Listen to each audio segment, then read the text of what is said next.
Hi, I'm Stormy. Please like and subscribe. I lived with my parents in a small city in the States. My parents loved me loads, and I was living a simple, peaceful life until I discovered something strange about me on my 5th birthday. When I was about to thank the guests after the party, I felt quite nervous with everyone staring at me.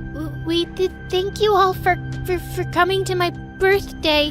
What a fumble! That's the first time I realized I stutter in nervous situations. Everyone around me laughed and I just ran away. I sat by the pool crying when a girl my age with glasses came and sat down near me. Hey, I'm Nora. We just moved here. I know, speeches suck. Yuck. I hate them too. She wiped my tears and I instantly put my arm around her. It felt like we were destined to be friends. Mommy takes me to the park every night. Wanna come along? It'll be fun. And so we met at the park every evening, and soon we became best friends. One such day, I saw another girl with Nora. As I approached them, the girl started laughing. Don't tell me you're friends with her. Isn't she the dummy who said thank you at her birthday party? Yeah, I did. But what's your problem? You're such a stupid combo. Stormy the dummy and No Eyes Nora. She laughed and pulled Nora's glasses. Nora reached out for them, but the girl threw them on the ground and stomped on them. I lost it. I kicked her hard and she fell on her butt. How dare you mess with my friend? Your friend? She's my sister, you moron. Get lost. What? Turned out, she was Nora's twin sister, Leah. She gave Nora a death stare and ran to complain to her mom. She can't be your sister, Nora.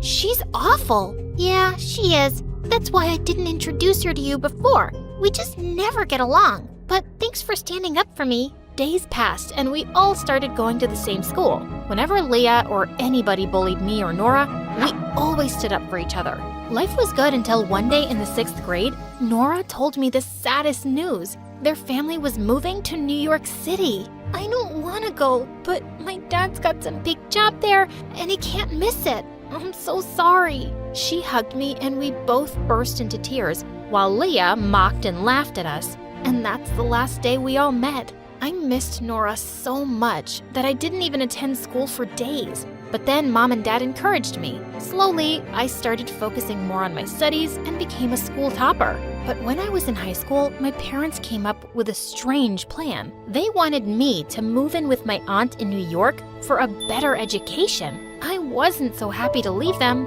but I agreed. When I reached New York, Aunt was so pleased to have me.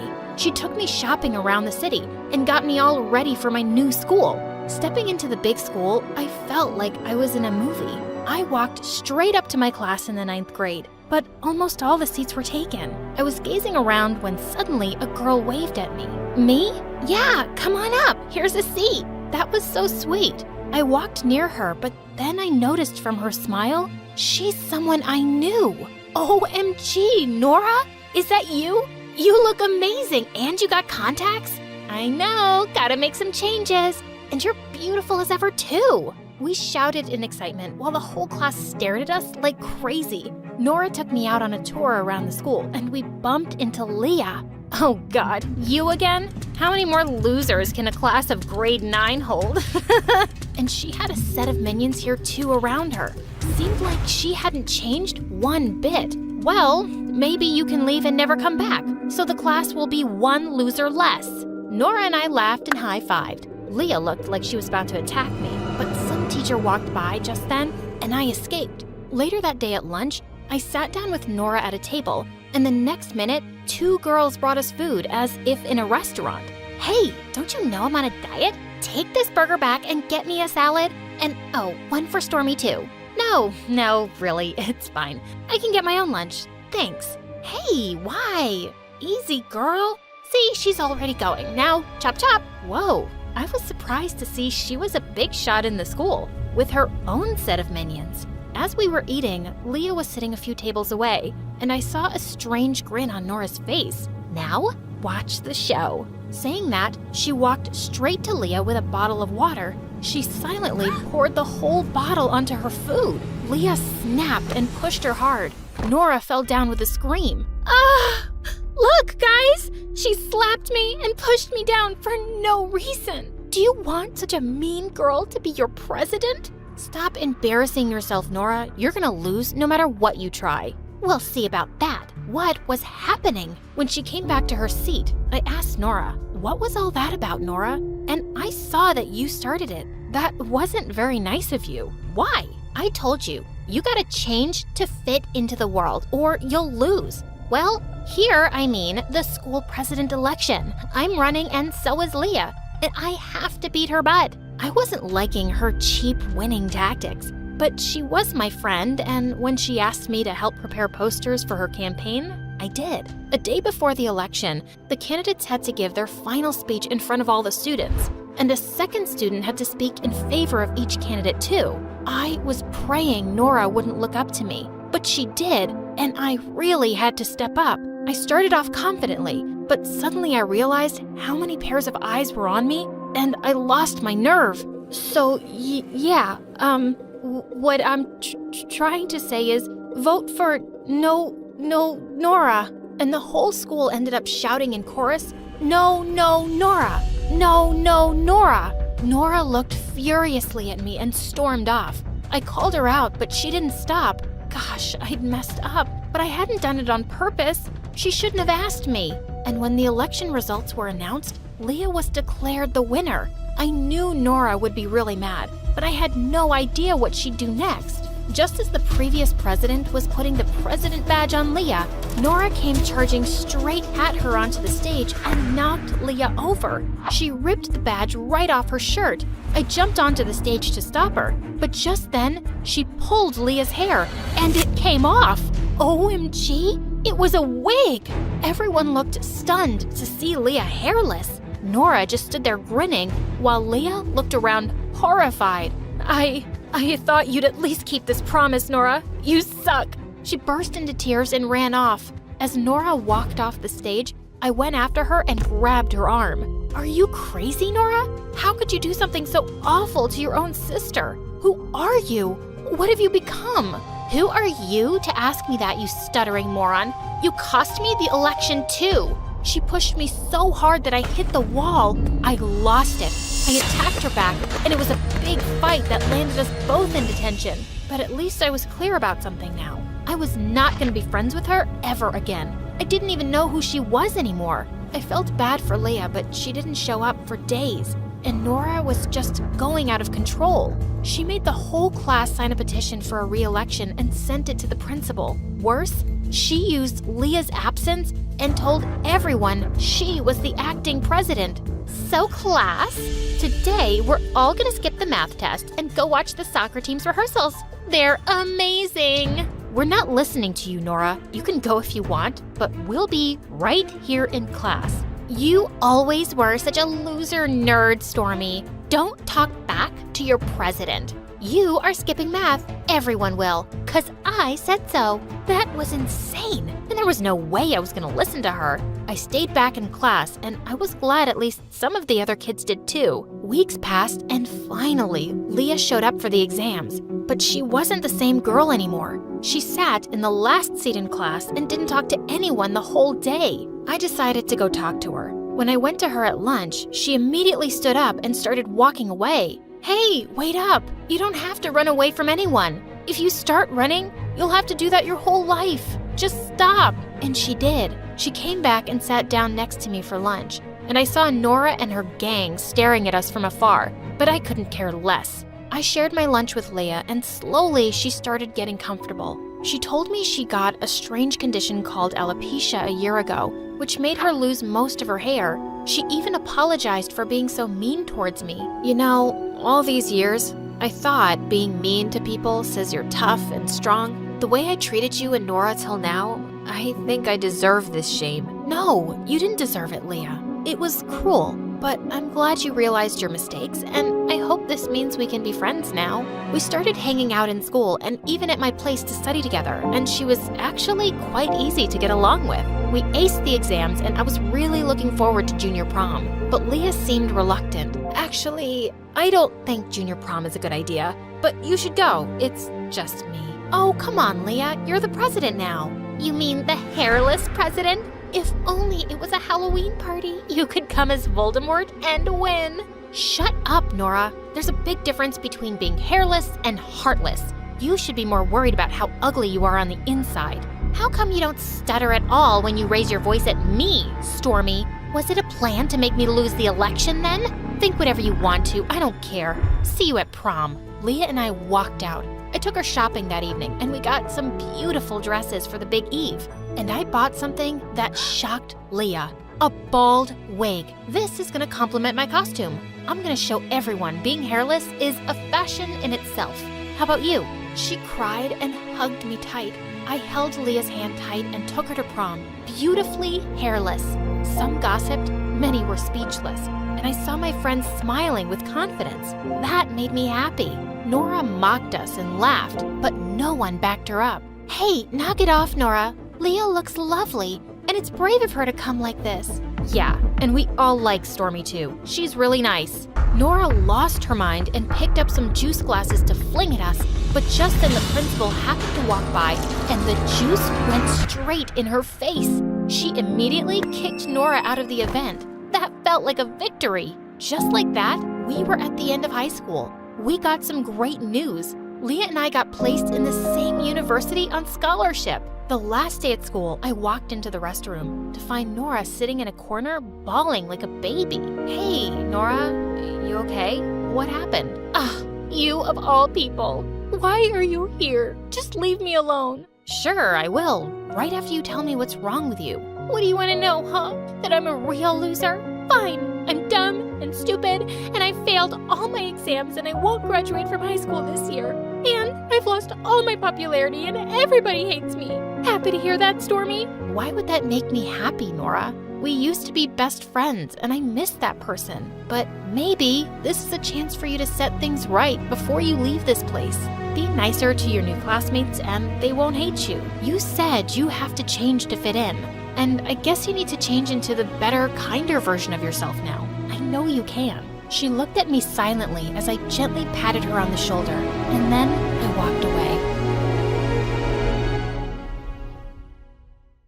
Hi, I'm Anne from France, and I'm here to tell you my story. Please like and subscribe. I was born when my mom was just 18. Since childhood, Mom wanted me to have everything in the world, everything she didn't have growing up. One time, Christmas was coming and I really wanted a Barbie I'd seen my friends play with, but Mom said she'd get it for me on Easter instead. But Mommy, you promised. You can't break a pinky promise.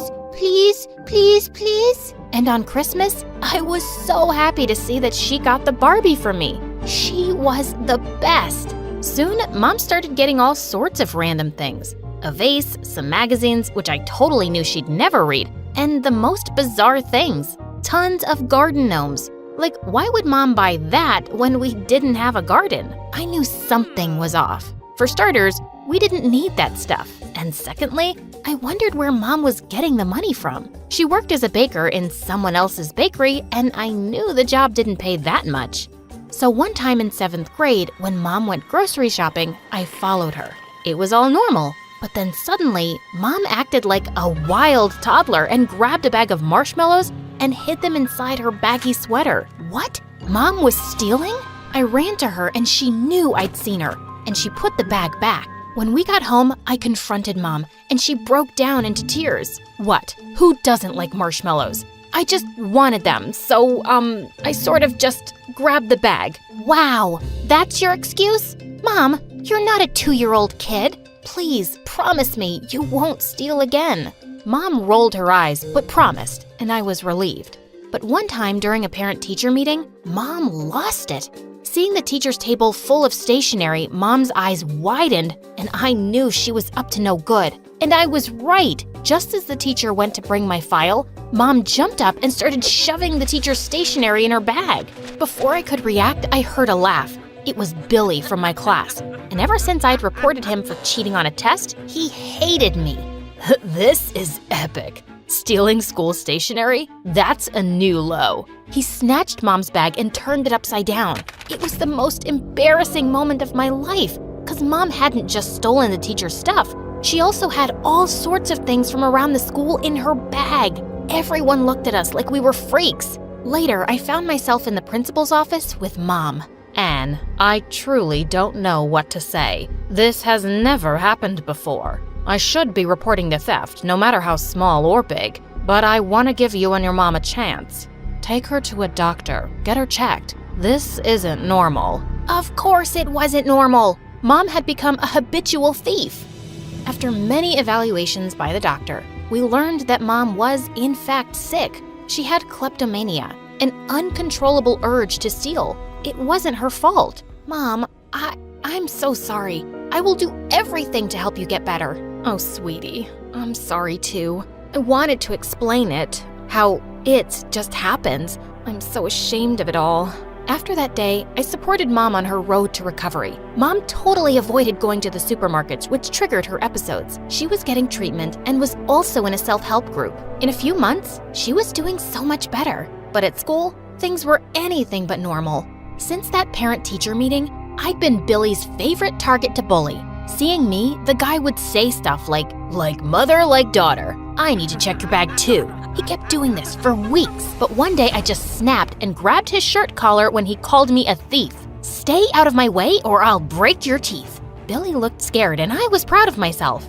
The idiot did leave me alone, but just for a while. A few months later, we were having a fun fair at school and Mom and I had set up a brownie stall. Things were going perfect until Billy and his friends came to buy some brownies. Brownies? For $2? So expensive. It's like you're stealing from your customers. Speaking of stealing, is your mom still a thief? I'd had enough.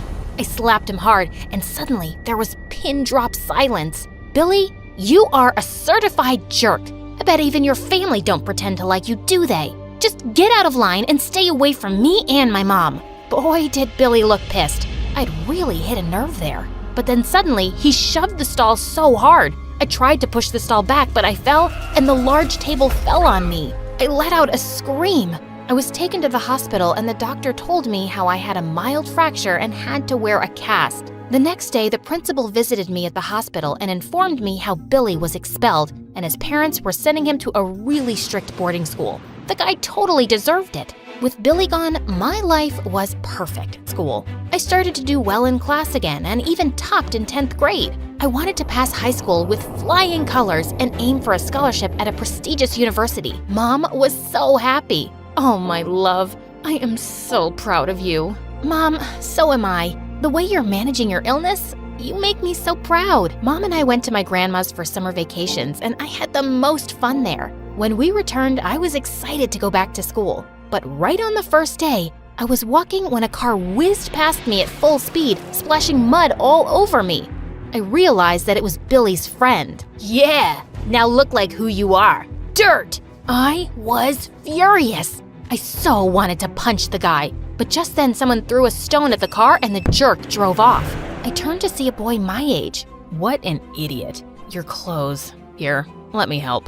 As the boy helped me wipe the mud off my dress, I felt goosebumps. Thanks. I can take care of it. Saying that, I walked away, feeling so nervous. Gosh, that boy was so cute. At school, the teacher announced that we had a new admission in our class, and I was pleasantly surprised to see that it was none other than my savior. His name was a basketball match at our school, and all of a sudden, Sebastian took off his shirt and there was a loud gasp from the audience. And the next thing, all the girls were around him. Sebastian came running to me. Oh, please, Anne, save me from them. Then you shouldn't have taken off your shirt. Oh, jealous? What? Why would I be jealous? Come on, I know you like me. Well, I'm hoping that you do, because the thing is, I like you, Anne. I like you a lot. Saying that, he kissed me on the cheek and whispered that he'd pick me up for a date in the evening. How could I say no to that? For our first date, Sebastian took me to a picnic on the beach. It was the perfect first date. Before dropping me back home, he kissed me. We dated for weeks, and I felt like I had the most perfect boyfriend ever. I was falling for him hard. Until one day, I saw Sebastian surrounded by Billy's friends. What were they doing with Sebastian? Sebastian, can I talk to you? Yeah, maybe later. So, what were you saying? Whoa, he actually did that. I was so mad. Throughout the day, I totally ignored him. But he was constantly on my mind, so much that I totally forgot about the big test we had in history class, and I ended up failing miserably. Gosh, that's what you get when you think about boys. I reminded myself of my goal and decided not to worry about Sebastian at all. But things only got messier when my teachers gave me an F for assignments, saying they never got them. I was so sure I emailed them all my assignments. Some days later, I was called into the school's counselor's office and informed that if I wanted to get my scholarship, I needed to bring my A game and work harder. I poured all my strength into my studies, but one night I found Sebastian at my door. Want to go out? What? You act like you don't know me and now you're here? No, I'm not going with you. You can go and hang out with those jerks. Babe, you got it all wrong. I was just busy. Please, come with me to this amazing party. Come on, you're my girlfriend. I was determined not to go, but when he literally begged me, I caved in. On our way, Sebastian asked me the most bizarre question ever. So, those jerk guys, they told me you got their best friend expelled. Some guy named Billy? What exactly happened? Got him expelled? I had nothing to do with it. He brought it upon himself. When we parked outside the party, I showed Sebastian pictures of the time I wore a cast. And then I told him all about Mom's kleptomania and how Billy was always pestering me and what he did at the fun fair. He looked really shocked. Let's go somewhere else. This party doesn't look worth it. What? We drove like half an hour to be here. Come on. Well, that party was insane. At first, Sebastian seemed edgy, but later he loosened up and we danced like crazy. But when Sebastian spun me, I suddenly found myself facing Billy. Hey, thief. Did you miss me? I'm so thankful to my brother for getting back at you. Getting back at me? Brother? What was he talking about? I pushed him away and looking at Sebastian, I could tell Billy was telling the truth. Sebastian was his brother. It was so fun messing with your head. First, making your grades go down. Even deleted your assignments from the school's main computer. Then, my brother totally fooled you into thinking he cared for you. And now, he's gonna dump you. Oh, you're so pathetic. Come on, let's finish this party on a fun note. I felt furious, but before I could do anything, Sebastian pounced on Billy. Leave her alone. I told you not to do this. You lied, Billy. You lied to me. So what? Don't tell me you have the hots for her now. What happened to family before chicks? I swear, Anne, he said you were the one who got him kicked out of school by wrongfully accusing him of something. I'm so sorry. You're apologizing to this bimbo? And just then, Sebastian punched Billy square in the jaw and then came towards me. But before Sebastian could even open that lying mouth of his, I gave him a tight slap. Stay away from me. I hate you. I ran from that party and cried my heart out to Mom.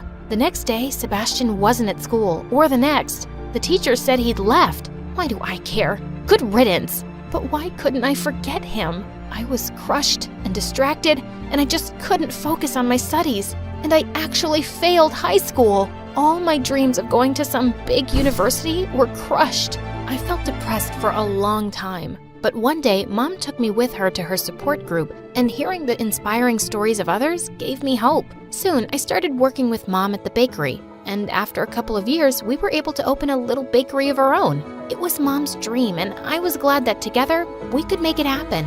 After a 3-year break, I started preparing for high school exams, and this time, I topped and even got a scholarship to my favorite university. Told you you could do it. I never stopped believing in you. Thanks, Mom. I love you so much. One day, I was closing up the bakery when I heard a familiar voice calling my name. It was Sebastian.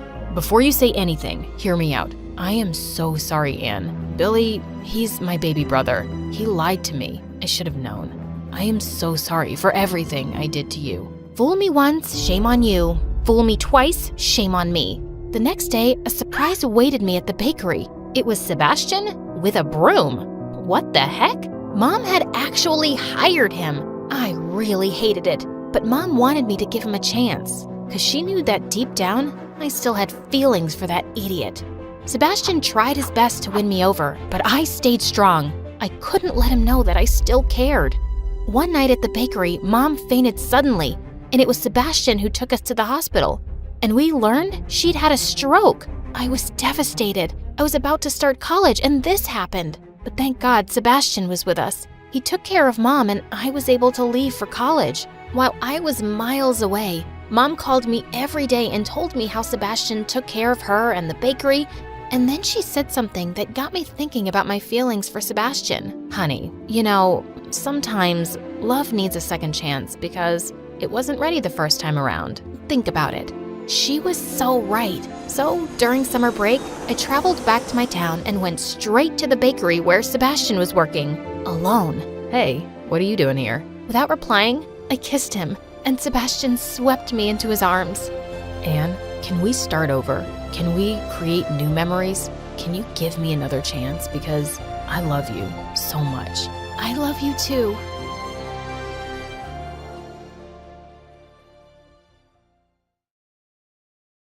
Hi, I'm Lorna from Nashville, and this is my story. Please like and subscribe to For Eve. I grew up as an only child, and it was pretty lonely because my single mom was always busy. She'd mostly forget my birthdays or any promises she made. Mom, you promised you'd take me to the beach for a birthday picnic. The sea and the beach will still be there next weekend, Lorna, but without my job, I won't be able to raise you. Mom worked as a chef at a big restaurant, and I enjoyed watching her cook whenever I tagged along with her to work. That soup looks tasty. I need to use the bathroom. Don't touch anything. As soon as Mom left, I picked up a ladle and leaned over to scoop up some soup. Oh, it was so good. As I went in for another spoonful, suddenly my removable braces fell into the pot. Lorna, what are you doing there? Nothing. I quickly moved away, and she hurried with a bowl and dished out some soup. We have a very important guest in the restaurant. No distractions, please. When she went out again, I frantically searched for my braces, but moments later, she came into the kitchen crying. I just got fired because the important guest found this in his bowl. I am so sorry, Mom. Ever since you came, my life has been a roller coaster. I was heartbroken when she said that. After that, she changed towards me, even though I said sorry like a million times. She managed to get some part-time jobs, but was having trouble making ends meet. So eventually, when I was in 7th grade, we had to move from our nice apartment in the city and go live with Grandma in a small town. We hadn't met Grandma in ages, and she hugged me tight. Oh, you've grown so big, Lorna. Mom just sulked and took our bags upstairs to her old room. Grandma made an amazing supper, and I was having a great time, but Mom was still in a bad mood. And then she had the strangest conversation with Grandma. I don't want certain people to know that we're here. That's kind of impossible, dear. It's a small town. We're only going to be around for a few months till I get another job. Just don't talk about us with anyone. But I like Grandma's house. Please, let's just stay here for good. Mom just ignored me and walked off. We'll convince her to stay, don't worry. Now, you go to bed because tomorrow is your first day at your new school. The school I was going to was actually Mom's old school, and Grandma took me there the next morning while Mom stayed in bed. As I walked through the corridor, I saw this boy with big glasses hanging from his locker. Hello, can you help me down? How did you get up there? My stupid older stepbrother and his friends. I was as short as him, so it was a bit difficult getting him down, but we both ended up in a heap on the floor. Thanks, I've never seen you around before. Oh, I'm new. My name's Lorna. Ew, what's that smell? What smell? It's coming from your bag. Do you have dead skunks in there? When I opened it, I saw that Grandma had packed me lunch and it was leftovers from last night, and it didn't smell right. The boy ran away without even telling me his name, but when I got to class, I saw him there, and he instantly yelled, "Hey everyone, there's the stink bomb I was telling you about." That's how he paid me back for helping him? Everyone pinched their noses as I sat down with my stinky backpack, right behind that jerk, whose name was Brad. Hey, idiot, I'm hanging you back on that locker later. I know what I did was wrong, but I've been waiting for a long time for someone new to take my place in school. What are you talking about?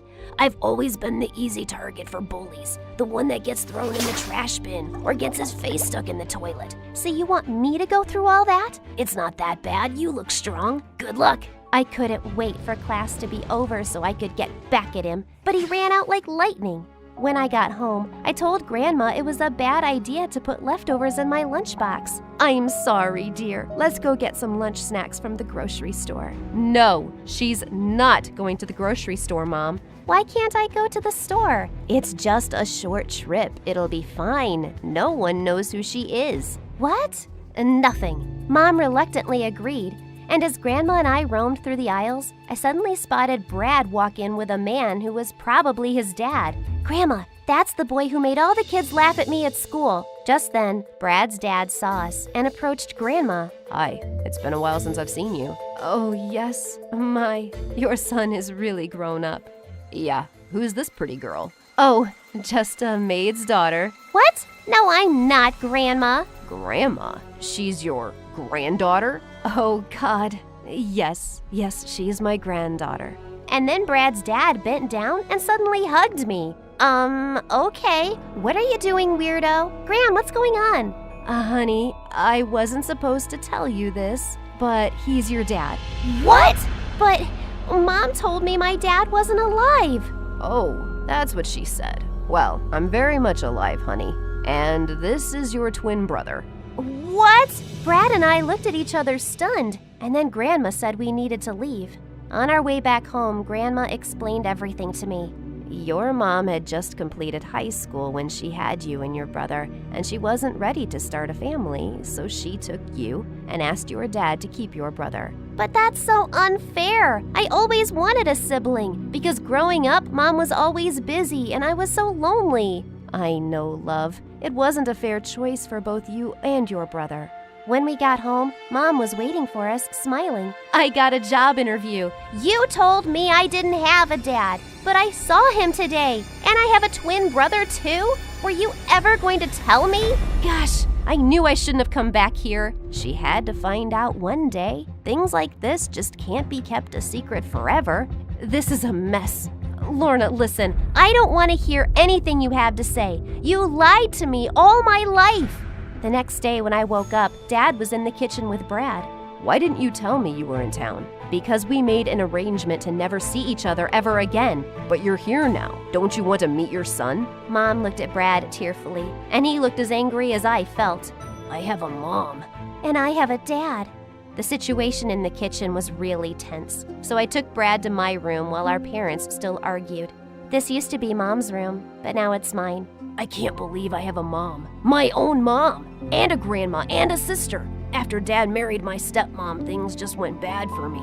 She and her son are awful people." "Don't worry, you have me now." "I'm sorry about what I did at school." "I forgive you." Mom and Dad apologized to us both and said they'd been wrong to keep us apart. Brad and I told them it would take us time to forgive them, but secretly we both thought it was the best thing we'd ever discovered. Mom decided to stay, and as time went by, Brad and I got really close. He started coming by often, and we had a lot in common. Grandma adored Brad, and slowly he and Mom started warming up to each other too. Like this one time, Mom was struggling to open a bottle of pickles, and he instantly got up to help her out. "Wow, you're a strong boy now." She kissed him on his forehead, and his face just lit up. But at school, his older stepbrother Mason kept acting like a psycho. One day in the 8th grade, Dad took us all out to a restaurant. And just as I was about to sit next to Brad, Mason pulled away my chair and I fell flat on my butt. "Mason!" "What? I was pulling out a chair for the lady. I was being a gentleman, Dad. It's not my fault she's a clumsy idiot." When Mason went to the bathroom, I smothered his seat with barbecue sauce without Dad noticing. Brad and I giggled as he took his seat. "What are you two goofballs laughing at?" It was so hilarious because when he got up, it looked like he pooped his pants. As we grew up, we learned how to defend ourselves against Mason and his friends.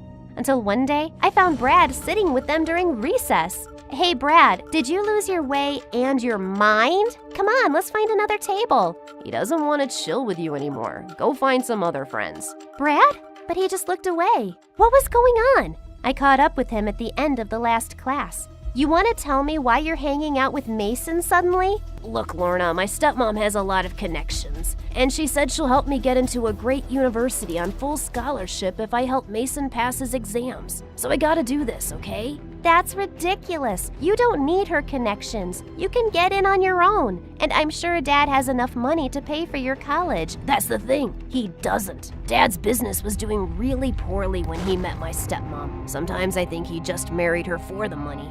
Now she controls everything. I have to do what she says. That's what Dad's told me too. It's just for some time. Mason will graduate soon." He just walked away, and I suddenly felt so lonely again. He stopped coming over completely. And since Mom had gotten a job as a head chef in a nearby city, she'd become really busy again too. Thankfully, I had Grandma, but lately she'd been struggling with her memory. And one day I came home and she couldn't remember who I was. Who are you? What are you doing in my house? Grandma, are you joking? Go away before I call the police. But it's me, Lorna. I had to wait outside till Mom came back. We took Grandma to the hospital, and the doctor said she had Alzheimer's disease. Why is this happening to Grandma? She's the only person I can talk to. Sweetie, you can talk to me, but you're never around. Mom started taking weekends off from work, spending more time at home so we could take care of Grandma together. Lorna, I was very young when I had you and your brother, and it felt like it might be the end of all my dreams, but it's not true. I just want you to know that I love you both more than my career. Family is the most important thing, and it's taken me some time to realize that. Thank you, Mom. I love you too. Grandma's illness brought Mom and I closer, but Brad just never came back to us. He was still hanging out with Mason and his stupid friends even after they'd graduated high school. And then one day in 12th grade, I found him in the school parking lot trying to break into a teacher's car.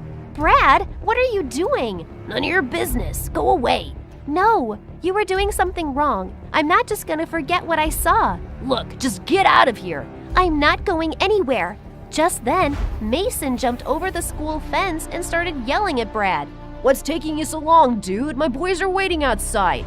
I couldn't get the car open. I'm trying. I couldn't believe what I was hearing. They were stealing a teacher's car? Mason, I should have known that you were behind this. When are you gonna learn to mind your own business, Lorna? I'm calling the principal. As I walked away, Mason grabbed my hand and I screamed. But just then, Brad pounced on him. Don't touch my sister. While they rolled on the floor wrestling, I ran straight to the principal for help. The principal called the police, and Mason was arrested for trespassing on school property and attempted theft. Turned out, it wasn't the first car he and his gang had stolen. Brad, what happened to you? Lorna, you don't know what I had to live with. Mason's mom is so evil. If I didn't listen to Mason, then he would tell his mom, and I won't get to go to college. Did you talk to Dad? Did you tell him that Mason is making you steal cars? I tried, but he never believes me. I hugged him as he cried. You should have told me. I would have helped you. I told Mom everything that happened, and she was so mad at Dad. She insisted that Brad come and live with us, and he was really happy to. Soon after, my college application replies came back, and to my delight, I'd gotten in on a full scholarship. I'm so happy for you, sis. My scholarship applications never got accepted, but at least you get to go. I have enough money saved by now, and I'll pay for your studies, Brad. You don't have to worry about that ever again, because you are also my child. As we celebrated in the living room, Grandma suddenly appeared. Lorna, Brad, when did you get here? I'm so happy to see you. Grandma remembered us, even if it was for just a little while, and it was a moment to cherish.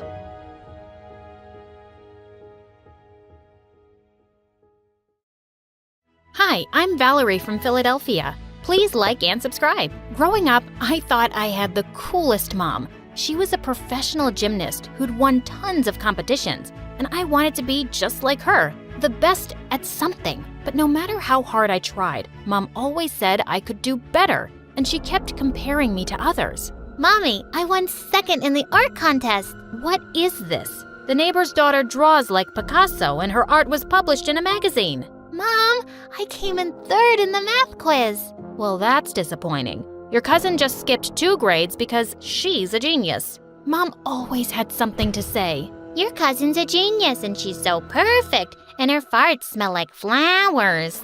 In 6th grade, I really started enjoying soccer and joined the team. But I hated it when Mom came to the games. She would shout instructions at me non-stop. And once at a match, she pulled me aside during halftime. What are you doing? You haven't scored a goal once. But I helped others score goals and we're winning. But no one's noticing you. You want to be a star or someone's sidekick? I could feel Mom's eyes on me in the second half, and I didn't want to disappoint her again. My teammate was kicking the ball down to the goalpost, and suddenly I ran after her. I tackled the ball away and scored the winning goal myself.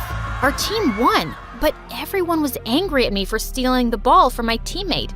I felt terrible, but Mom was ecstatic. Did you see that? My daughter scored the winning goal. Take that, losers. I left the soccer team, but soon after, Mom took me to my first ballet, and I just knew what I wanted to do with my life. I'm gonna be a ballerina, Mom.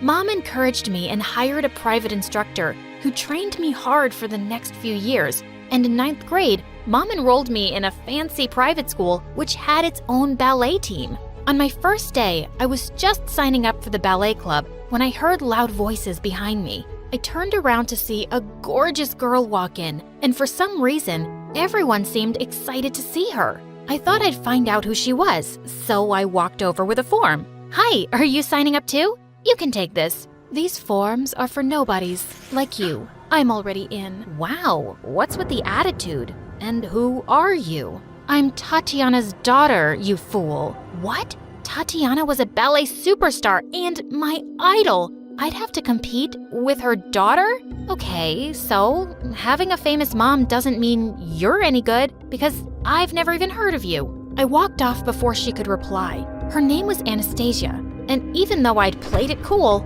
I was definitely intimidated. On the day of the auditions, I realized that my ballet shoes were missing. I had no choice but to borrow some spare ones for my performance. I calmed myself down as I stepped onto the stage, but just then, I spotted Anastasia grinning at me from a corner, and I knew she had something to do with my shoes. I felt so bothered that I just couldn't focus. As I did a jump, I suddenly lost my balance and stumbled to the ground. I ran off the stage, my face blazing. And Mom was even angrier. Tatiana's daughter did this? I went with that witch to school, and she was so aggressive and competitive. Of course, her daughter's just like her. I was shocked the next day when the ballet teacher called me and said I'd been selected. I had no idea what changed her mind. Later, as I was putting stuff in my locker, Anastasia came and slammed it shut in my face. Wow, you're such a cheater. You're only on the team because your rich mommy bribed the principal. Yeah, I saw her here today. What was she talking about? You're one to talk. I know you hid my shoes, and you keep using your famous mommy's name any chance you get. Well, now we're both here. May the best ballerina win. But I couldn't help wondering if Mom really had done something to get me on the team. So I asked her. The principal and I are old friends. She owed me a favor. Mom, that's cheating. I messed up. You listen to me, Valerie. I will not have your chances ruined because of one mistake. Sometimes to get ahead, you have to play a little dirty. Do you want to be on the team or not? The truth was, I wanted it more than anything. It felt wrong, but I couldn't miss this chance. And by 11th grade, I'd worked so hard that I was the best in my class. Anastasia was really good, but I was better. We were soon performing in the year-end musical, and the teacher told us that professional ballet dancers would be attending. I knew Anastasia was burning because I had the lead role. Well, I'd earned my place. One rainy afternoon, I'd just picked up my new ballet dress from a shop when suddenly a cyclist came charging down the pavement at full speed. I managed to jump out of the way, but slipped on a puddle. I was about to land hard when someone caught me. Whoa, gotcha. I saw a boy with messy hair smiling down at me. Oh my God, you saved my life. You're welcome, but you wouldn't have actually died. Oh, I'm a ballerina. I can't afford to get injured, especially right now. So, thank you. Thank me by having lunch with me? I can't. I don't have time to spare. And suddenly, my stomach growled loudly. Looks like you don't have time to eat either. Come on, I just saved your life. And I gave in. His name was Seth, and he was in college. I was having such a good time that I hadn't even realized 2 hours had gone by. As he was leaving, he asked for my number. I didn't have much time to date, but he was cute, and it was hard to say no. We began texting each other, and soon, his messages became the highlight of my day. Why are you always grinning like a moron these days? Is it a boy? It's called None of Your Business. So it is a boy. Well, if you have time to date, you're clearly not working hard enough. Maybe some of us can do it all and still be the best. Seth and I went on our first official date soon, and being with him made me happy. So I made space for him in my crazy, busy life.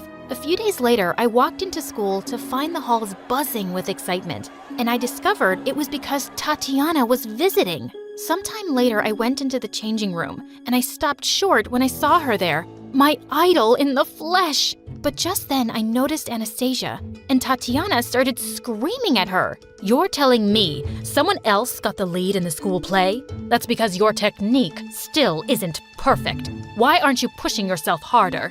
I work as hard as I can, Mom. I'm still one of the best. There's no such thing. You're either the best or you're nothing. Oh, for God's sake, don't start crying. You know I can't stand it. Saying that, Tatiana left. My idol was a witch. And for once, I felt sorry for Anastasia. Hey, are you okay? Valerie, were you spying on me? Did you hear everything? I won't tell anyone. And your mom's wrong, Anastasia. I've seen how committed and talented you are. She's being unfair. Who do you think you are, Mother Teresa? Did I ask for your pity? My mom's the best, and I will be too. I'm not gonna be nothing, you'll see. Wow, these two were crazier than my mom. That afternoon, as I was leaving school, I was surprised to see Seth outside, leaning against a fancy car. Seth, what are you doing here? Hi.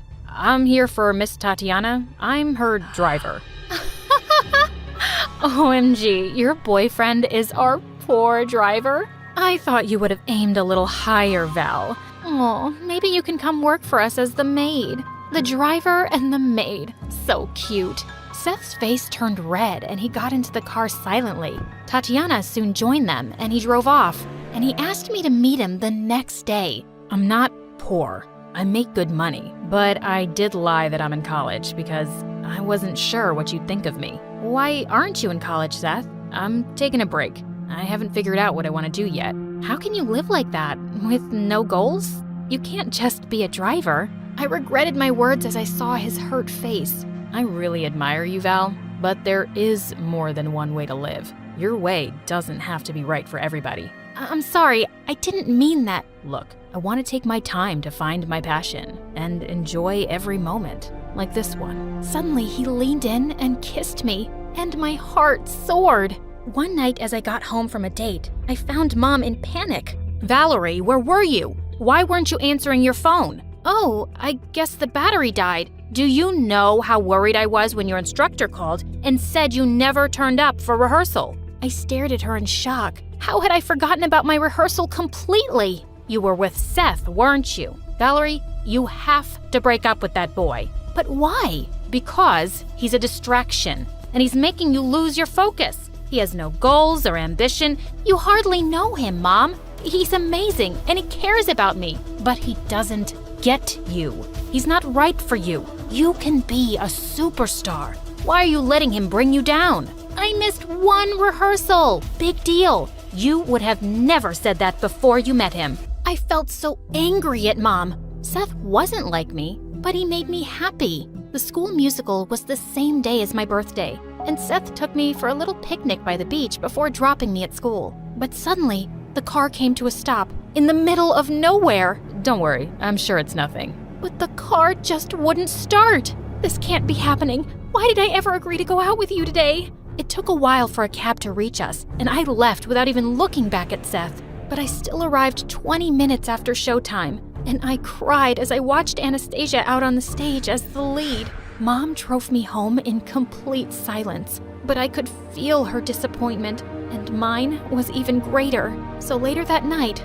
I decided to end things with Seth. I'm really sorry, Val, but that could have happened to anyone. No, Seth, it wouldn't have happened to me before. I would have been focused on only the show. Look, my career will always come first, and you'd understand that if you had some real goals in your life too. There was silence, and suddenly he hung up. I knew I'd hurt his feelings, and I felt devastated too, but it was the right thing to do. The next day, I was dreading seeing my team or Anastasia at school, but mostly, I was feeling heartbroken over Seth. I went into the empty locker room and broke down into tears. Moments later, Anastasia came in. You're here to rub last night in my face? Go ahead, get it over with.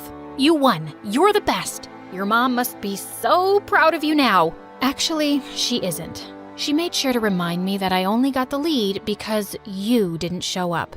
For a moment, we just sat there quietly. I saw you on stage last night, and you were amazing. Congratulations. Thank you. Anastasia got selected by a famous dancer right after the musical. After high school, I got into a great dance academy in New York and soon joined a ballet company. I reached fame and success quickly, and I was living my dream life, and Mom was finally proud. A year later, I went back home for some shows, and to my surprise, I bumped into Anastasia one day. She looked different, and I was shocked to learn that she'd given up on professional ballet. I'll always love ballet, but I just couldn't take all that pressure. I'm not like Mom or you. So I left it, and I started a dance studio for young kids. She looked so much happier now, and I was happy for her.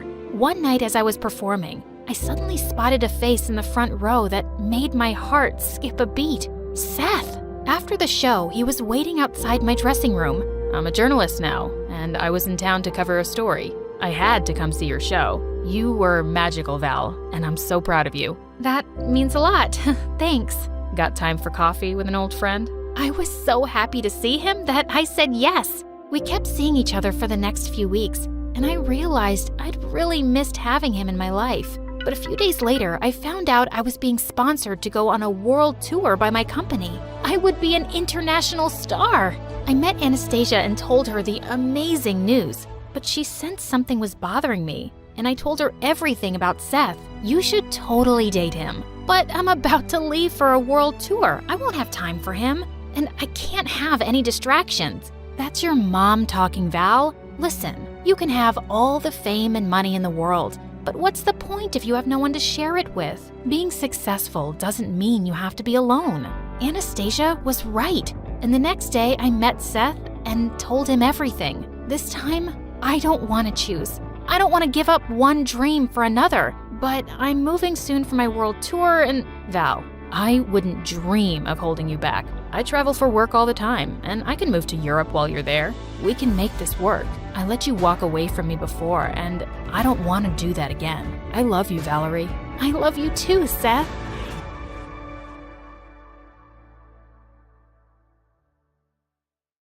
Money was my whole life, my biggest problem, the only thing I ever wanted, yet the only thing that I could not get. Even in the first grade, I knew I wanted money more than anything. I itched for it. I wanted it. I had to get it, and I would do anything for it. And I mean literally anything. And this is where my story begins. 1 week after I started my business, I literally had trouble hiding all the money I had. I looked adorable posing outside the Disney castle in the cutest dress. I uploaded the photo, and within 5 minutes, the likes and comments came flooding in. Ah, yes. This was going to be one of my most popular pictures ever. I was about to become an influencer, and it was all thanks to Churritos, the Photoshop king, whom I never met in real life. I was about to put up another photo when my mom called my name. Oh no, I pretended to be asleep. She couldn't know about this. No way. Well, to be honest, I didn't actually go to the Disney castle. In fact, I'd never traveled anywhere. My Instagram account was one gigantic lie, and Churritos was my key to success. I'd send him photos and he'd Photoshop them to look amazing. The best part? No one knew I was a fake. No one. Not even my parents. There was one other secret. Even Churritos didn't know that the photos I was sending him weren't even mine. Yup, I'd found a French model on the internet and was using her pictures. I just wanted to make some quick money. Ha, I had all this figured out. But fame wasn't enough for me. I wanted money. So I came up with another brilliant idea. What if we started a business to Photoshop people's profiles to make them more popular? I mean, who doesn't want more likes on their social content, right? We made a new account and got down to business. Pretty soon, messages were pouring in. Turned out everyone wanted to be an Instagram model. I felt rich already. It wasn't only about looking beautiful. People asked for different things also. One girl asked if we could cut her stepmom out of her picture. Then she paid us $100.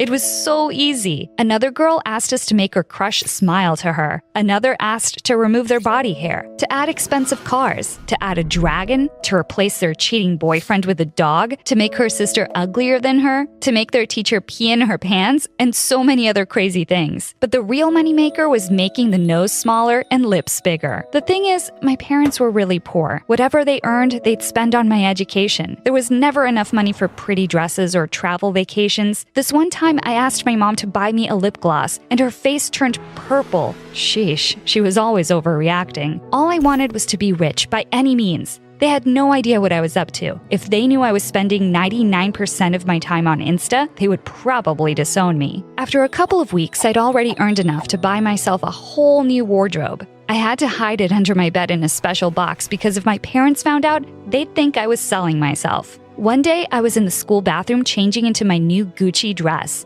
when I overheard a couple of girls talking about our Photoshop account. I almost laughed my bum off. If only they knew it was me. I texted Choritos to tell him we were the talk of the town and then came out of the toilet stall. One of the girls was still there. Her name was Belinda, and she was a goddess. She was everything I wanted to be. I smiled at her, but she took one look at me and said, "Oh, Valerie, you should definitely contact the Photoshop people. They might even be able to make you look half decent for a change." I was so humiliated. How could she be so rude to me? I ran out of the bathroom stall almost in tears. But then I thought, why should I care about stupid Belinda when money was rolling in, right? Then one day, a jewelry brand emailed my fake travel account offering me $1,000 for a sponsored post. There was one tiny problem, though. I actually had to go to the jewelers to collect the necklace for the post. If they saw me, my gig would be up in smoke. But the money was so good, I just couldn't resist. At this rate, I could even afford plastic surgery. And then I might even end up prettier than Belinda. So I did what all the models do when they want to lay low. I wore the biggest sunglasses I could find. I put on super fancy clothes and wrapped a silk scarf around my head. No one could tell it was me. The store treated me so well, and all I had to do was to act slightly rude when they told me to take off my scarf. I could do this forever. Life was perfect. But that's when the weirdest thing happened. After having worked with Choritos, I started developing feelings for him. He was just so nice to me. He said I was the prettiest girl he'd ever seen, and I totally deserved to go to all these places I wanted to go to. He made my heart flutter. One day, he asked if we could meet. I was so bummed. I so badly wanted to say yes, but I didn't want to lose him. I knew I should tell him I'd been lying about my image. But I wasn't ready. Days later, Belinda texted us. I almost screamed with joy. She asked if we could make it look like she was traveling on weekends. I told Choritos she'd bullied me and asked him to do a bad job, but he refused. He said we had to be professional. Otherwise, she might not pay us. And I guess he had a point. I did want the money. Plus, I felt so satisfied that she was faking her life too. She kept coming back to us, which I found hilarious at first, but after a few weeks, her account was almost as popular as my fake French model account. I couldn't believe it. Sure, we were rolling in cash now, but I didn't want her to overtake me. It felt like she was my competition, and I told Choritos I didn't want to work with her anymore. He didn't reply that day. I guess I should have known something was fishy because that's when things started going downhill. What happened the next morning made my heart sink. He had sent me a message saying he didn't want to do this anymore, as it was interfering with his studies, and that we'd already made enough money. I was really surprised and mad. How could he just want out when we were doing so well? And I thought we were friends now. I asked him if we could meet up, and then he just didn't respond. I couldn't believe it. I was furious. What a traitor. I didn't need him. I could do this on my own. I removed him from the Instagram account and then posted an ad. I would be a one-woman show from now on. That's when I realized what a huge mistake I'd made. I had been so bummed about Choritos that I'd posted the ad on the French model account. By the time I saw what I had done, everyone had seen it and they knew my pictures were photoshopped. I was devastated. My account lost followers immediately and people were making fun of me. Even everyone at school kept talking about it. After school, I was miserable, so I went to the park to calm myself down. I was sitting under my favorite tree when I noticed Belinda walking into the park. I quickly hid behind the trunk so she wouldn't see me and then noticed her walking towards a boy. Ugh, I rolled my eyes. They kissed and then sat down on a bench. Pretty soon they were laughing like hyenas. I wanted to know what they were laughing about, so I got closer. To my horror, they were talking about me. Well, the other me. But me.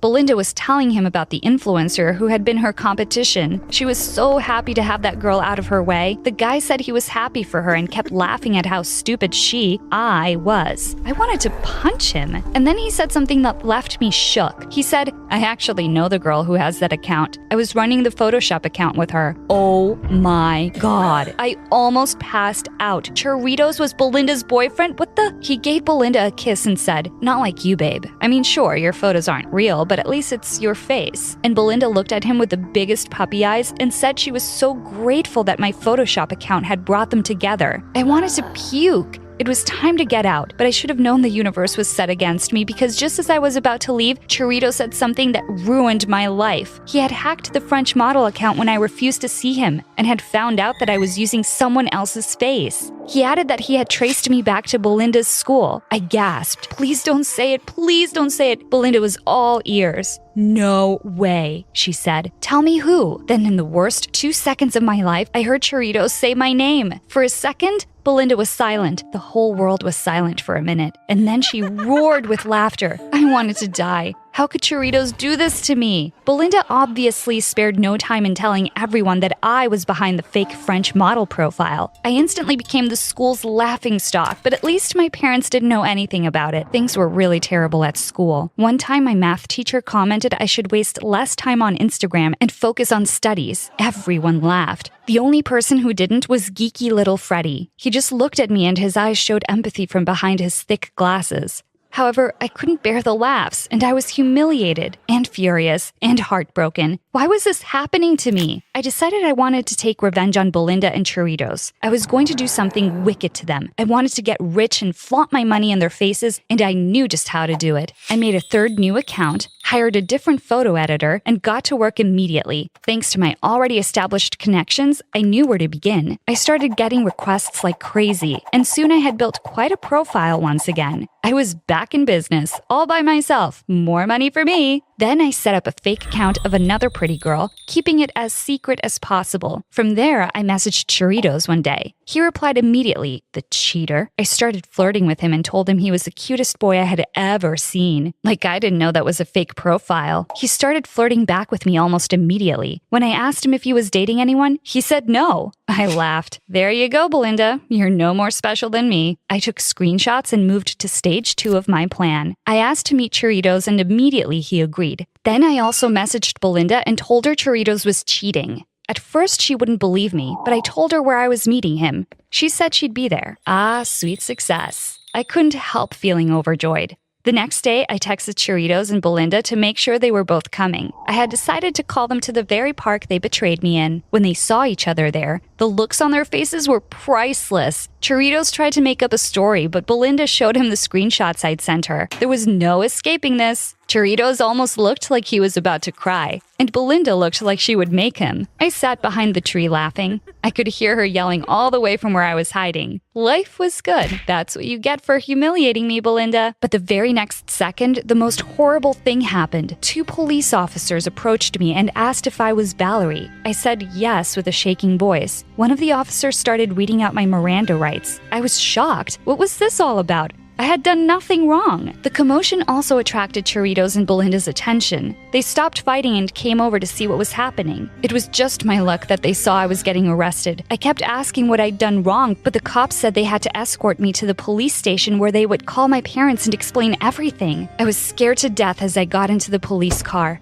I swear I saw Belinda and Chiritos laughing. I wanted to cry. Once we got to the police station and my parents had arrived, looking totally confused and anxious, the chief investigator told us that they had convicted a serial offender who they had been looking for several months. It turned out he used fake internet IDs to scam people. They had reverse-tracked his fake IDs to my account. They were arresting me for assisting a federal criminal, and I would have to appear before a judge. I was horrified. My mom was so embarrassed that she started crying on the spot. Dad just stood there silently in shock. I wanted the ground to open up and swallow me whole. My life was over. I was going to be thrown in prison. The idea of the cold, dark walls of a prison cell made me want to puke. I started shaking and crying uncontrollably. Mom asked the police chief to let me go, but he said there was nothing he could do. When we appeared before the judge, our lawyer advised us to plead guilty to all the felonies I had committed. Since I was underage, they couldn't send me to prison, and I was so thankful. The police said that they were going to take down all of my accounts and I would have to repay the victims. I thought I had earned some really decent cash, and not only did it get taken away, but also my parents had to pay extra fees for the lawyer and court expenses. My dad didn't speak to me for an entire week, and Mom locked herself in her room and cried her eyes out. At school the next week, I tried to keep my head down, but there was no escaping Belinda. Seeing me at the park, she had obviously put two and two together and understood I was behind her and Chorito's fight. So she even forgave him. But me? Everyone was whispering about me. At lunch, Belinda the demon came up to me and said, "Valerie, you're pathetic. First, you make fake accounts, then you get involved with criminals." I wanted to shout back at her and tell everyone she was a fake too, but I was too scared to even try now. I snuck around in the shadows all day, hoping no one would see me. Sometimes I went to the park to cry. I was devastated. I just didn't understand why all this was happening to me. One day, as I sat crying under a tree, I heard a voice. And I almost jumped out of my skin. I swear if it was Belinda, I was going to punch her. But it turned out to be Geeky Freddy. He asked me if I was okay. I sniffed and rolled my eyes at him. After everything that was happening, did he expect me to be okay? Suddenly, he just started laughing. That's it. I couldn't punch Belinda, but this geek was getting his butt kicked.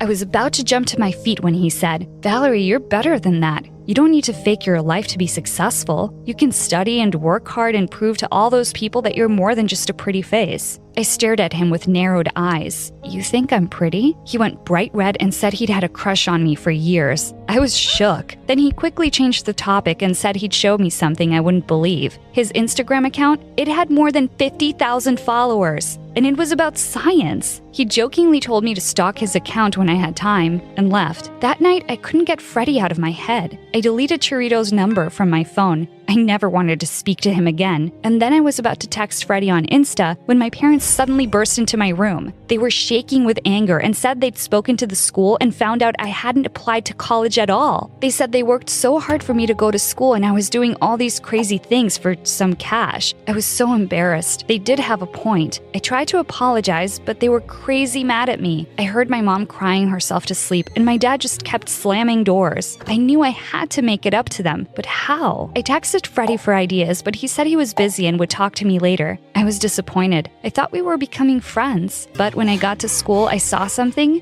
that made my jaw drop. All over the hallway at school were photos from Belinda's Insta account, and they said fake on them in red ink. I knew Belinda would think I'd done it, but I didn't even care. I later learned from my friends that Choritos broke up with her after her reputation went south. I didn't feel the least bit of sympathy. They well deserved each other. Turns out it had been Freddy. And when I saw him at lunch that day, I literally threw myself at him and hugged him. Everyone had been laughing at Belinda. She was no better than me. Freddy just laughed and said he hated to see me so hurt and that Belinda deserved it. 6 months later, my life is finally on the right track. I studied really hard with Freddy after school for my SATs and did a restaurant job on the side to save up for college. And finally, I'm in. And my parents couldn't be prouder. Freddy the genius is off to med school, but I still get to see him every day because we are dating now. Guess what I'm studying? I'm doing a degree in business. I figured I really have a flair for selling and marketing things to people. After all, I did manage to run a business successfully when I was only 14.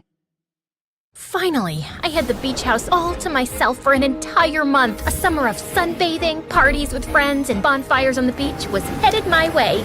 I couldn't wait, and the best part, a break from my dad's annoying rules. Hi everyone, I'm Taylor, the girl who has it all. Everyone knows my name, teachers love me, and I live in the sweetest oceanside mansion on this side of the panhandle. Everything was falling into place. I'd just finished my senior year. I got accepted into my dream college, and I had a killer party planned at the end of the week. Life was great. My summer dreams shattered like a mirror when I saw a familiar face jump out of a moving truck next door. Before I continue, please like and subscribe. What is she doing here? I ducked behind the railing and peered over at a preppy-looking girl walking toward the neighboring house. Her hair clips stuck out like a sore thumb. Whoa, that's Heather Lanigan. I haven't seen her since... Shut up, Troy. She'll hear us. My annoying little brother almost gave us away. Thankfully, I pulled him out of sight just in time. Weren't you guys like best friends or something? Why are you being so sketchy? I glared at my brother and crept inside as fast as I could, watching from the tilted blinds. Heather and I went way back, but she moved away when we were 12 and took all her insane drama with her. We used to be friends until she started making my life a living nightmare. More on that later. All week, I was forced to sneak around from room to room to stay out of sight, like I was a burglar in my own house. This was not how I wanted to start my summer vacation. Before I knew it, it was the day of my party. I didn't even realize the DJ had arrived to set up his equipment until the doorbell shocked me out of my trance. The guests started showing up, and I wasn't even dressed yet. I threw on the cutest dress in my closet and raced downstairs. Oof, straight into my boyfriend James. Careful, babe. What's the rush? Sorry, I'm just a little on edge. My arch nemesis moved in next door a few days ago,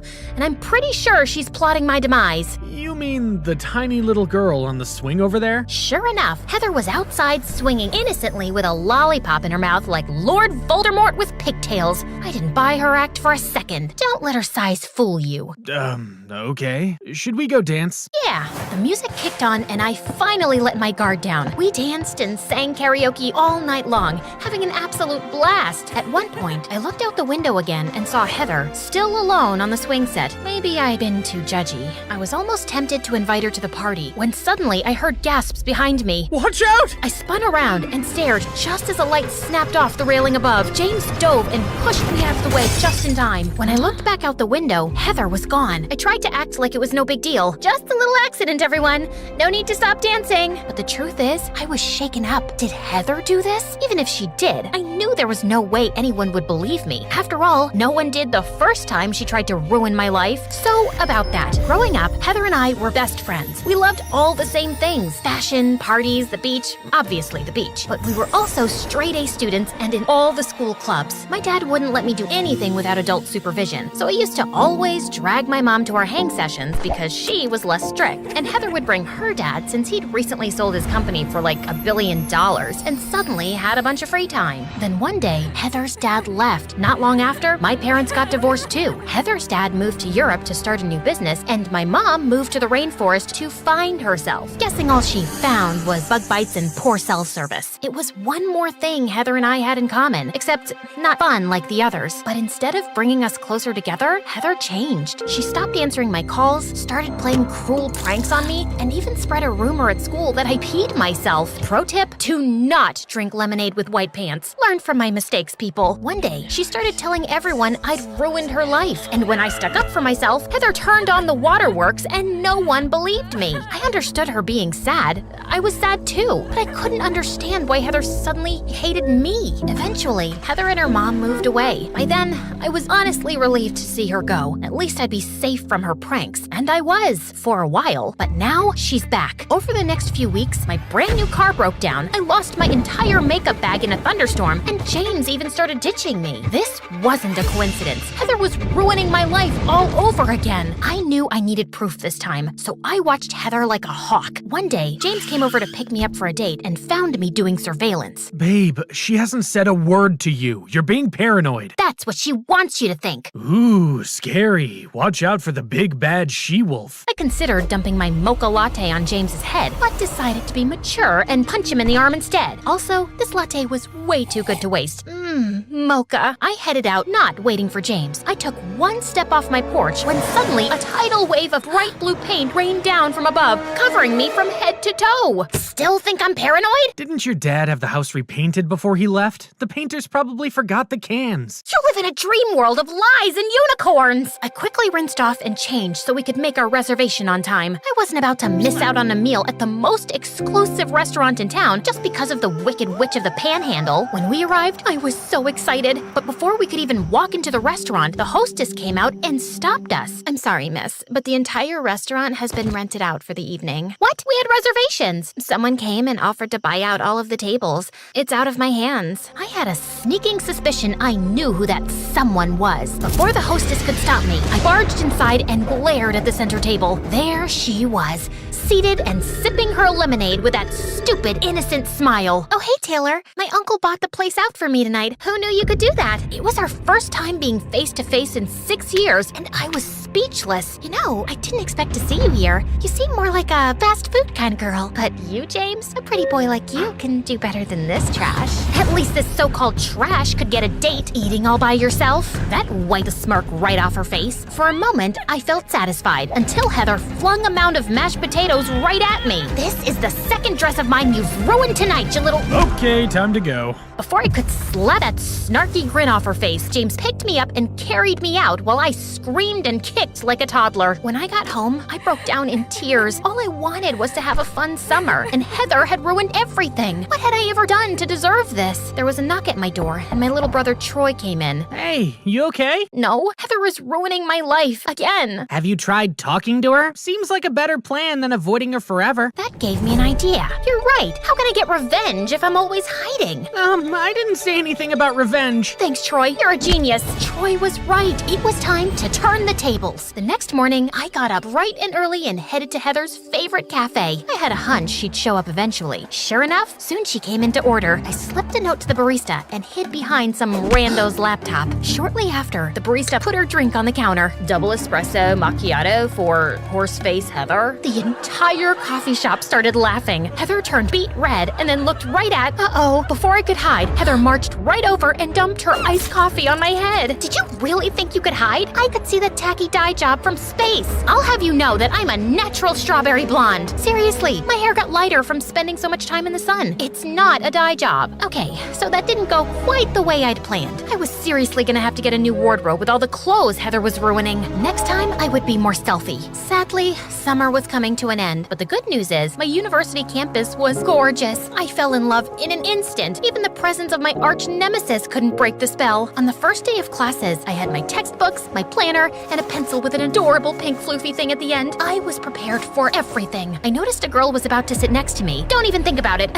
Sorry, I'm saving it for a friend. Why was I yelling at random students? I'm glad you asked. About an hour ago, I'd paid the janitor to delay Heather on her way to the classroom. That way, when she arrived to class, there would only be one seat left. Earlier that day, I'd gone to a hardware store to buy the strongest glue I could find. See where I'm going with this? Unfortunately, Heather did too. When she came in, I tried to play it cool, but I kept glancing at the chair, and Heather noticed. Then she did something truly evil.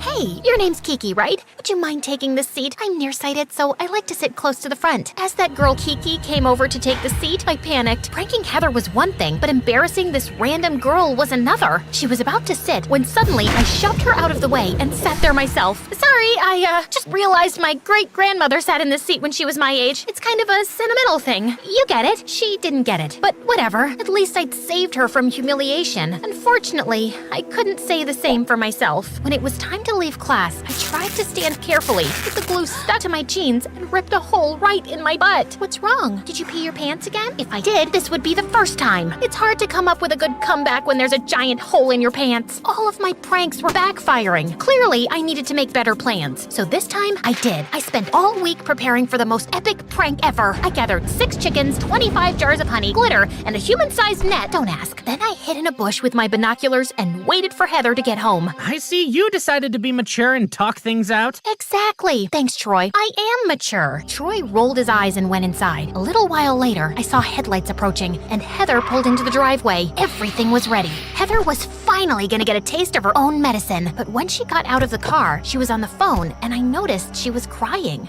You obviously don't care at all. You would have come back by now if you did. Forget it. My hand hesitated on the rope. Heather was in position. All I had to do was pull, and she'd be coughing feathers and glitter for a week. Instead, I approached her. Are you okay? Why do you care? Well, I don't know if you remember, but we used to be friends. Before you ruined my life, you mean? Oh my God, Heather. I have no idea what your problem is with me. We were besties, and then one day you decided to turn me into a boogeyman for no reason. Whatever it is, get over it. I'll never get over it. I'll follow you to the ends of the earth. You'll never know a moment's peace until I have my revenge. Wow, she really was insane. Stripes and polka dots? Also, the whole evil villain speech, that was weird too. Good luck with world domination or whatever, crazy pants. I started to walk away when suddenly I tripped and pulled on the rope to catch my fall. In an instant, I was hit with a cascade of feathers, honey, and glitter. Heather laughed when suddenly the net fell and snatched her up into the air. We both looked totally ridiculous, but at least the prank was a partial success. Was it just me, or was that a smile on Heather's face? Smile or not, Heather had told me she wasn't gonna let this go. I needed to be ready. A few weeks went by with nothing happening. I knew Heather was trying to lure me into a false sense of security. She must be planning something big. There was a big fall festival coming up. Even though I was a total summer girl, I loved the changing leaves, crisp autumn air, and pumpkin candles. I couldn't wait for the festival, and that's why I knew Heather would make her move there to ruin it for me. The day of the festival, I was on high alert. Babe, why do you keep checking your makeup? You look great. I'm not checking my makeup. I'm watching my 6. Then I saw her, hiding behind the donut stand. That's it. I've put up with your stupid little games all summer, and clearly you're not growing up anytime soon.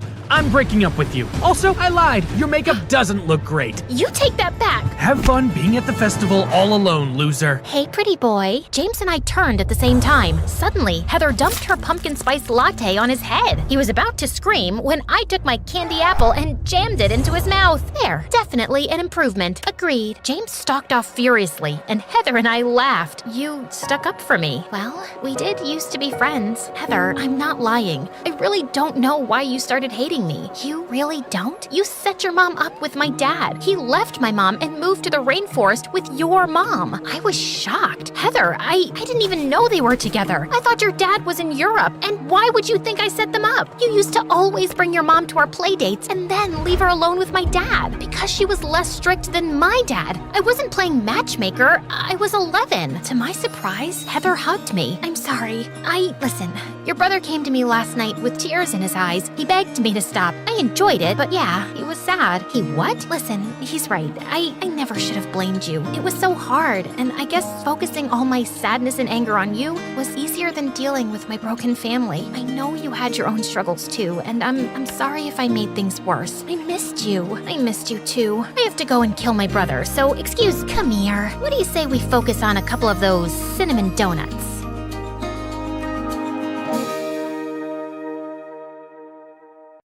Hi friends, my name is Crystal and I'm from Korea. Please like and subscribe.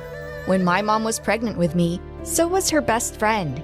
When our kids are born, they'll be buddies just like us. And Ben and I were. Growing up, he was my pal. One time Ben and I were playing and he was running after me. Then he accidentally nudged me and I fell down the stairs. I hit my head, but before I could cry, Ben started wailing. No, Crystal! Oh my god, it's all my fault. Does it hurt? Let me pick you up. Gosh, you're heavy. Crystal, are you okay? Ben, I'm fine, really. Saying that, I hugged him. Ben was such a softie. I did get a small Harry Potter-like scar on my forehead, but I didn't blame Ben. He was the best, and I wished we'd always be together. But when I was 5, Ben and his parents had to move to France for a work opportunity, and I missed him so much. As if things couldn't get any worse, Dad suffered a huge loss in his business soon after. Slowly, I saw how bad Mom and Dad's relationship was getting because of money problems. And after a few years, Mom left us. But Dad always tried to make me happy. We were so short on money that we had to shop at thrift stores, but he spent hours looking for the things I'd like. Look at this jacket, Crystal. It has rhinestones. You love rhinestones. It is pretty, Daddy. See? I told you we'd find some good stuff here. Since I was a good student, I got a scholarship at my school and relieved Dad of that burden. I worked hard and was a top student.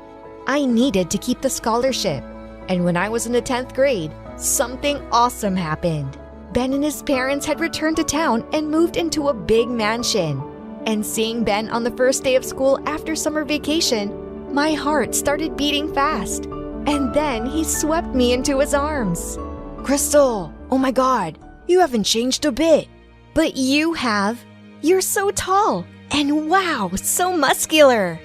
Ben and I were in the same class and we started hanging out together all the time. But I soon realized he was getting way too much attention from all the girls, especially Mia. And she was the worst. She acted like she owned the whole town, just because her mom was the mayor.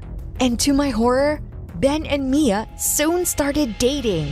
I hated her, but for Ben's sake, I pretended to be nice, and she did the same. She acted like a saint in front of Ben, but not when he wasn't around. She'd do petty things like pull out the chair when I was about to sit, and she would always comment on my clothes and appearance. I'm saying all this for your benefit. No one likes a girl who looks so poor. I'd rather be poor than a jerk like you. Gosh, what did Ben ever see in that witch? One time for lunch, Ben had gotten the yummiest pizza and we were enjoying it when Mia came and hugged him tight. Oh, I missed you so much in art class. Why didn't you join it, Benny Wenny? You know I'm a science guy, babe. Here, wanna have some pizza? She refused, and then Ben packed the leftovers and told me I should take them home because he was full. Dad and I never ordered out much, and I was happy to share it with him. A few weeks later, it was Ben's birthday and he invited me to his place. I saw how Ben and Mia were dancing so close to each other, and it made me feel so jealous. I went to the balcony for some fresh air. After a while, I was headed back inside when Mia and some of her friends came, and I hid behind a plant. You've really got yourself a hot boyfriend this time, Mia. Yeah, he's totally wrapped around my fingers. He adores me and gives me the best gifts. There's just one problem. His miserable beggar friend. Oh, I really hate her.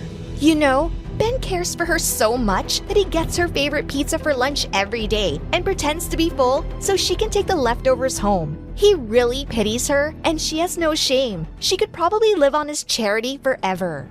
Why would Ben tell her something like that? What? So pathetic.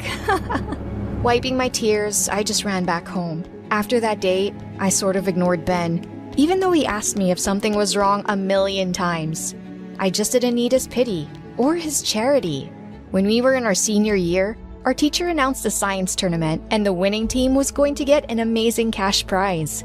Dad and I could always use the money, so I immediately signed up for it, and I was paired with Ben. I tried to get my partner changed, but the teacher said it was final. So, you want to come over to my place to brainstorm some ideas? No thanks.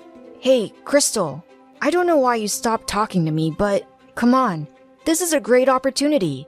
Let's do this together, please. I knew Ben was a science genius, and being paired with him was probably the best thing, so I reluctantly agreed.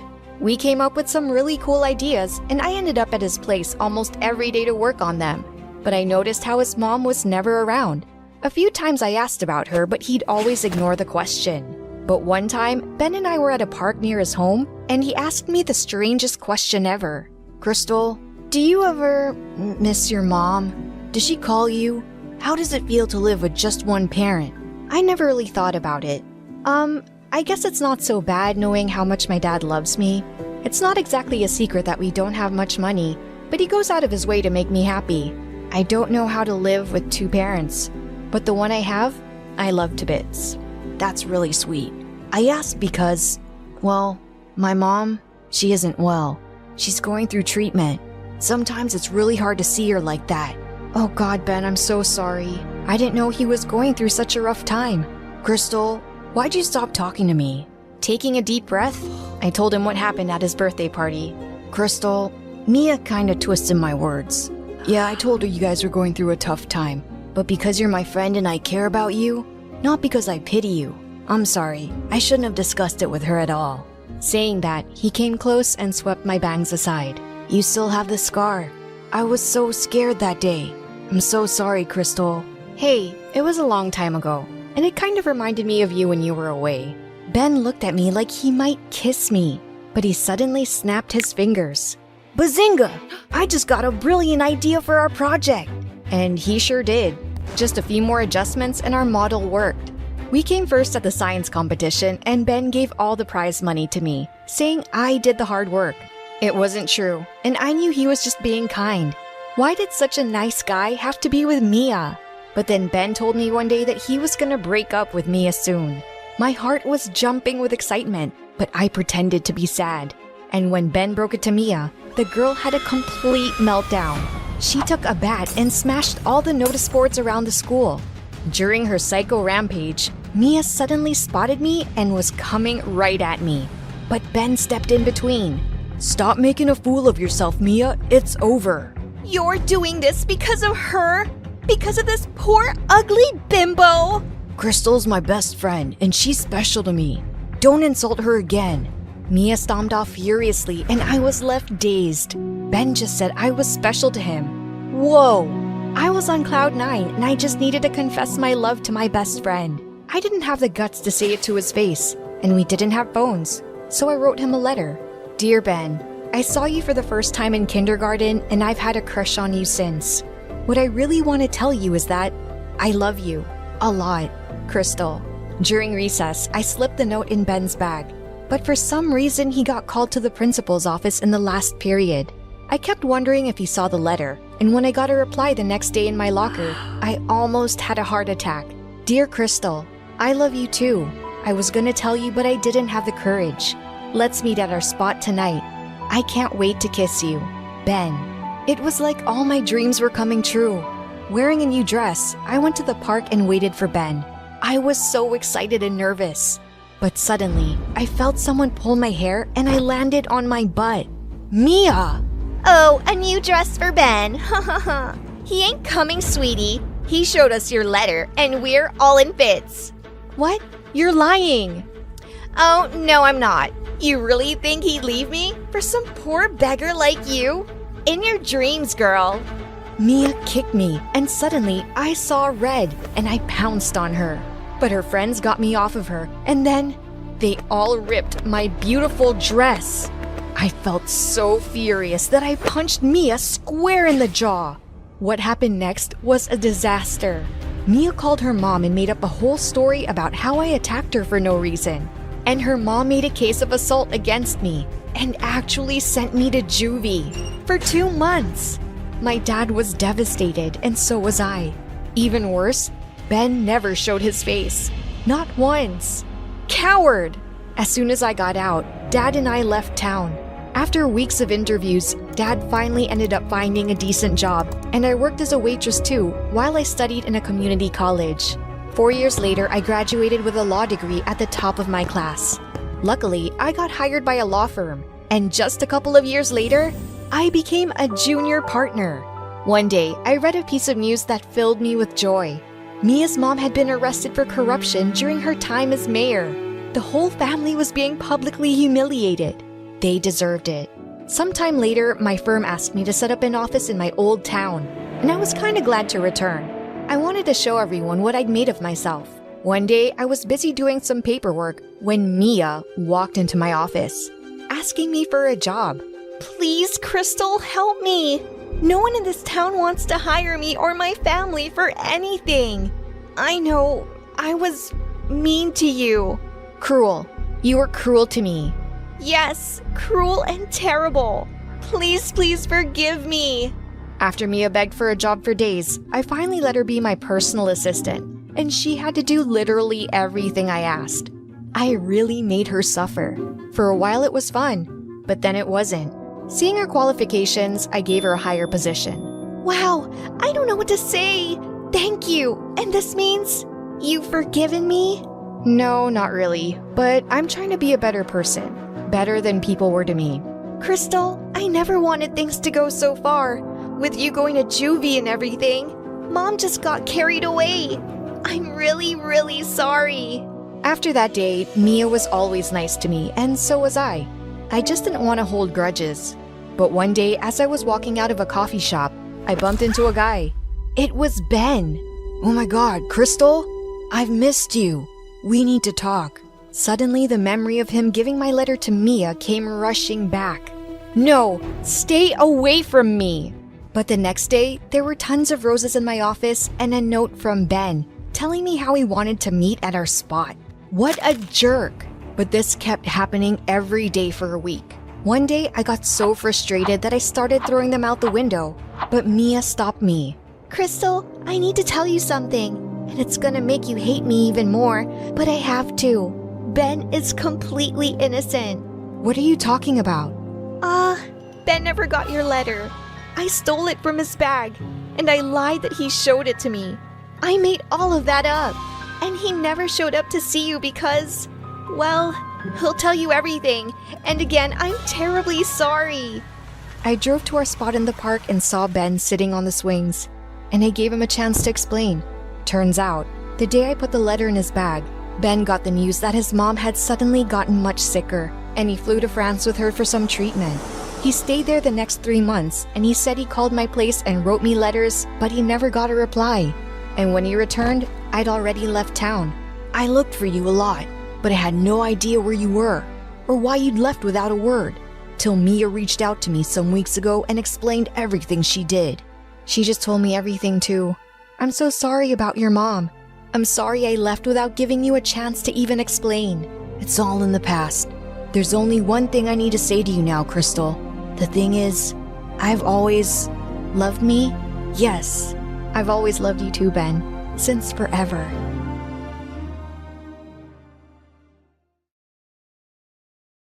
Hi, I'm Kiara from Norway. Please like and subscribe. From the moment I was born, my dad decided I'd be the future of our small country. He was the head of the government and was loved and respected by everyone. Dad always wanted me to be like him, so my training started pretty young. You must have seen kids running after butterflies in the park or jumping on couches. Well, I never did any of that. Instead, I had to attend special etiquette classes as soon as I was old enough to sit at the table. I never spoke loudly, and there were certain words I wasn't allowed to use, like poop or pee. Always say, I want to drop the browns in the bowl, or I want to put gravity to good use. Well, that did get me some strange looks in kindergarten, but I didn't care. One time when I was 7, I went with Mom to my friend's birthday party. I was having an amazing time stuffing my mouth with cake, but when I wanted a 5th helping, Mom refused. You know the sugar rush makes you hyperactive, Kiara. No more cake. But when Mom wasn't looking, I sneaked to the table quietly and cut myself a huge slice. Just then, Mom saw me and tried to snatch it from my hand when my classmate Naomi bumped into me and the cake went flying onto Mom's face. What have you done? I wanted that cake. It's so yummy and sugary. Not like all those awful salads I have to eat at home. Here, have mine. This one's even more sugary since I added strawberry syrup on top. And here's a secret. Salads taste much better when you put chocolate sauce on it. That was genius. I tried her recipe that night, and the sugar rush made me go wild. I transformed into a little tornado bouncing off the walls, destroying everything in sight. And Dad was not amused. He gave me the biggest lecture on how I needed to behave responsibly and grounded me for a week with no gadgets, no storybooks, and no desserts. This should teach you how to live a disciplined life. I sulked for hours but knew better than to argue with Dad. The next day at school, Naomi asked me if I tried her recipe, and I told her the truth. But that's so lame. If kids won't eat sugar, then who will? We can't have the sugar factories go bankrupt, right? After that day, Naomi brought sweet treats for me every day, and soon we became best friends. Meanwhile at school, I studied my butt off to ensure I topped my grades. I knew it was always expected of me, and I loved studying anyway, so I wasn't complaining. But studying wasn't the only thing I was good at. By the time I was in high school, I was the president of the student council, a national-level chess player, and the best actress in the school's drama club. And I absolutely loved the drama club. It was the only time in my life when I could forget who I was and slip into the life of another character. One time, I got chosen to play Juliet for an inter-school drama competition, but the guy playing Romeo broke his ankle and got replaced by the biggest jerk in our school, Justin. And he was so annoying. Ever since I'd made fun of his gigantic glasses in 1st grade, he'd held a grudge against me and was such a pain in the butt. Romeo, oh Romeo, where art thou, oh Romeo? Kiara, oh Kiara, I'll make you a tiara of spiders and flies all dead to put it on your ugly head. That's not what you're supposed to say. No? Sorry, I forgot my lines. But you're such a piece of art that poetry just flows out of me whenever I see you. God, why was he such a moron? Other than this minor glitch called Justin, my life was perfect. Hey, Naomi, I won the Spanish debate competition. Again. Could it be that no one else participated? Well, it's not my fault everyone's scared to compete against me. Girl, why don't you just slow down and enjoy life? You know, you don't have to be perfect at everything. I know, but that's just how I am. No, it's just how you've made yourself to be. Tell me, when's the last time you went to a party? I don't know, but that reminds me. Dad's hosting a dinner for his politician friends tonight, and your dad's invited too, so you better come along. That night at the dinner, all the adults were mingling with each other while Naomi and I sat in a corner sipping orange juice. What a bore fest. Catch me if I fall asleep. What's wrong with this party? The music's nice, the people are classy, and the food is good. How dare you call this food? Cows eat this stuff. Burgers, cupcakes, extra cheese pizzas, that's real food. As for the people, I bet they secretly hate each other. Can't you see all the fake smiles? That's called being polite. polite my butt. After putting me through this torture, you've gotta accompany me to the school's camping trip this weekend. I don't think Dad would. Just then, Dad walked over and said he wanted to introduce me to someone. Kiara, meet Ted. His dad's a media mogul in the US. And my dear friend, we keep joking about you two getting married. Why don't you two get to know each other? Ted took me out for a stroll in the garden, and it was so awkward. He cracked the lamest jokes, kept bragging about how rich and famous his family was, and even tried holding my hand once. I avoid holding hands since it's the flu season, and I can't risk catching an infection. I like it. A girl who knows how to take care of herself will take good care of my babies too. What the freaking fudge? Thankfully, at that moment, someone came looking for him and he left. I thought of escaping to my room when I saw Naomi at our mansion's gate talking to someone. It was Justin, and he was dressed as a pizza boy. What are you doing here? Belly dancing. Can't you see I'm delivering pizzas? Sorry, Kiara, but I was starving and the food at your party is, terrible. But Naomi, it's healthy and it's good to eat healthy food. Good luck trying to convince yourself, hun, but I'd rather eat unhealthy food and go to heaven sooner. Yum. I have a spare pizza if you want some. I can't eat junk food and take risks with my health. Holy potatoes. I always thought you were a snob, but you're actually a nutcase. I guess it's no fun being you. Can you stop being a jerk? It's easy for you to judge when you don't know a thing about me or my life. Feeling angry, I turned and stormed off. But deep inside, I knew no matter how much I tried to deny it, Justin was right. It was no fun being me. Feeling a bit frustrated, I went to Dad's study later that night to have a heart-to-heart conversation with him. I had to tell him about that self-absorbed dimwit Ted and that there was no way I could have a future with him.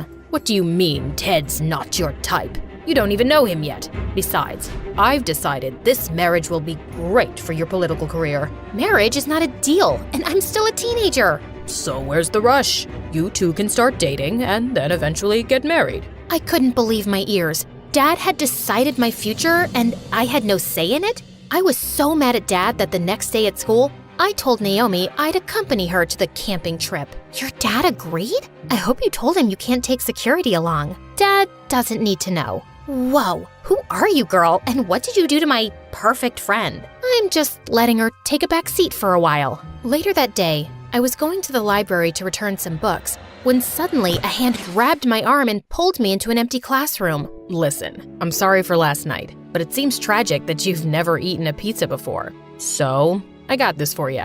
Take a bite. I promise you won't die. Justin looked straight into my eyes, and for some reason, it made my heart skip a beat. It's amazing. Not as amazing as you, though. I mean, you amaze me. And why's that? You're the only girl I know who looks like a goat eating a pizza. What an absolute jerk! That weekend, when I snuck out of my house early in the morning for the camping trip, Naomi's car was already waiting for me. We drove for hours and reached a huge house by the lake in the middle of nowhere. Where are we? And where are the camp people? Kiara, don't be mad, but I lied to you. This isn't a camping trip. Justin and I decided to organize an overnight party, and I thought Dad's lake house would be perfect for it. What? You've gotta be mad. You know I hate parties.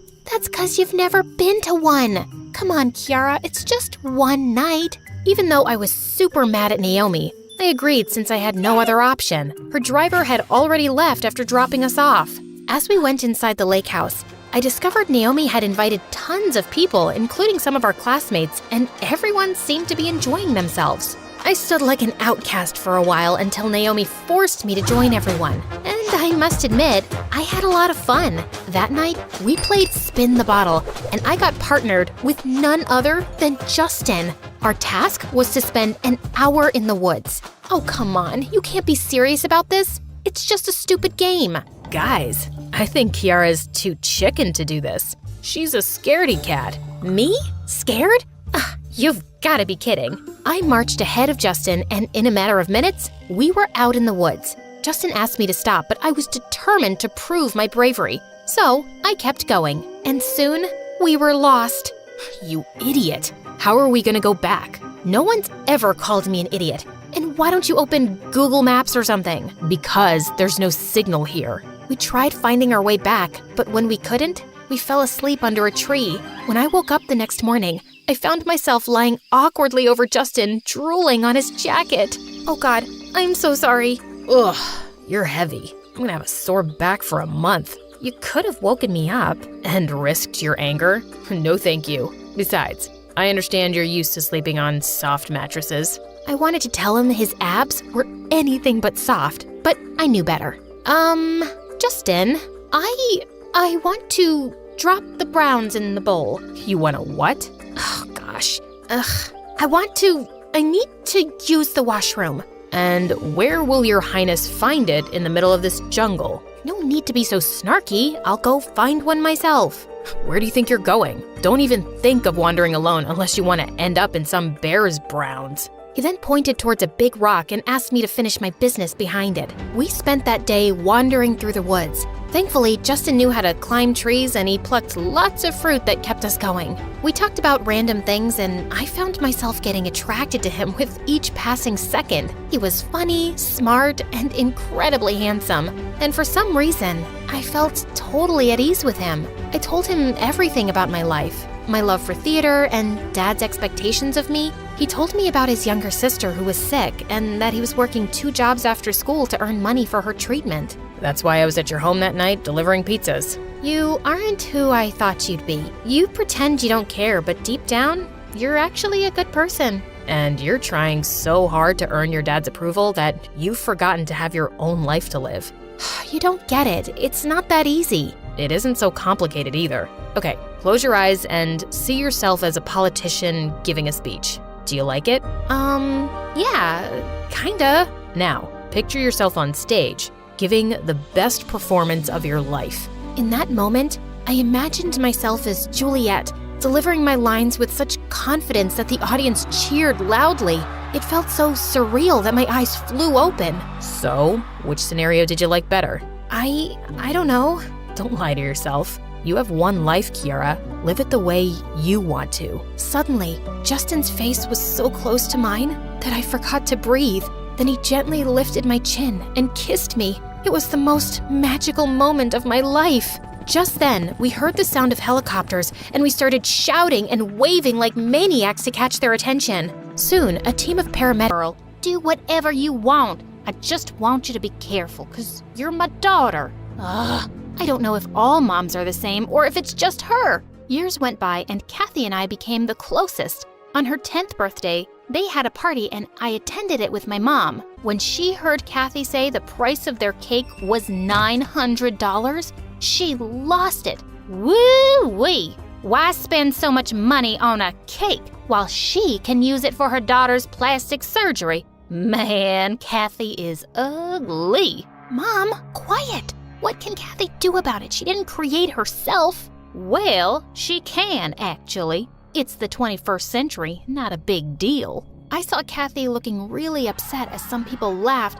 and her mom asked us to leave. It was so embarrassing. Mom, stop! Are you crazy? You hurt Kathy's feelings. And does it make you mad that her mom is a single woman like you, but she's done so well for herself? Oh, shut up, Greta. I can tell from the looks of that lady, she's not honest. And listen, I don't want you to visit their house any longer. I don't have a good feeling about them. But I couldn't dump my best friend for no good reason. The next day, I went to Kathy's house and I apologized to her for my mom's annoying behavior. Kathy was such a sweet friend that she didn't hate me for my mom, and she forgave me. Just then, I saw her mom dancing. Kathy said her mom was a famous dancer in town and she ran a dance studio too. That's so cool, Kathy. I've always wanted to be a dancer, but you know my mom. She'd never pay for it. What if you don't need to pay? I'll speak to my mom. She'll teach you for free. That was amazing. I started going for weekend dance classes, telling Mom I was just hanging out with Kathy. Kathy's mom was teaching me some really different moves I'd never seen before, and she said it was the new trend. I was practicing at home one night when Mom came into my room and she burst out laughing. Where did you learn that from? That's insane. OMG, I can't stop laughing. What's so funny, Mom? Clearly, you have no idea about the hot trend. And I learned this from a professional dancer. Professional? What? Oh no. These moves with claps and snaps? That's not dancing, really. Enough, Mom. I'm sick of this. Just leave me alone. I pushed her out of my room and closed the door. God. Weeks later, we had a talent show. All the parents and teachers were going to be there, and I was freaking confident. I was going to get some big applause for my dance and prove my mom wrong. The moment I got on the stage and the music started, there was so much noise from the audience. Wow, they were loving it. But seconds later, they started throwing paper balls and shouting, "Out, out, out, out, out, out, out, out." I stood frozen in shock. What? Just then I heard Mom yelling from the crowd. "I warned you about these foolish dance moves, Greta. I told you. But no, you didn't listen. See now? Why don't you ever listen to your mommy?" Seriously, Mom? I couldn't be more embarrassed. I ran home angrily. I was super mad at both my mom and Kathy's mom. How could she teach me this stupid dance? I didn't talk to my mom for days, and I stayed inside my blanket house. I'd only let my hand out of the bed to grab food from Mom. I wasn't gonna forgive any of them. One morning, when I let out my hand to get food, Mom held my hand and wouldn't let go. Just let go of my hand, Mom. I don't wanna. Kathy? What are you doing here? I'm so mad at you and your mom. You guys made me a fool out there.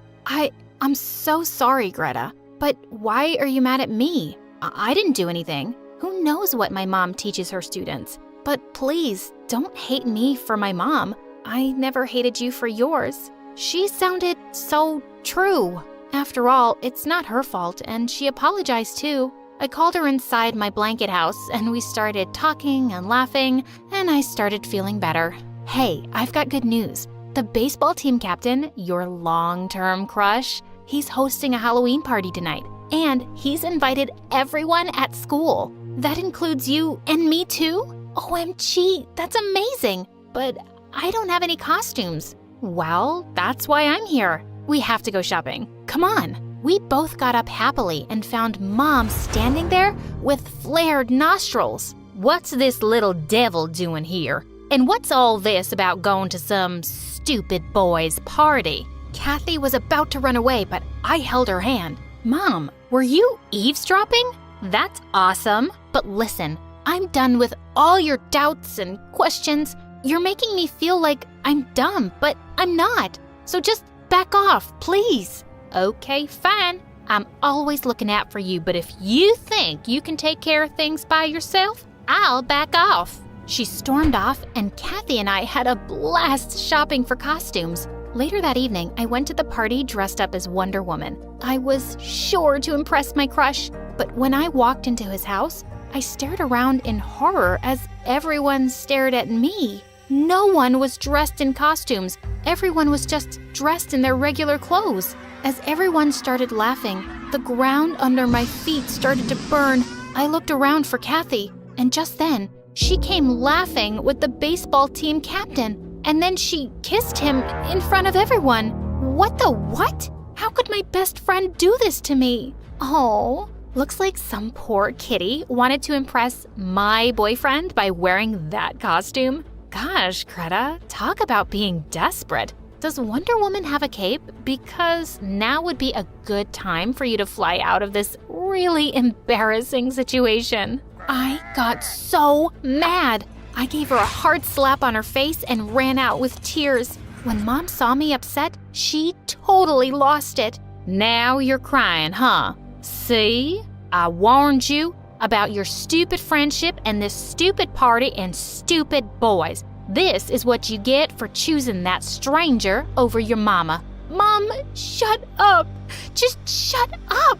Of course, she couldn't. She kept blabbering while I walked sadly to my room. I couldn't sleep that night thinking of what Kathy had done to me all along. I didn't go to school for days, but Mom's torture was increasing, so I had to move on. But I wouldn't even look at that witch Kathy. Then one day, the teacher announced there was going to be a food sales day where we had to cook and sell food on campus. and Kathy and I were on the same team. We were given small cooking stations, and I started cooking on my own. Kathy was standing opposite to me, staring with devil eyes. Suddenly, I looked up to see that she was gone. Where'd she go? And seconds later, someone pushed me out of my station. Mom, what are you doing here? And why are you attacking me? Before she could answer, my whole tent burst into flames.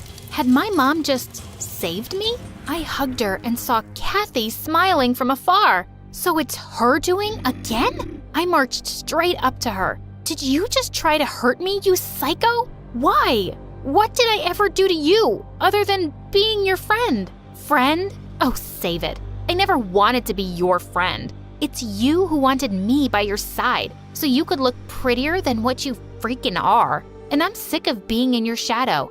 I'm tired of being the ugly one. I don't want to be ugly. I can't be ugly. Ugly? I never saw you like that. I always thought you were a sweet, nice girl. What are you talking about? Why didn't you tell me about this before? You were never in my shadow.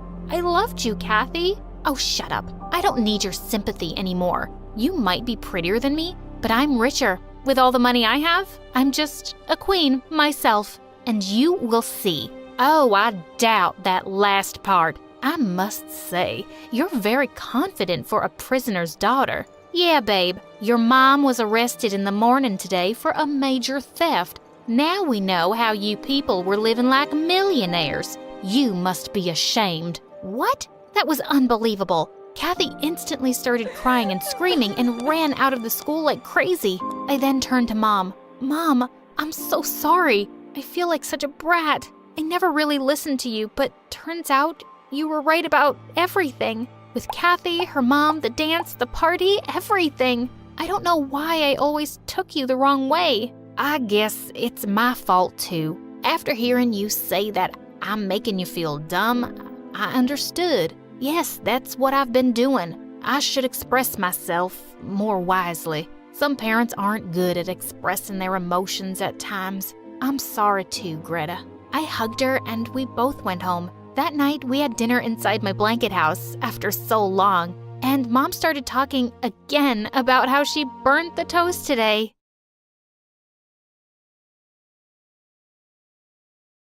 Hi, I'm Monica from California. Please like and subscribe. I was born to middle-class parents. Dad was a lawyer and Mom was a sculptor, and unfortunately, she wasn't as good as she thought. Is that a monkey's butt, Mom? Yes, it represents freedom. You won't get it. I don't think anyone will. Growing up, I was closer to my dad. He would read to me every day and tuck me into bed, while Mom stayed in her room making weird structures from mud. Every time Dad asked her to get a real job, she would lock herself in and not come out for days. One evening after an argument with Dad, Mom left the house in the middle of the night. We searched everywhere and found her in the park, crouching under a tree. What took you guys so long? Look what I made. Mom, we were going crazy looking for you. Oh, but I was right here, darling. Things changed after that. Mom and Dad started avoiding each other even more, and Dad got busier with work. I started reading to keep myself distracted, and by 17, I'd read almost all the books in Dad's library. One night, I was studying for a test when I heard Mom and Dad arguing again. I work hard all day and night, and you go behind my back to get these useless things? I'm trying to build something amazing. I knew you wouldn't give me the money if I told you. Just relax. No, I won't. I've had enough. I'm leaving. What? No, Dad, wait! Dad didn't even turn around. I was so mad at Mom for driving him away that I didn't talk to her for days. After Dad left, things went downhill quickly in terms of money. I was a straight-A student, so we got an extension on the fees, and somehow I convinced my mom to get a job in the diner so we wouldn't go completely broke. But a few days later, I came back from school to find Mom sitting outside the house. What? What happened? The landlord threw us out. We didn't have the money for rent. But I thought you got a salary. Yes, but then I saw this beautiful sculpting kit and I couldn't stop myself. Can't you ask for an advance at your job? Oh no, I can't. I quit. Waiting on people is not my thing. You quit? Mom, are you crazy? We're homeless because you spent everything on those stupid supplies. This is not stupid. This is my dream. And what about my dreams? You know I want to study law. And you know what? It's my fault. I should have known better. The look on Mom's face broke my heart, but I was too mad to think straight. We took our luggage and moved to a motel nearby, and I spent the whole night applying to every part-time job on the internet. That's when I came across an ad asking for a babysitter for 10-year-old twin girls. The money was good, so I applied, and luckily I got a call back almost immediately, along with an address. The place was in the middle of nowhere, and as I stepped inside, a can of juice went flying past me, almost hitting me in the head. This is cranberry. I'm allergic to this. You want me to die, don't you? Hello? I'm talking to you. Sis? I think she's finally gone crazy. What do you think? Should we kick her out too? The poor maid stood still like a rock, staring at the floor as the two brats screamed at her. I could see tears rolling down her face, but her expression remained cold as ice. Hi, I think they're talking to you. And you two, can you stop flinging things like that? You might end up hurting someone. Then don't stand in the way, ugly face. Who are you anyway? A trespasser from the media? Oh my god, a kidnapper? I'm here for the babysitting job. Oh, but aren't you supposed to be all old and wrinkly? And what are you still doing here? Get your deaf butt out of this room. Now, that's not a very nice thing to say, Emerald. Suddenly, a handsome guy in his 40s walked in, and the whole place fell silent. Something about his face screamed royalty to me, but when he spoke, a chill ran down my spine. You must be Monica. I'm Robbie Jackson. That's Emerald and Pearl, my daughters. Just excuse their behavior. They get hyper around new people. No problem, but they do need to treat people with respect. Of course. That's why I want a good nanny for them that could teach them some manners. You see, I'm a busy man and I need my space. Sure, but I thought you needed a babysitter. Potato. You help them study, eat, sleep, everything. And sometimes you have to stay the night. Like tonight I have a charity event and I'll be back tomorrow. I'll pay you extra for this. Do we have a deal? I thought about it for a moment before agreeing, and Mr. Jackson immediately gave me $5,000 as a salary advance. This was huge. Don't get too happy. We won't make it easy on you. Consider this as our warning. Dad's soft, but we're not. Try me. I'm tougher than you think. As I lay on my bed that night, I couldn't shake an uneasy feeling about the house and those creepy brats. God, those girls needed some discipline. I went downstairs to get some water and found the maid from the morning. So I thought of having a little chat. Hey there, so how long have you been working here? Silence.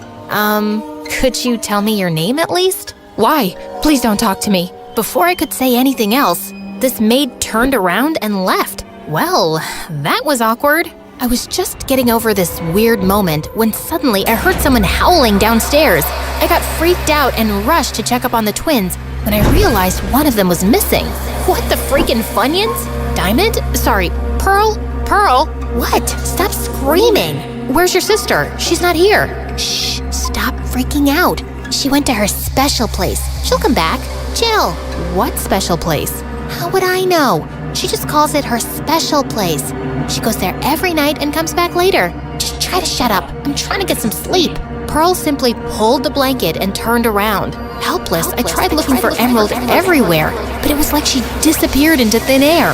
The next morning before leaving for school, I went straight to Mr. Jackson to talk about it.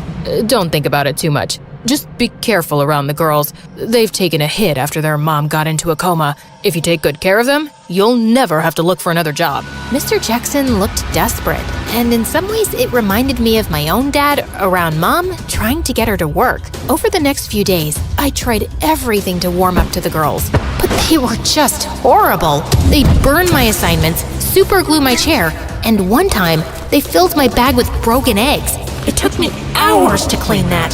One day at work, Mr. Jackson informed me that it was the twins' 11th birthday, and he wanted to throw the biggest party ever. But an hour before guests started pouring in, he left for an urgent business meeting, leaving me in charge. When I told the girls, they went ballistic. He always gets away with it. Not this time. He's gonna regret missing out on our birthday. Emerald pulled a lighter out of her pocket and rushed to the library. I chased her all the way up in this maze of a house and found her with a lighter under a massive painting. I wonder how he'll feel when we burn his favorite painting down. You can't! You won't! Listen, Emerald, I'm sure something important came up. That doesn't mean he can abandon us like that. And what do you know? You probably have both of your parents loving you. Actually, no. I told the girls about my issues regarding mom and dad, and suddenly they went softer. Emerald pulled the lighter down, and after that day, she was surprisingly kinda well-behaved. The week went by peacefully, and soon the school announced the annual scholarship test. I asked Mr. Jackson if he could spare me for a week, but he suggested I just move in instead. It didn't sound half bad, so I agreed, but when I told Mom, she said she had a bad feeling about it. Well, I would have preferred if she had a job instead of a bad feeling, but whatever. I moved in the next day, and while I was setting up my stuff, Mr. Jackson called for me.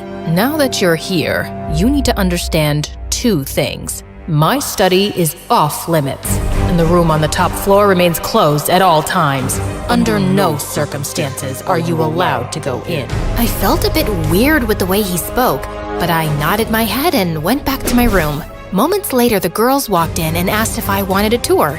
They took me around the house, showing off their bowling alley, swimming pool, and arcade. Do you get to play many games with your dad? No, he's always busy. Oh, okay. Why do you say it like that? Like what? Like you're feeling sorry for us?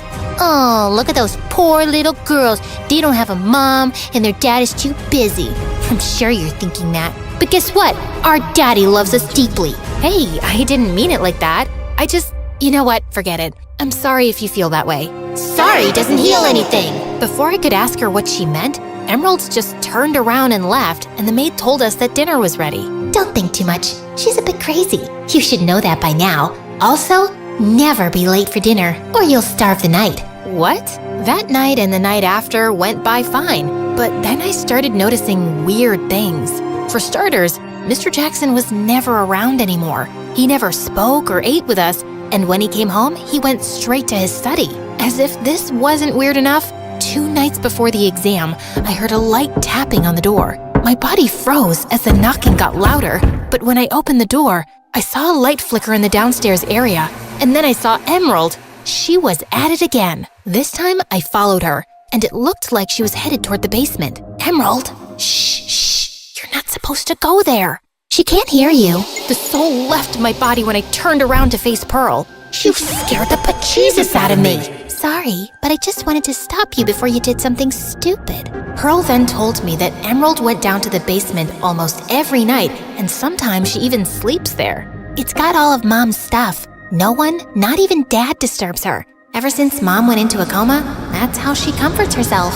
That explains why she went missing the first night I was here. But if you knew that, why didn't you tell me before? It was just fun watching you get creeped out. Anyway, you should sleep now. I'll keep an eye on her. I believed Pearl and went back to bed. But an hour later, I woke up again, and this time it was to the smell of smoke. My room was drowning in smoke. As I made my way to the hall screaming for the girls and dialing the fire brigade. Monica! Oh my god, are you okay? What happened? I don't know. I was waiting for Emerald and passed out on the floor. When I woke up, there was fire everywhere. Hold on, where's Emerald? The 2 of us rushed toward the basement, but the fire was totally out of control. Luckily, the fire truck arrived just in time and rescued Emerald unharmed. They said that the fire was caused because of a candle in the basement. I was just lighting up some of Mom's favorite candles, and I didn't realize when I dozed off, I burned everything that belonged to Mom. I'm so sorry. As long as we found you. Emerald started sobbing and I hugged her tight. Just then, Mr. Jackson arrived looking horrified, and when the fire guys told him what caused the mess, he lost his mind. You know what? I've done everything for you girls, and all you've done is made a mess out of my life. How could you burn the house down? I'm sorry to butt in, Mr. Jackson, but it was a mistake. Emerald feels horrible, and to be honest, you should be glad your girls are okay. And who are you to tell me what to do? Don't forget your place. You're just a servant here. You can't talk to her like that, Dad. She saved our lives. I can do whatever I want. Watch this. You're fired. Don't come here again. Gladly, Mr. Jackson. And I hope you become a better parent, because God knows these girls deserve it. I said my final goodbyes to the girls and left. Thanks to the wild night, I was super exhausted at school the next day and totally tanked my scholarship test. When I went home, Mom gave me the shocking news.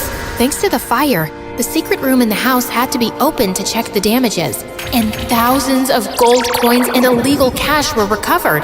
everything belonged to Mr. Jackson. He was taken to jail and the girls were sent to London to stay with their aunt. Wow, that's why he kept the room shut all the time. I'm just happy the girls are safe. Yeah, Mon, I'm sorry for putting you through this.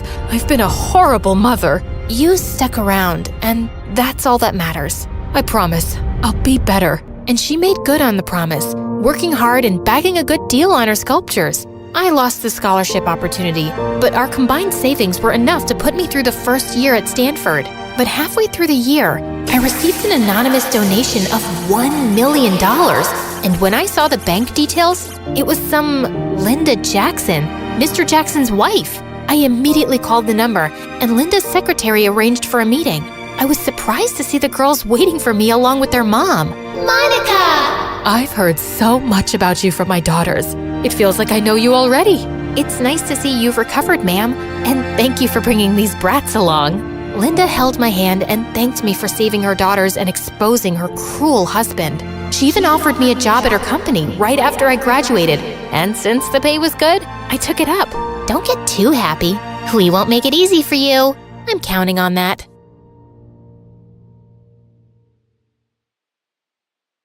When I was 6 years old, I got my mom a beautiful chess box.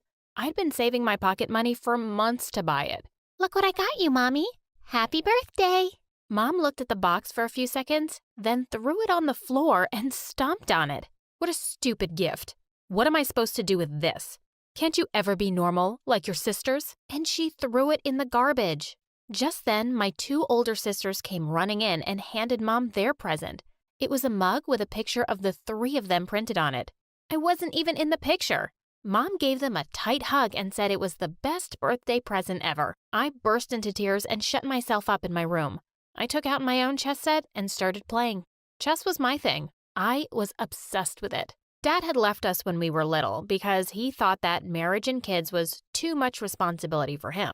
I looked exactly like my dad, so Mom took out all her anger on me. Anything I did seemed to get on her nerves. Even my older sisters seemed to hate me, and they blamed me for everything. One time they failed all their exams, and they said it was my fault. She always has company over to play chess, and they make so much noise. We weren't able to study for the tests. What? Mom started shouting at me and said I had to clean their rooms for a month to make up for my poor sisters. I'd had enough. In your dreams, Mom. And I walked off and locked myself up in my room. I didn't come out for the next few days. I just kept playing chess alone. One day, when I was in the 3rd grade, I invited a friend over to my place. He was my chess partner at school. I was afraid my family would be rude to him, but they seemed delighted to have him over.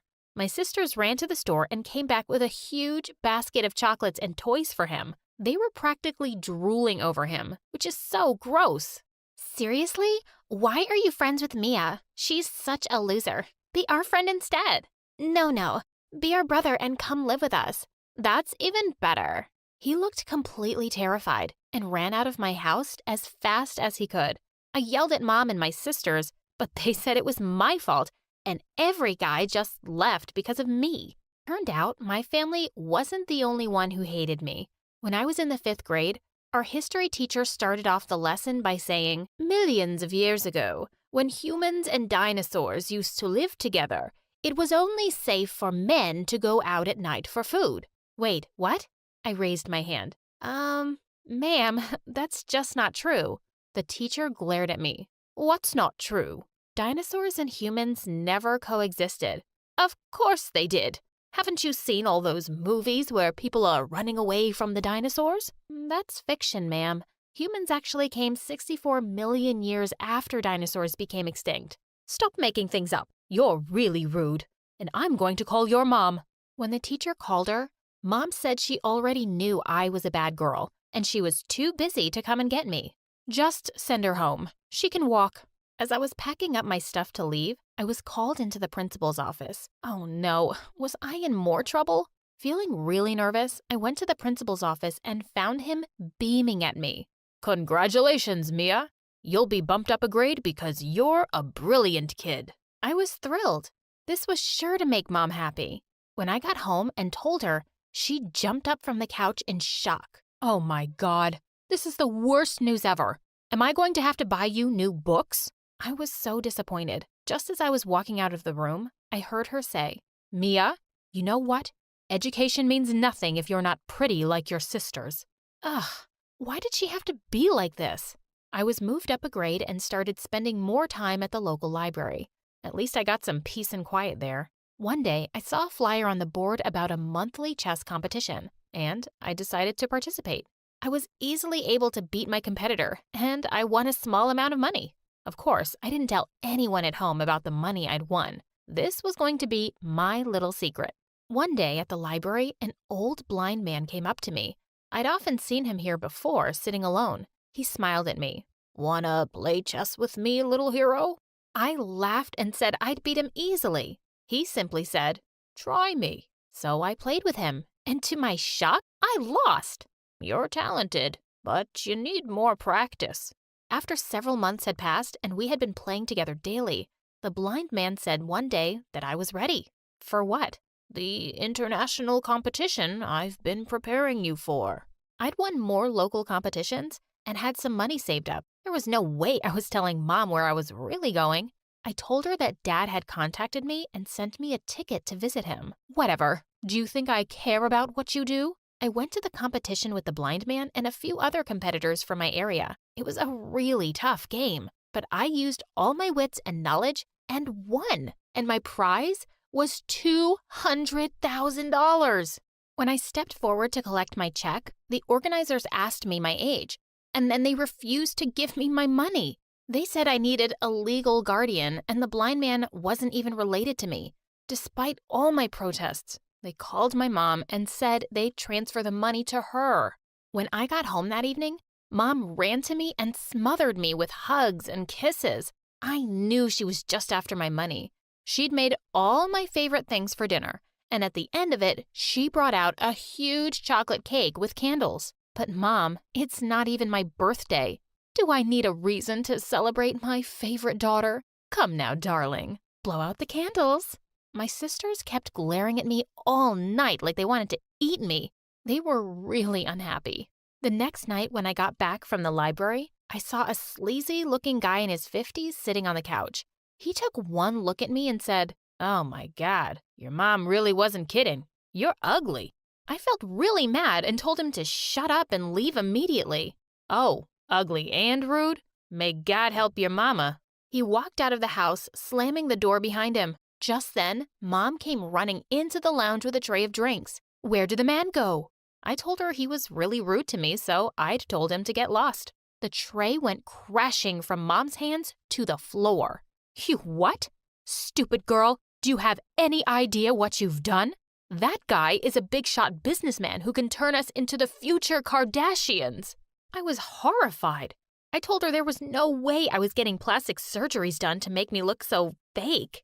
Fine, your sisters will. I yelled at her. You can't use my money to get those stupid surgeries. Stop being so melodramatic, honey. Just participate in another competition and win some more money. Simple. I threatened to call Dad and said I would sue her, but she just laughed like a maniac and said he'd probably forgotten all about his ugly daughter by now. I ran to my room and screamed into my pillow in anger. I hated her. Since my older sister Amanda was 19, she was legally allowed to have plastic surgeries. Her face looked so different now, I could no longer even recognize her, but Mom thought it was amazing. Darling, you're going to make us so rich with that beautiful face. You look just like a Hollywood star. Amanda looked at her and said, yeah, I've been meaning to tell you. I'm going to be a Hollywood star. I've been offered a really great role in a huge movie. Mom looked beyond delighted. Well, that's perfect. You'll make us all tons of money. Yeah, right, Mom.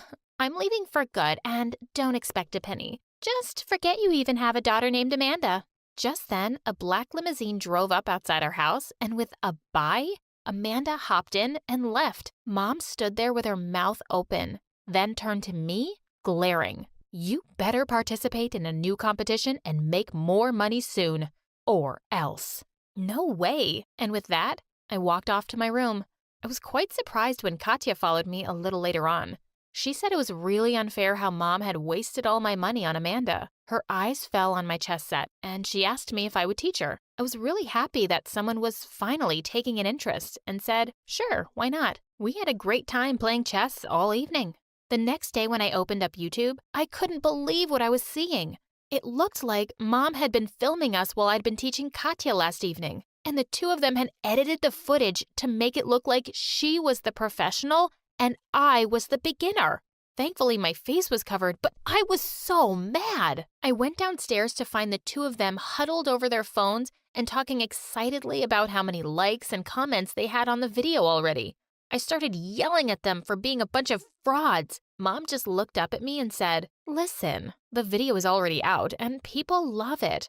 They can hardly believe that a beautiful girl like Katya is such a genius. So, here's our plan. You keep doing your crazy thing and practice chess and play online, and Katya will record you and post videos. It'll only be like 3 videos a week. Seriously? Mom was just shameless. Why on earth would I do that? Because we'll give you your share of the money, and then you can finally leave for good. I don't care if you do, but only after your sister is famous. Okay, that sounded fair to me. So I shook hands with her on it. It was a deal. Things went fine for a while. I was doing what I loved, and my sister kept making videos of me and uploading them. The channel was getting more popular, and Katya was getting really famous. I finally had the peace and quiet I always dreamed of. Most evenings, I was busy studying in the library and working on my plan to get out of here. One night, I got a letter and started screaming with joy. When Mom asked me why, I told her that I'd been accepted for a scholarship and I was going to China as an exchange student. I thought Mom wouldn't even care, but she went completely nuts. She tried snatching the letter from me, but I quickly slipped it inside my shirt. She kept shouting that I couldn't go and just leave all of her hard work she had put into making the channel famous, but I wasn't listening to her nonsense anymore. I was done, and I was leaving. The blind man is really unwell. He's asking for you, Mia. He needs his little friend. I felt shocked and immediately ran out of the house to go see him. When I reached his place, the front door was half open. I walked inside, and it was all dark. I kept calling his name, but there was no response. After I'd searched the whole house, I left feeling really worried. When I got back home, Katya went down on her knees and started crying, begging me to stay. I turned to Mom and asked her what had happened to the blind man. Oh, he's fine. He doesn't live at that address anymore. And I just said all that stuff so I had a chance to tear up your passport. As I stared at it in horror, every horrible thing she'd ever said and done came rushing back to me, and I just snapped. I leapt forward to attack her, but Katya stood up quickly and came between us. Suddenly, Mom said that she felt dizzy and fell back on the couch. I need a doctor. When the doctor came and examined Mom, he told us something really shocking. Mom had broken heart syndrome. She needed really good care, and we had to make sure she didn't have any stress. As I sat by her bedside, she took my hand and started crying and apologizing for everything she'd done. She sobbed that it was only because I reminded her so much of Dad. At that moment, I felt really sorry for her. Then she showed me the heart-shaped necklace she'd been wearing for years. Looking at it closely, I was shocked to see my name carved on it. See, my precious daughter, I've always loved you, but I was never any good at expressing my emotions. I cherish you so much. Please forgive me. I hugged my mom and cried on her chest. From that day on, I just wanted to make Mom happy. I went back to making chess videos with Katya, and I started participating in more competitions and made a lot of money. The smile on Mom's face was everything for me. After I graduated from high school at 16, I had a really important international competition coming up. I practiced with the blind man day after day, and I told him I really needed to win this for Mom. He looked at me solemnly and said, "Kid, the only person you should work hard for is you. Make yourself proud." I didn't want to argue with him, so I just nodded. He wouldn't understand. I just wanted Mom to be really proud to have me as her daughter. The day of the big competition arrived, and Mom and Katya traveled with me to another state. I was really glad to have them by my side for support, especially Mom. Minutes before the competition started, I felt really nervous and wanted Mom to hug me for good luck. I went looking for her backstage when I saw her and Katya talking. What I heard left me shook. Ugh, Mom, I'm so tired of this. How long are we supposed to suck up to Mia? I told you, not before I make a fortune out of that girl's stupid gift. Why can't you just send her to Dad? You never had to raise a child that isn't yours. That jerk, he left and thought I'd just raise his child for free? I couldn't believe it. I stood frozen in my spot. I wanted to yell at them, but I couldn't even speak.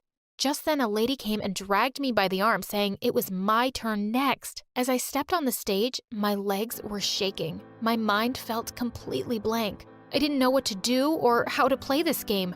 It felt like the whole world was staring at me. I took a deep breath and closed my eyes. I pushed out everything from my mind and only thought about what the blind man had said. I had to do this for me. I played the best game of my life. I could feel the audience's excitement as they started cheering and clapping for me. Checkmate. I had won. The announcer handed me a check for $500,000. When he asked me how I felt, I replied, I've never felt happier in my life. Today, I gained my freedom. I didn't have the grades to graduate, was accused of vandalism, saved someone from drowning, and got arrested, all in the same week. Oh, but before I get ahead of myself, hi, I'm Maya from California. Please like and subscribe. Ever since I can remember, swimming was my happy place. When I was 3, my love of all things aquatic got a little awkward from my parents, who had to keep pulling me out of mall fountains, bird baths, and koi ponds. Excuse me, adults, if you put those signs up and I'm too young to read them, do you see where I'm going with this? Well, by the age of 13, the only job I ever dreamed about was becoming a lifeguard. Being around water, saving people, and hot guys in swimsuits, what's not to love? But on dry land, that's a whole different story. You see, I was not the greatest student, and my mortal enemy was math. Then my dad got a promotion, and we moved into an apartment in the city, and I had to start my senior year at a brand new school. Seriously, Dad, I had just spent the last year sucking up to all my teachers so they would grade me on a generous curve. Where's the respect for all my hard work? Life wasn't any different there. But like divine intervention, I looked up and saw my favorite 4-letter word. Okay, seriously, you guys, I know at least half of you just thought of a word that would get you grounded if you said it out loud. I only planned to swim for a few minutes, but I was startled by a gorgeous boy. I said, what are you doing in my pool? Oh, I'm sorry. I thought this was the school pool. A school pool. That's funny, get it? Because it rhymes. I get it. It's just not funny. And it's my pool because my family paid for it. He pointed to the plaque on the wall with his family name and under it a sign. I'm Sebastian Monroe III. And if I catch you in here again, I'll have you arrested. Arrested? Well, that's a bit dramatic. Did you think I was gonna pee in the pool or something? I'm Maya, by the way. I realized I was talking to myself because he had already left. He had the manners of a goat, and that's an insult to goats. I don't get it. Even if his family paid for the pool, it's still the school pool. I have to be on the swim team and prove to him that I'm better than him. I made the team, of course, and beating Sebastian's top score was just the icing on the cake. So I dominated any competition I was in. I figured Sebastian must have told one of his goon buddies to try to scare me for tearing it up on the swim team because I noticed this nerdy-looking guy lurking outside the school. I tried to approach him, but he was a tricky little thing and got away. Was Sebastian trying to have me stalked? Or disappeared? Okay, now I'm being dramatic. You guys ever feel like your mind plays tricks on you because you've watched too many crime movies? I walked back into school and saw something I did not expect. Sebastian was leaning against my locker, looking so handsome, but I kept my cool. Your team wins again. If I had known you were part mermaid, I might not have given you such a hard time. Oh, thank goodness. I was wondering how I would go on living without your approval. Now, excuse me, I need to get to my locker. I'll only move if you agree to go out with me. It figures. The only way you could get a date is with blackmail. Okay, I deserved that. But I am trying to make up for being such a jerk to you. I really like you. And I was listening when you introduced yourself, Maya. He leaned in close to me, put his head on my shoulder, and looked up at me. Look, I'm trying to be cute and vulnerable. You guys ever fall for that guy who makes you think, sure, he's a bad boy, but he'll change for me? I guess even you deserve a second chance. Awesome. Where do you want to go? I have this sudden craving for ice cream. He took me to an upscale dessert place and ordered one of everything. He was charming, and I was falling for him like an apple off an Isaac Newton's tree. Oh hey, I guess I did learn something in class. I thought things are starting to look up. But what do they say about looking up? That's when you trip and faceplant. Yep, I failed my second test. One more and I would get kicked off the swim team. I went to sweet talk the coach, but unfortunately he was allergic to my charm. Thankfully, my parents hired an amazing tutor, Lucy, who knew how to keep me awake, unlike others who snored or were more interested in snacking. And before I knew it, I was doing better on my tests and even got a B+. And by the way, this Lucy is awesome. But unfortunately, the story isn't about her. But please know she's amazing. Maybe I should tell her story one day. Don't you agree, guys? Also, to review, I was dating the hottest guy in school and crushing classes and the swim team. That nerdy guy was still popping up at school, and now that Sebastian and I were dating, I knew he wasn't behind it, so I asked him. Oh, he's probably smitten with you. Too bad you're taken. But I can't stop thinking about it. You just need a distraction. I'm serious, Sebastian. What if He interrupted my rant with a kiss. If he's what? I was so charmed by his kiss that I forgot what I was saying. He who? Well played, Sebastian III. Well played. After school that day, I came home, and there was a package at my front door. No return address, just my name on it. I was so excited. It must have been Sebastian surprising me with something wonderful. But when I opened it, the worst smell filled the room. It was a bag of poop. My parents called the police, but they said nothing could be done because there was no one to trace it back to. I made a list of people I thought it could be, like Amy, whom I told her boyfriend she had kissed someone else, and Tony, who I totally exposed his crush on our teacher. But that creepy nerdy guy was the #1 suspect. I showed it to Sebastian the next day at school. Babe, I'm telling you, it's some girl at school that's jealous of you because you're dating me. Wow. Did the school give you an extra locker for that ego? It's not an ego if it's the truth. Don't worry, I'll protect you. Besides, I have a romantic date planned for us that will take your mind off of all this. I'll pick you up at your house at 7. I decided to focus on our date and get creepy nerd guy off my brain. I jumped in my closet for some great chimichurris to go with my dress and started to wonder where Sebastian would take me. But he never showed. I called and texted, nothing. I was really worried and rushed over to his house. When I showed up, there were police cars everywhere, and my heart sank like the Titanic, thinking something had happened to Sebastian, until I saw him standing next to his car. Sebastian! Oh, thank God you're okay. Then I noticed his car. Someone had spray painted, "Sebastian is a loser, he can't swim." My parents think you did this. All that misspelling? Well, that's just insulting. I'm bad at math, not English. If you're gonna try to frame someone, do your homework.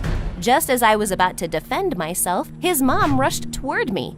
Is this the monster who did this to my baby? Well, you're lucky there isn't enough evidence to arrest you, or you would spend the rest of your life in jail.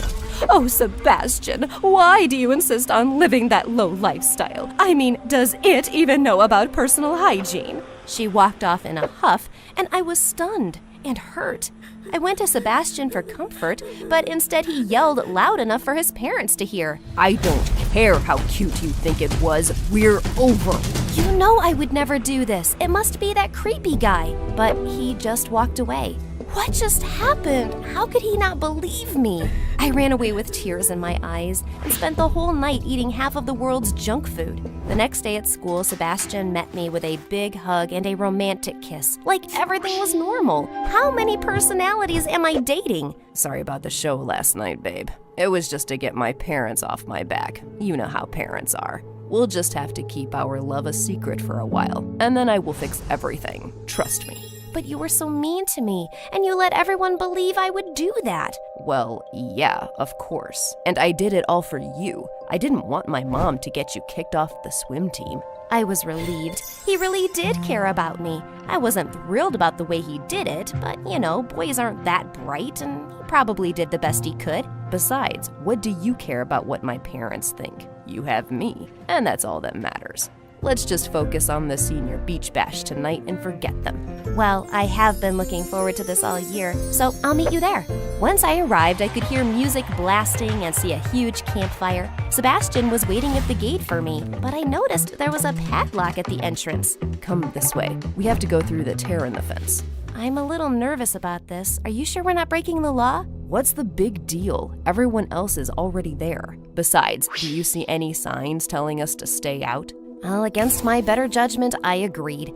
We had fun, and he danced around like a reject from America's Got Talent, but he was cute. Halfway through the night, Sebastian disappeared. I asked if anyone had seen him, and someone said he went to get some pizzas. I was thinking how weird it was that he didn't tell me, like my boyfriend had ghosted me. I just wanted to go home. Suddenly, a guy screamed that some girl had fallen into the water and was sinking. I knew I could swim faster than I could run. Acting quickly, I tore off the bottom of my dress so it wouldn't weigh me down and dove in. It was cold, but all I kept thinking was that I had to save her. I reached her in minutes and swam her to shore. Her boyfriend thanked me 1,000 times, and I could feel their love for each other as her boyfriend embraced her in turn. I was so tired that I laid down on the sand. My teeth were chattering when someone wrapped the jacket around my shoulders from behind. Are you okay? That was some pretty heroic stuff.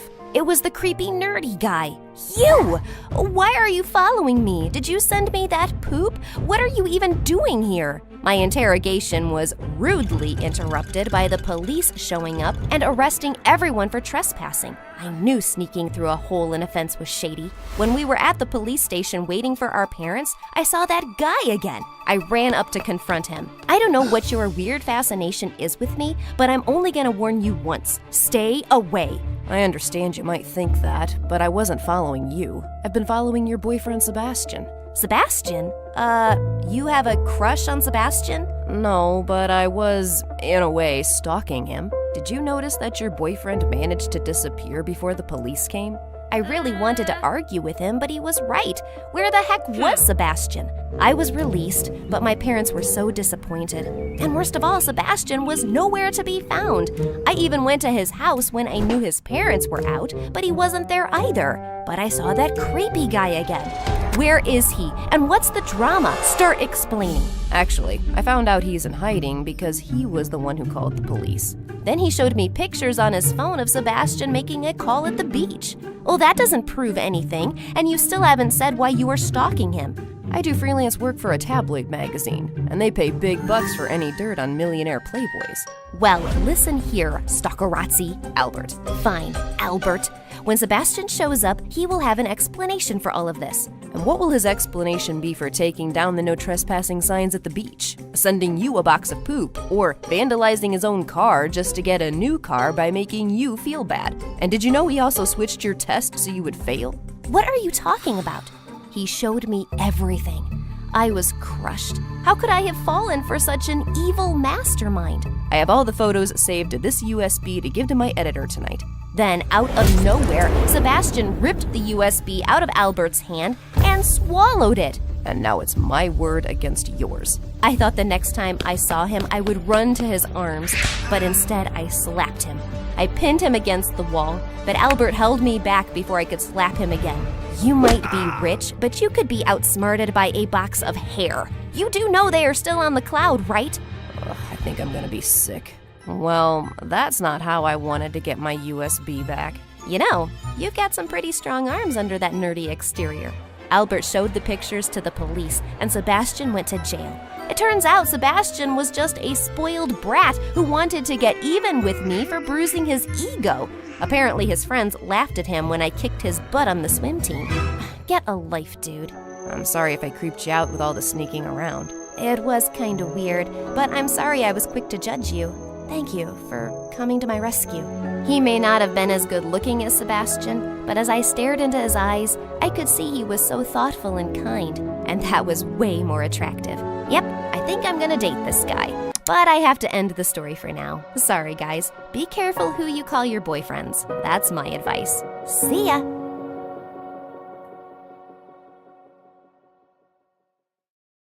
Duke stormed off, and so did Caleb, while Natalie stood there reeling in shock. What? They set me up? Caleb helped me set up some deal with Duke? Natalie felt sick to her stomach, and she had to confront Caleb ASAP. Later that night, as she was marching up to his door, something caught her attention from the window. It was Caleb's mom, and she was cleaning the house, not looking sick at all. Natalie knocked angrily, and Caleb looked surprised to see her. Nat, I didn't know you were coming. Is everything okay? Can we talk in private? Oh, of course. He walked out of the house with her to her favorite spot, and then she turned to him and pushed him angrily. So, you're the one who told Duke about me when he needed a fake girlfriend? You're also the one who made sure I couldn't say no? You ruined that statue and framed me. How could you do this to me? Nat. And then you acted like you didn't want me taking this job and made me feel guilty? Oh, the caring, possessive boyfriend. But it was your idea all along? You should get an Oscar for your performance. Please, listen, I can explain. You made a complete fool out of me. And you even told Duke I'm just a friend? Caleb, you're such a big jerk. He wouldn't have agreed to have you as a fake girlfriend if he knew we were together. Wow, that's your justification? You just used me like a stupid toy to get money out of him. And not for your sick mom because she seems to be just fine now. Who are you, man? I don't even know you. And it looks like I never did. Nat, it's not like that. Shut up. We're done. Do you hear me? We are done. Natalie didn't wait for his response before storming off. Caleb couldn't stop feeling devastated and broke down to his stepdad. Natalie broke up with me, Dad. Forget about her then. When you have the money, you can marry any girl you want. You're too brilliant for her anyway. Try to target someone rich. Marrying into wealth will give you a lifetime of security. Caleb was stunned at his stepdad's words. He did want to be rich and have a much easier life, but he couldn't forget Natalie just like that. Dad, Nat means a lot to me. I wanted the money, but I never meant to lose her in the process. And why would some rich girl want me, a poor farm boy? I have a plan, and if this succeeds, we're gonna live in the city like royalty. But I need to make sure I can trust you not to mess things up by getting emotional. Of course you can trust me, Dad. Mr. Cross smirked as he revealed his long-time plan of stealing some diamonds and money from the Harrisons. But that's a really big crime. What if we get caught? I've been working for them long enough to know every corner of the mansion. I know when to make the move and how to get away scot-free. Besides, it's not really stealing. Think of this as payment for taking advantage of the poor and treating us like dirt. This is about justice, kid, and your future. Mr. Cross eventually convinced the ambitious Caleb, but he still wasn't ready to let Natalie go. He would try to make her forgive him and win her back. Meanwhile, Natalie almost went to Duke to confront him too and end the contract immediately, but she stopped herself. No, she would play along and get the money he owed her. But it feels disgusting to still play along as his girlfriend. Duke couldn't stop thinking about Natalie. He'd lied to Caleb when he said he didn't want to be involved with her, because the truth was, he wanted to be close to her all the time. The next day, he was attending a huge charity event where he was a big donor and he invited her, but he couldn't help noticing that she wasn't really herself. Her smile seemed fake and she barely said a word. When he took her hand, she almost cringed and pulled it away. When they sat down for dinner, she suddenly spoke. Oh wow, are you kidding me? We're eating dinner costing $1,500 per person while raising money for some poor, hungry kids? So ironic. And you rich people are just so shallow and unbelievable. Natalie, what are you doing? Are you saying the food is overpriced? It's just $1,500, sweetheart. Just $1,500? I wish I was deaf right now because that's the stupidest thing I've ever heard. Can you please do us all a favor and buy your girlfriend some class?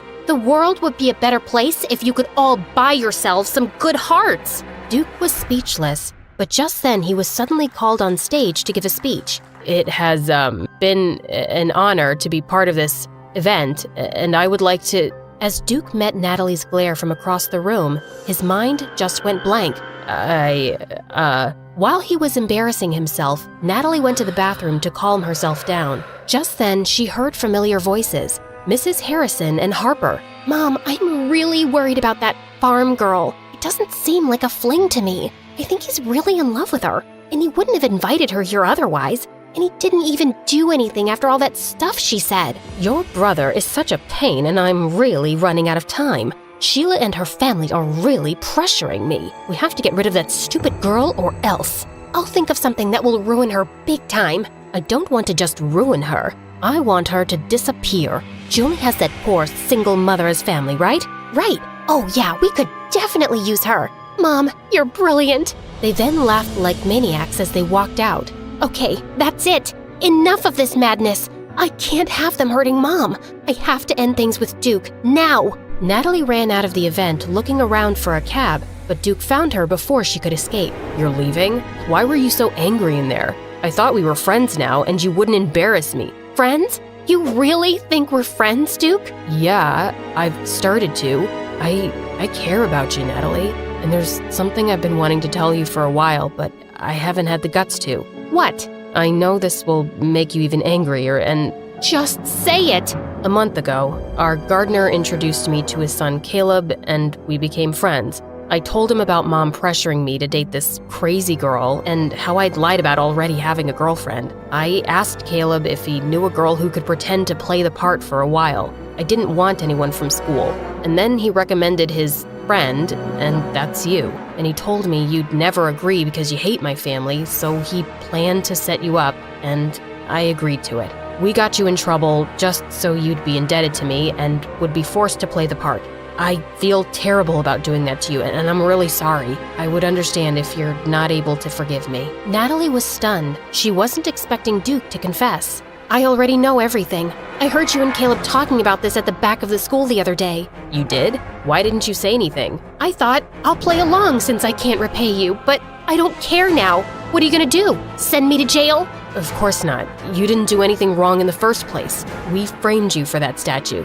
Exactly. I just want to stay far, far away from your family and you. Natalie got into a cab before he could say anything more. It kind of broke her heart that this was how things had ended between them, but she had to walk away while she could still control her feelings. The next few days, Natalie skipped school. She couldn't bear to see Duke and tried getting her mind off things with farm work. Hey, Mom, can I help with anything? It's fine, honey, I got this. I don't know why you're missing school. Mom, I just need a break, okay?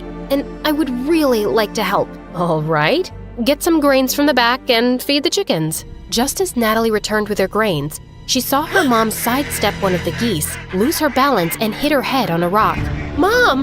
Her mom was rushed to the hospital and needed surgery, but Natalie simply couldn't afford the amount. She felt desperate and helpless, and then thought of the one person who could help her, Duke. I'm such an idiot. Why did I end things with him for free? He made me compromise my values and self-respect. I should get back with him to make him pay the price of my dignity, then dump him again. Ugh, why did I even love this jerk? Back at the Harrisons' mansion, Duke had been missing Natalie and his heart leapt when she suddenly gave him a call. I'm sorry for the way things went down between us the other day. I was just really hurt because you lied to me. Can we meet tonight at the cafe? I'll be there at 7. But when he got there, he found Natalie panicking. Duke, I have to go to the hospital right away. Mom had an accident. He immediately drove her to the hospital, and it broke his heart seeing Natalie cry. Later that day, he heard her talking to the doctor about the price for the surgery. I'll pay for it. Duke, no, you don't have to. Just think of it as a payment for all those days you worked for me. He kept insisting, and Natalie pretended to refuse,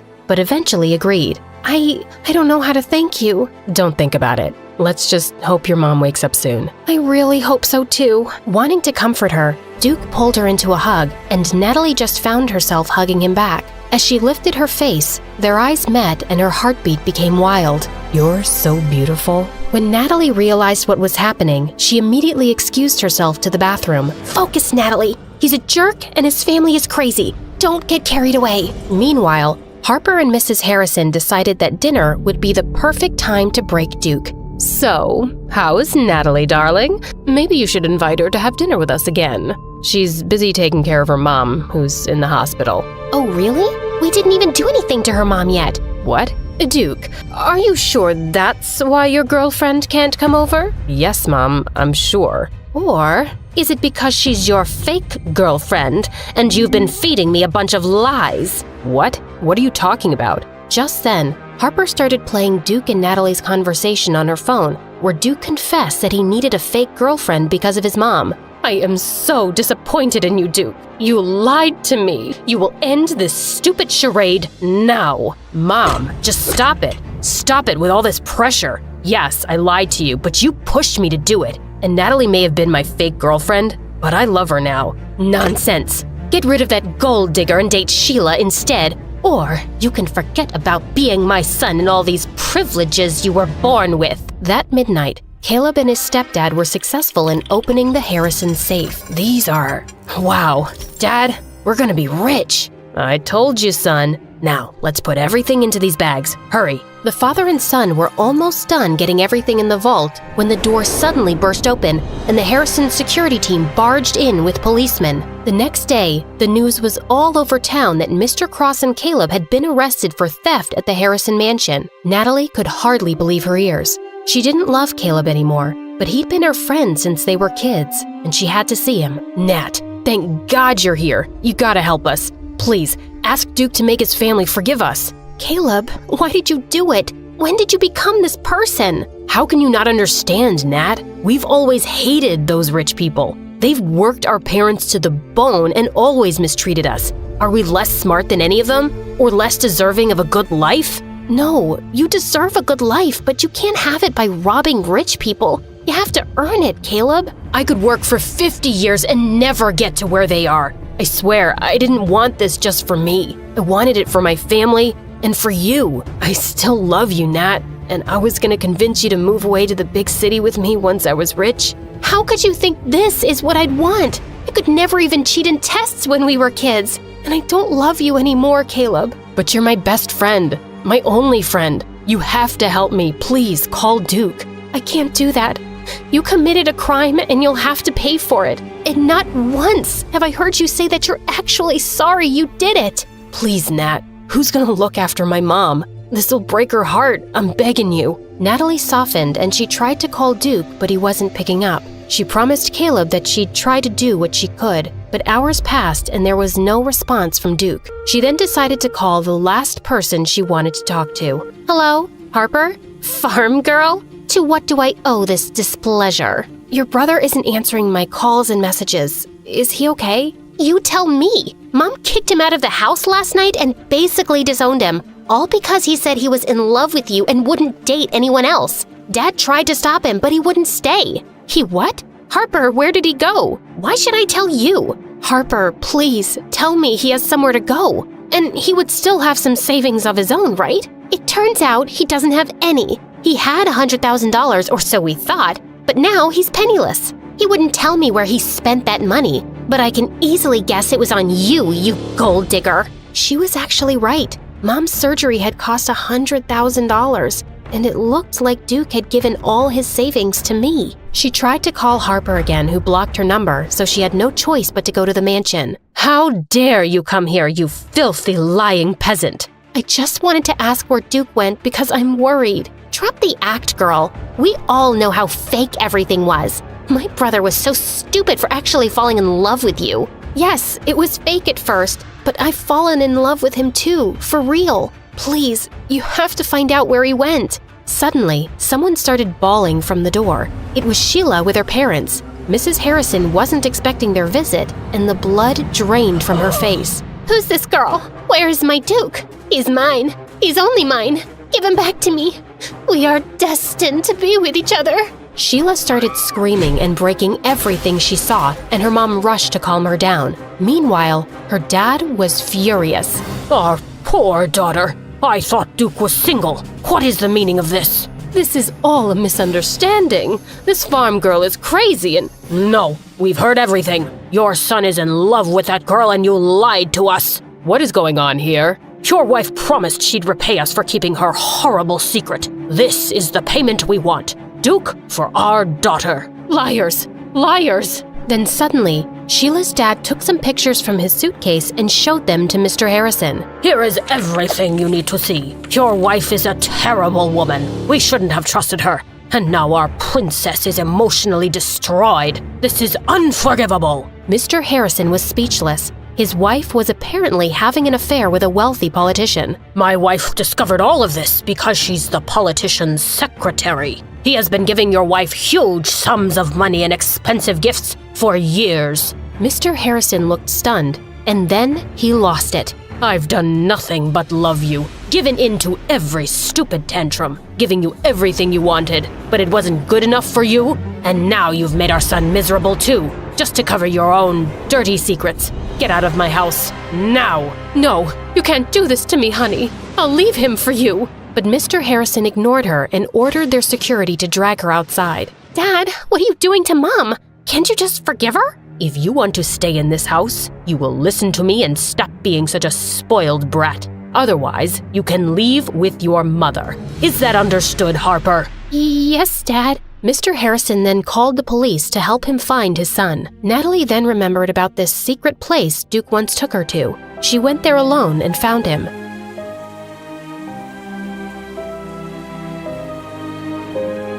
Natalie, what are you doing here? She told him everything that happened, and Duke couldn't believe how terrible his mom actually was. It's time for you to come home. Your dad is really worried about you. And you? Were you worried? Why do you think I'm here? And how could you be foolish enough to give me all your savings? It was for your mom, Natalie. It's foolish not to take care of the people you love, and I love you. I love you too, Duke. I never thought I could, and I really didn't want to, trust me. But you've made me fall in love with you. I can't help it. Okay, so in that case, you need to sign another contract with me. Depends. What kind of contract is that? A contract to be my baby queen forever. Oh my God, please don't ever call me that again. I'll think about it.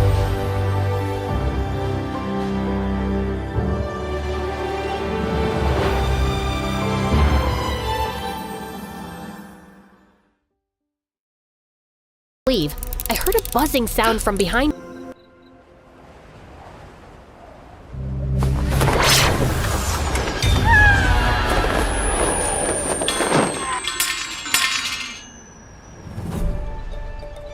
Oh my god, that was amazing!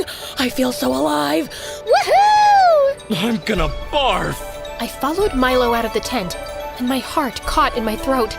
I knew this place. It was the football field in our high school. I'm fine. Thanks for asking. Uh-oh. I think I kind of made a small mistake. How big is small when we're talking about time travel? I just got us here a little earlier than planned. But don't worry, you'll be back at your house the same night I visited you. We just got a couple of extra days here. As long as I get back on time. Where's my cell phone? Jen, the iPhone wasn't released till 2007. It doesn't exist right now. Welcome to the winter of 2000. Man, this is so freaky and so dope. You must be so impressed with yourself. Who wouldn't be? Milo said we'd be staying at his place where no one would notice us, and I knew why, of course. He'd been adopted as a kid by an eccentric businessman who loved him dearly, but was away on business a lot, and growing up, Milo was often home alone in a huge mansion. We climbed over the wall, walked across the garden, and slipped through a half-opened window. I still couldn't get over how weird it was to sneak through these familiar hallways. We slipped into a room in the unused wing of the mansion and settled in to sleep for the night. You still awake? Of course I'm still awake. I'm so excited to be here, Milo. I can't wait to go around town, visit our school, see my parents. You know what this means, right? My mom is still around. Jen, you can't be out and about. I just want to see. Can you imagine how freaked out your parents would be if they saw and recognized the older you, or if you bumped into your younger self? We don't know what your past self would do if she saw her future self, and it could have serious consequences for your present. We have to stay low, do what we came to do, and go home. You got it? Yeah, of course. Of course I wasn't staying in. Pfft, I'd be careful. But how many times does one get to travel back to their frickin' past? So the next morning, I woke up early, locked Milo in the room so he wouldn't follow me too soon, and sneaked out of the house. I knew my parents would have left for work by now, so I'd see them later. That meant I was going to visit the most important place in my teenage life, high school. No one even asked me who I was as I entered the premises, and it looked like I'd walked onto the set of Mean Girls. The really low-rise jeans, fitted crop tops, butterfly clips, tattoo chokers, and everything with sequins looked like crimes against fashion to me now. I walked out into the main courtyard, and my heart skipped a beat as I caught sight of a young Milo on a bench, lost in a book on quantum physics. I'd always thought he was cute in his careless, genius way, and he had a bit of a fan following. Hey Milo, I was wondering if you could help me with my math assignment. I could, but I won't. Okay, who cares about stupid math anyway? I just came to ask if you'd go to the spring dance with me. Is it spring already? I hadn't noticed. So, is that a yes or no? A yes or no to what? The dance, Milo? Oh yeah, that. Nope, nada. Hard pass. Never gonna happen. Why not? Am I that unattractive? To me, yes. Objectively speaking, you're an above-average specimen of the female species. Come on, stop pining for Jennifer and just say yes. Are you sure you know the meaning of pining? Can you even spell it? I don't understand quantity science, but I know when a guy wants a girl. But she's with Golden Boy now, so you should move on. With me. The only thing I'm pining for is peace. So fine, give me that math assignment. Jeez, were you raised by wolves with underdeveloped brains? It's all wrong, literally all of it. I'll solve it in my lunch break and you leave me alone. Deal? As Milo walked away without waiting for an answer, I saw a troubled look across his face.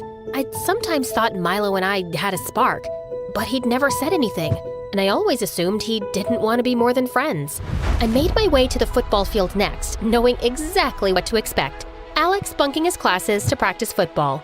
But as I got closer, it nearly took my breath away seeing him playing and looking so vibrant, and my heart broke a little knowing how that dream had ended. Hey lady, who are you? And why are you staring at that boy? Hey, it's not a crime to stare at your husband. And by that I mean the coach. Beautiful man, can't keep my eyes off him. Coach Jackson is your husband? I didn't know he was married. Husband-to-be.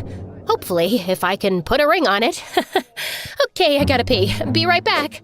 I ran off in the direction where I remembered the bathrooms were and decided to wait it out in case the janitor was still outside. But as I was wandering through the hallway, I suddenly saw Alex walk in with his ex-girlfriend, Bianca. Oh God, I couldn't risk being seen by them. I slipped through the first door close to me and realized it was the boys' locker room. I heard footsteps coming closer, so I jumped into an empty closet seconds before Alex and Bianca came in. And then they started kissing. What the actual heck? Alex was cheating on me in high school? Bianca, we can't keep seeing each other. I have a girlfriend I really like. So, I have a boyfriend I really like too. Why can't we have some fun on the side? Yeah, we fought a lot when we were together, but we always had great chemistry. That witch! No, I can't. Look, this is too stressful and it's giving me an ulcer. And I need my head in the game before the big championship. We're not seeing each other again, okay? Okay, if you say so. Now give me one last. Alex, are you in there? Can I come in? That was me. That was my 17-year-old voice. Oh my God, it's Jen. Hey, yeah, I'm changing. Give me a minute. A minute? What'll happen in a minute? Are you gonna do some magic trick to make me invisible? And suddenly, without warning, Alex shoved Bianca in the closet I was hiding in, and I barely managed to press myself to one side and hold my breath. You can come in, Jen. Seeing myself look so young and beautiful made me want to cry. I was a goddess. Hey, babe, missed you in class again. You're gonna flunk chemistry at this rate. No one's gonna care when I'll be a rich, famous football player. And then he pulled me in for a kiss. How could he kiss me with that same stupid mouth he'd used to kiss stupid Bianca, who I wanted to strangle? I just wanted to check if you wanted to go with me and Milo to this science exhibit at the museum after school. His dad got special passes. Gross. I'd rather be hit by a car. Seriously, it's by this really cool scientist who's worked on a quantum entanglement. You're not even listening anymore, are you? Of course I'm listening. You said blah blah something, blah blah blah. Why you're even friends with Milo, I'll never understand. He's my best friend, and he's really cool. He's a dork, and he acts like I'm some dumb jock. You guys have fun, babe. I've got a thing with a friend anyway. As the two walked out hand in hand, I could see Bianca smirking. Yeah, the thing with a friend is a makeout session with me. Stupid Jen. Gosh, you slimy little... Ah! Bianca jumped out of the closet like she'd been electrocuted, staring at me in shock.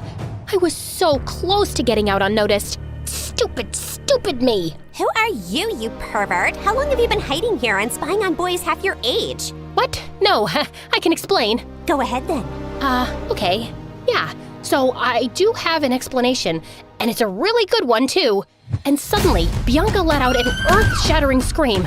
I shoved her back in the closet and ran for my life. Apparently, not fast enough for a teenager. Someone catch that woman! She was hiding in the boys' locker room! She attacked me! And before I knew it, I had half the school running after me as I was headed for the gates. I'd never be able to outrun these kids. And if I got recognized, I was done for. Milo would kill me. And then suddenly, I saw him approaching me fast on some old bicycle. Hop on, quick! Milo pedaled away furiously, but we still had people after us. Can you go a little faster? I'm trying, but you're I don't cycle professionally, you know? I'm kinda what, Milo? Well, a little chunkier than I remember. Did you just call me chunky? No, I said chunkier. There's a subtle difference. Stop distracting me! Milo swerved into some street, after which we ditched the bike, ran down several narrow alleyways, crossed a main road, and finally ran into a park where we collapsed behind a huge tree. What were you thinking? I'm sorry. I know I should have listened to you, but I just couldn't help myself. Thank you for coming in time. You're not welcome! Milo, it was so cool. I saw you and my younger self, and I was hot. I don't remember being that hot. Do you remember that? I really don't. Also, I caught Alex making out with his frickin' ex, Bianca. Can you imagine? Milo just stared at me quietly. Why don't you look shocked? Wait, did you know back then? I'd heard some rumors. And you never told me? Ow! I wasn't sure if they were true, okay? And it's not like you would have listened to me back then. I told you he was too stupid for you. A dimwit, a moron, a buffoon. But did you ever listen? No! You thought everyone was stupid. You wouldn't have taken me seriously no matter what I'd said, Jen. You had stars in your eyes for that guy. He was perfect. Apparently not.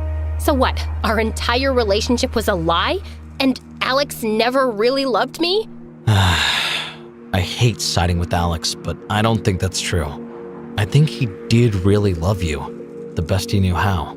I guess. If only I'd known, though, maybe my life would have been totally different. No use dwelling on the past, right?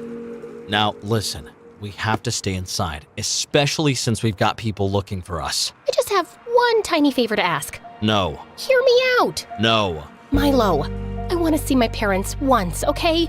Mom just left without a word. 2 weeks from this date, actually. And I haven't seen her in 18 years. I won't interact with anyone, and I'll just see them through the window having dinner. It'll be nighttime, so no one will notice me. Fine, just one look through the window, and I'm coming with you. And later that evening, as we crept up to my house, my heart almost exploded. There was Mom, as lovely as I remembered, and Dad laughing and looking like a completely different person from now. Milo had joined us for dinner, and we were picture perfect. I loved how you guys always made me feel like I was a part of the family. I still don't understand why she left us. Just like that. It broke Dad's heart. Well, it broke mine too. I felt Milo slip his fingers through mine, and we watched for a few more minutes before we left. How about we get pizza from our favorite spot and talk tonight? We've got a lot of catching up to do. Sounds like a plan. And God, I've missed Gianni's pizza. Best in the world. This is the worst pizza in the world. Why does the marinara sauce taste like wet socks? The pepperoni is like rubber. How come we didn't notice this before? I don't know, man. This is inedible, and I'm starving. Can we explore your kitchen, please?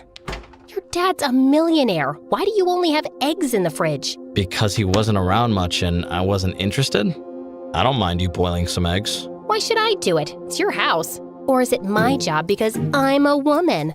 I didn't know we'd traveled back to 1950. Jeez, it's not a feminist issue. I'll boil them. Do you even know how to boil eggs? I'm a scientist. Of course I know. The stove turns on the other way, genius. God, men are such useless babies. Give me that. I'll do it. I can handle boiling an egg, woman. I don't have the energy to bicker like an old married couple. Just let me do it. As we both pulled at the saucepan, it went flying out of our hands and landed with a loud clunk on the floor. Milo immediately pulled me into the tiny pantry, and we waited with bated breath, expecting some servant to come running in. I think no one heard us. We can go out now. Let's give it a few more minutes. We can't risk getting caught. I felt acutely aware of how close Milo was and how he seemed to be analyzing my face. You haven't changed much since high school, you know? Liar. Just earlier today, you said I'm chunkier. I just meant you're not a skinny teenager anymore. And you look great. I'm sure you get asked out all the time. Oh no. I'm probably known as the lunatic mom of 3 kids in my town. I attacked a salesperson and destroyed a wedding cake at a bakery not too long ago. Oh God, I wish I'd been there to see it. I don't like that crazy, angry side of me at all. And yeah, that would make anyone run away if they were interested in the first place, which I highly doubt. I doubt the opposite.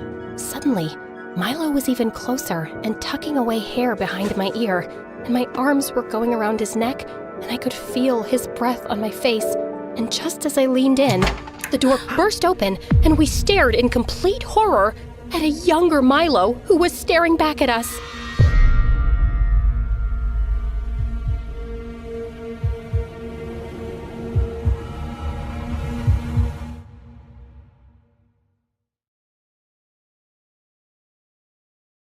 Hi, my name is Valerie, and I'm from Seattle. Growing up, I lived on the penthouse floor of the fanciest hotel in the city, with the weirdest parents on the planet.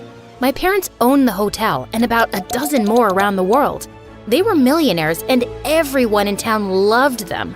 They'd wave and smile to the doormen and the guests as they walked into the hotel, but the moment we arrived in our penthouse, everything changed. They'd send me to my room and spend the rest of the night shouting into their cell phones. When I was 5, I asked my dad to read me a bedtime story. As usual, he was busy on the phone. Please, Daddy. It'll only take a second.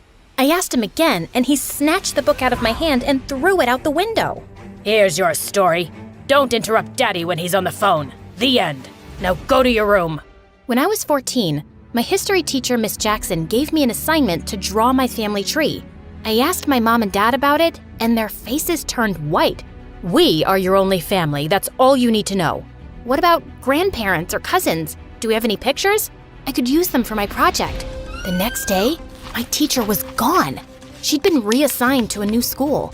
I was so upset. I knew my parents had something to do with it. When I came home, I confronted them about it, but they swore they didn't do anything. I could tell they were lying. Things at school weren't much better. I was shy and a teeny bit clumsy. And one day in the cafeteria, I tripped over my shoelace and spilled my lunch all over the most popular girl in school. Sorry. She and her minions made it their mission to make my life miserable. Hey, leave me alone or I'll… What, you'll tell your rich daddy and get us transferred like you did to Miss Jackson? After that, none of the kids in school wanted anything to do with me. My only friend in the world was the doorman's son, Peter. Why did the chicken cross the road? I don't know. Because the sun was in his eyes. Peter always found a way to make me smile. And on days when my parents were away on business, I'd sneak down to the lobby to hang out with Peter. We played chess, he helped me with my algebra homework, and even taught me how to play the harmonica. When I turned 16, things got even worse. My parents spent most of their time away on business, and Peter's dad wasn't working as much as he did before. So I spent most of my days alone in the penthouse. One day, I was wandering around the apartment looking for my calculator. I couldn't find mine, so I went to my parents' office to use theirs, and I saw a painting hanging lopsided on the wall. I walked over and adjusted the picture, and then I heard a clicking sound. What's that? The wall behind the painting wasn't a wall at all. It was a hidden door. I pulled it open and found a huge safe I'd never seen before. The safe had a combination lock. I tried a few numbers, but none of them worked. I started to walk away. This was my parents' secret safe. I wasn't supposed to be in here, but I couldn't resist. My parents were never good at remembering things, so they had to have written the code down somewhere. I searched through my parents' drawers and notebooks looking for clues, and then I found it. Stashed away in a secret compartment in my dad's drawer was a list of passwords and the code to the secret safe. I typed in the code, and the safe opened.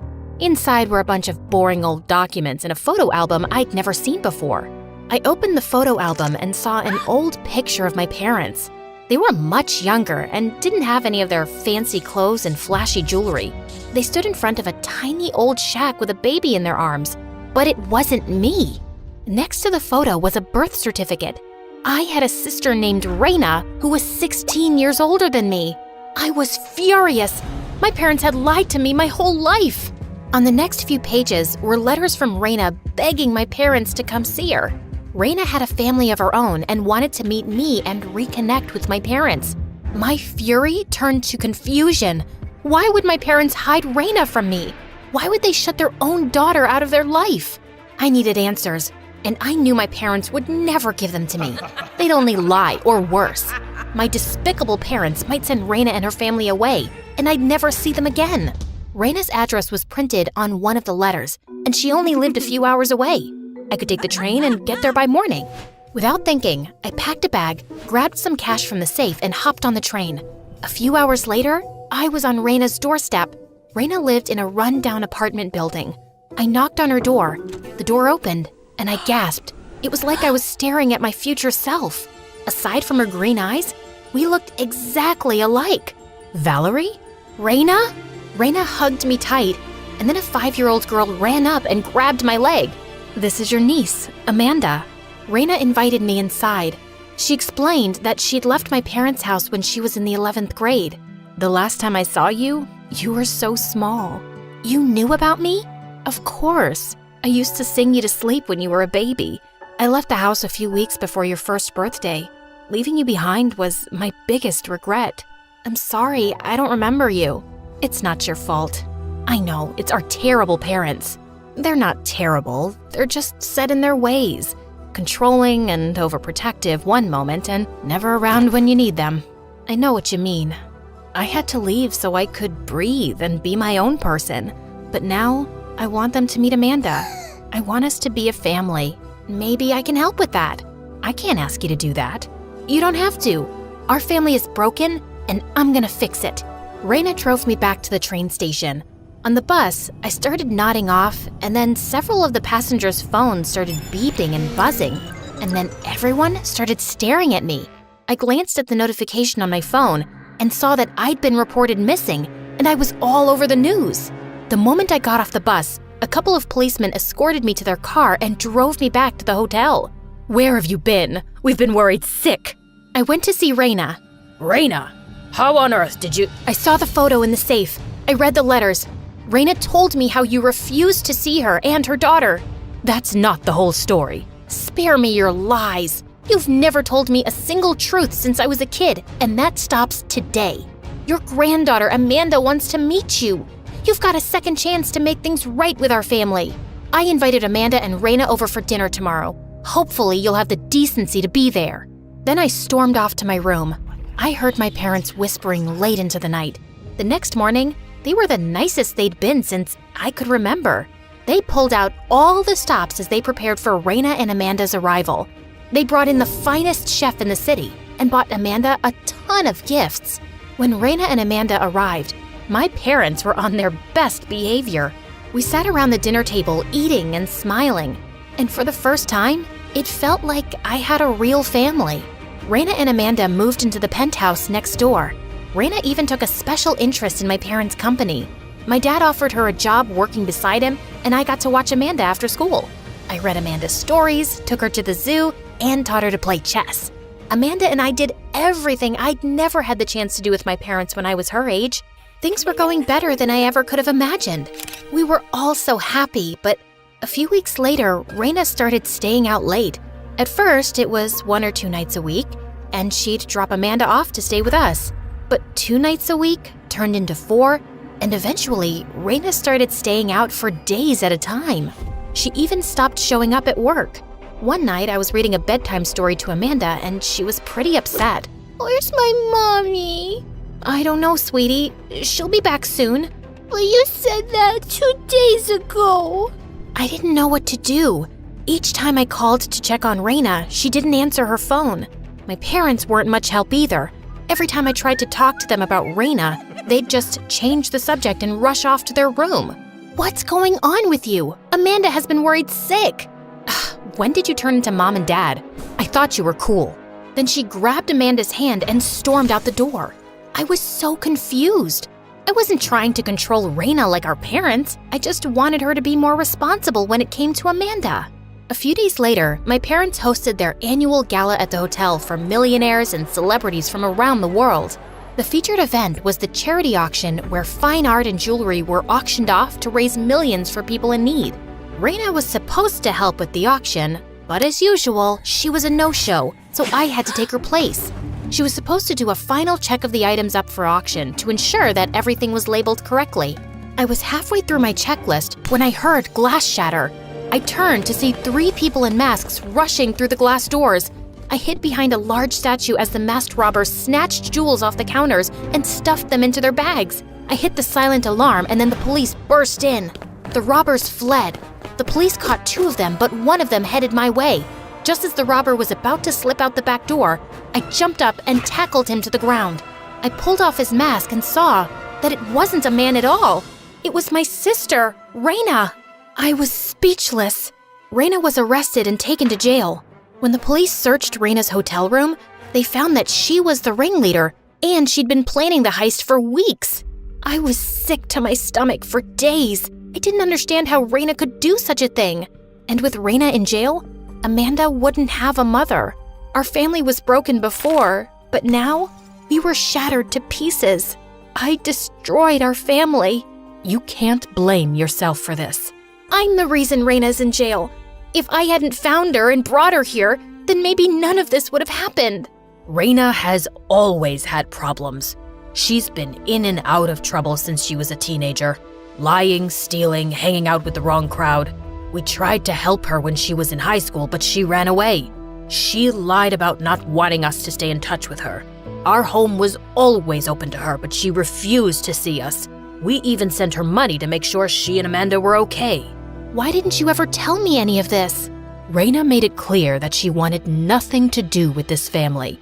We knew how much you always wanted a big sister or a big brother. We knew if we told you the truth that you wouldn't understand. It would only hurt you. We're sorry we lied. We didn't know how else to protect you. When Raina came to live with us, we hoped that she'd changed for Amanda's sake, but instead, she fell into her manipulative ways. We're so sorry that she hurt you. I apologized to my parents and eventually forgave them for lying to me. My parents adopted Amanda and raised her as their own. They even stopped working so much so they could spend more time with me and Amanda. Our new little family wasn't perfect, but we loved and supported each other through everything. Every day, I wrote Raina letters to tell her that I loved her and missed her. After I graduated from college, I opened a counseling center for young women. And one night, when I was closing up for the evening, Raina walked in the door. I'm sorry, Valerie. I was a horrible sister, a crappy mother, and a terrible daughter. That may be true, but you're family and you're here. That's all that matters. Then I hugged my sister and she cried in my arms.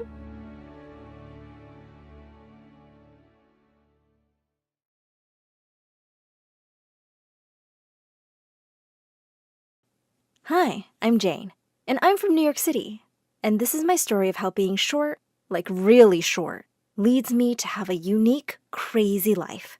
So, I had a really crazy mother who was mad about shopping. Shoes, clothes, makeup, perfumes. She stopped at nothing. One day, when I was 2 years old, she left me at the mall because her hands were full of bags. Where's Jane? What? You took Jane with you while shopping, right? Where is she? Oh, my hands were full of bags. I might have just left her at the mall. Plus, she's too tiny and short for her age, so it's easy to forget her. Short and ugly.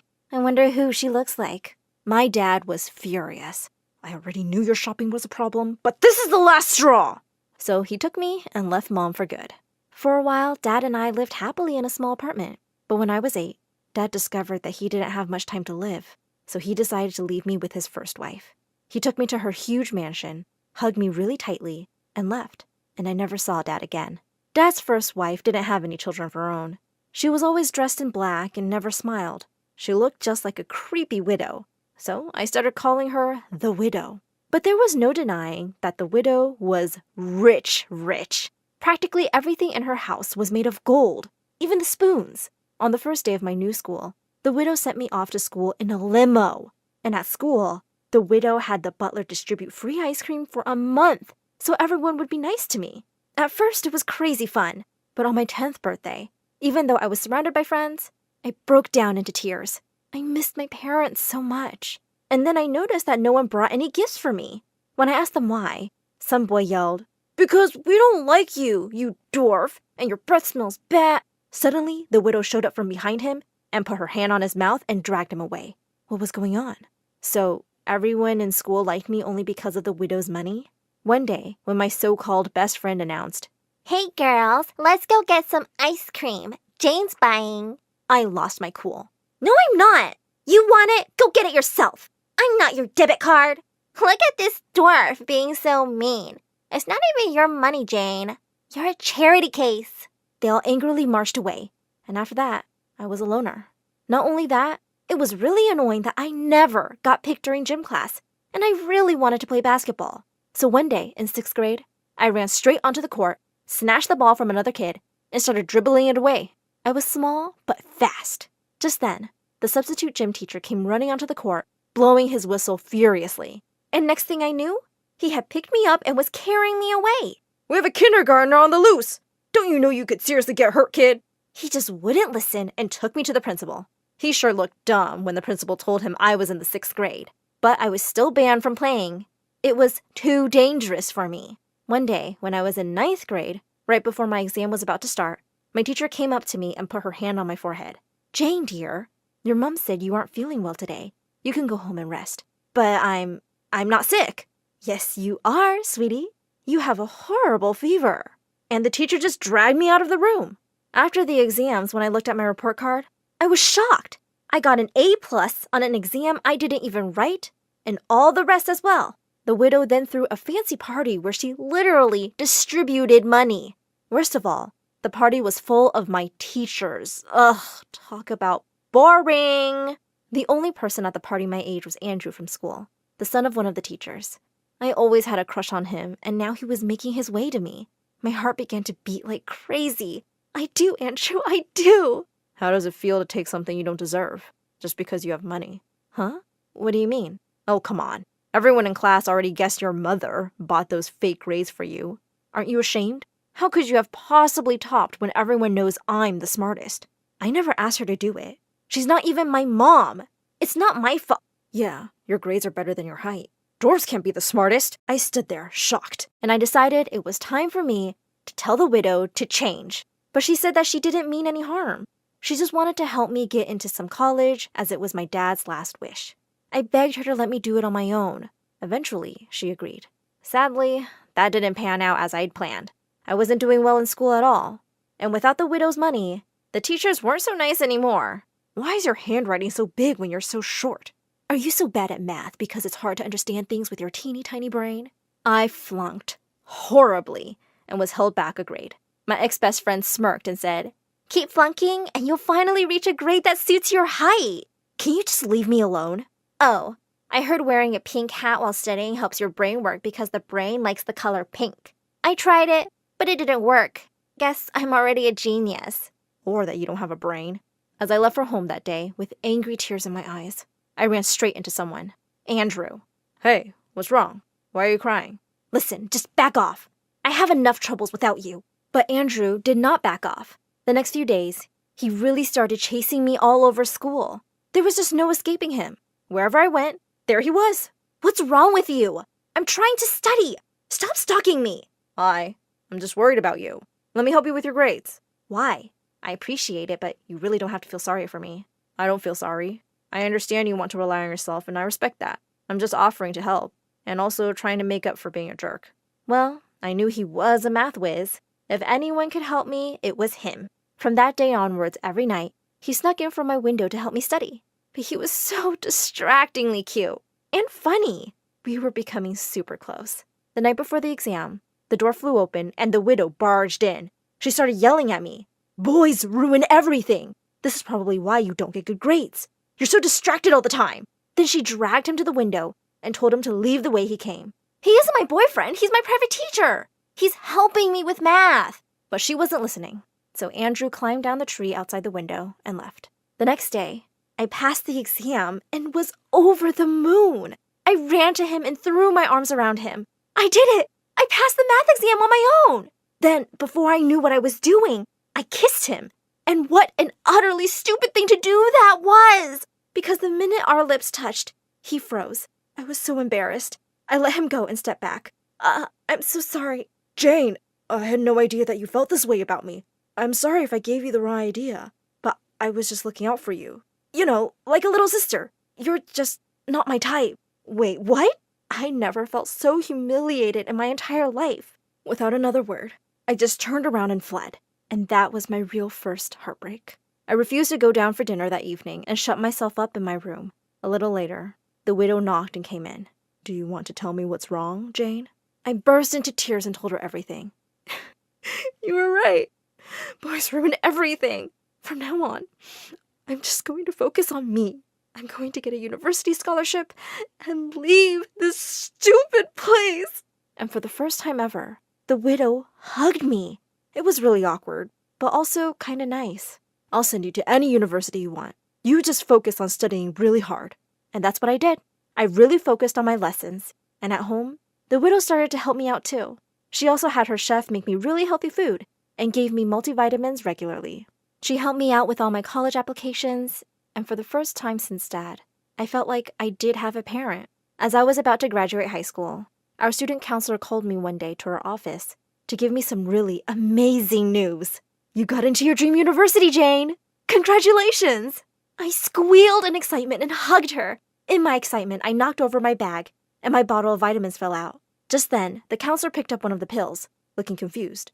Jane, why are you eating these? Oh, they're just multivitamins. No, they're not, Jane. These pills are given to kids with ADHD to improve focus. No one should be taking these unless a doctor prescribes them. I couldn't believe it. Why would the widow do this? I rushed home and barged straight into her room, throwing the pills on her bed. Why have you been lying to me that these are vitamins? Why are you feeding me pills I don't need? Are you trying to poison me? The widow looked stunned. Then she said, Jane, just let me explain. I was only trying to help you get better. Oh, so you thought I'm so dumb that I needed pills to make me smarter? I only want what's best for you, Jane. That's all I ever wanted. And then I said the words I would regret for the rest of my life. Well, in case you forgot, let me remind you, you're not my mom. You're just a pathetic old widow, and you don't deserve to have kids. And with that, I stormed off to my room. I didn't speak a word to her for the next few weeks, and then I left for university. I felt bad for the things I'd said, but I was too angry to take them back. I was doing really well at university. I met a wonderful guy, Dave. He was the only person I'd ever met who didn't treat me like I was dumb, and he never made me feel little in any way. One day, while we were on a date, I got a terrible phone call. It was a doctor from some hospital saying the widow had been found unconscious in her home and was really unwell. Dave drove me straight to the hospital, and when I went to her, it broke my heart seeing her so pale and weak. I sat down by her and started to cry. Please be okay. I'm sorry, I didn't mean those awful things I said. I love you. You're my mom. Just then, her eyes fluttered open. She gave me a weak smile. Jane, I'm so glad you're here, dear. I'm sorry, too. You were always so tiny. I became really overprotective. I see now that you didn't need that at all. I moved back with Mom to take care of her, and soon she fully recovered. I graduated with honors from university, and I was so happy she could be there. After university, Dave and I got married and had 2 beautiful kids together. We named our son after my dad, and our little girl after the widow, her godmother.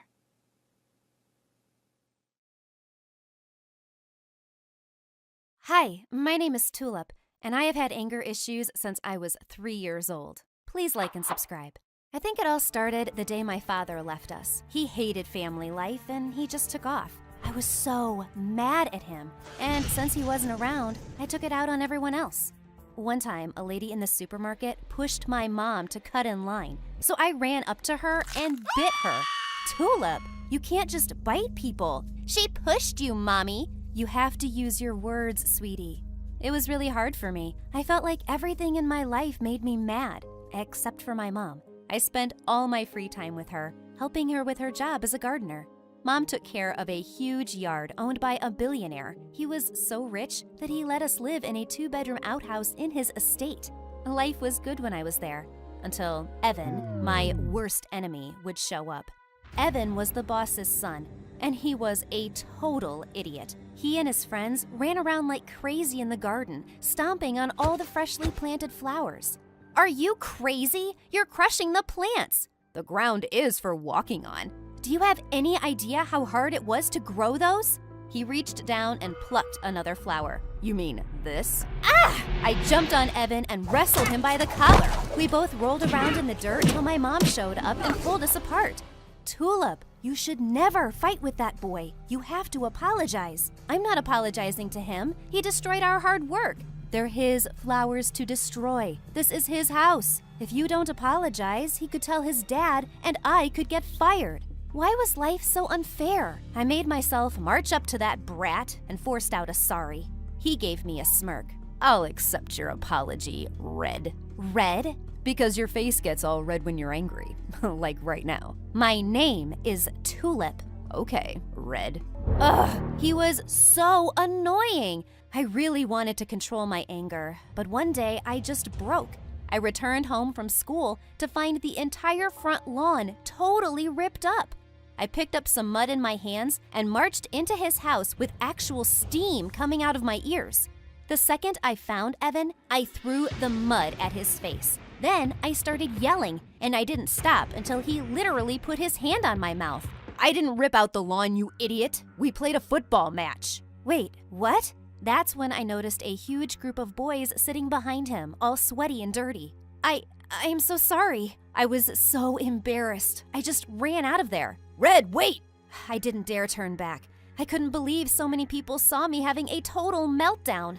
I was so scared that Evan would get my mom fired for what I did. I just had to avoid him at all times. I started spending all my afternoons in the public library. And that was where I first met Theo. I think he was the most amazing guy I knew. He walked in and gave the librarian a fresh bouquet of flowers. So sweet. He always helped little kids get their books down from the shelves, and he helped the staff clean up even though they asked him not to. I'd never met anyone like him, and I had to talk to him. The only problem was he was obviously rich, and I was not. One look at his fancy coat and his expensive watch, and I knew I had to lie about myself. My parents are rich, very rich. They sell diamonds. Wow, diamonds? That's so exciting. Yes, they're the best rocks. I think I really liked Theo because I lied to him a lot.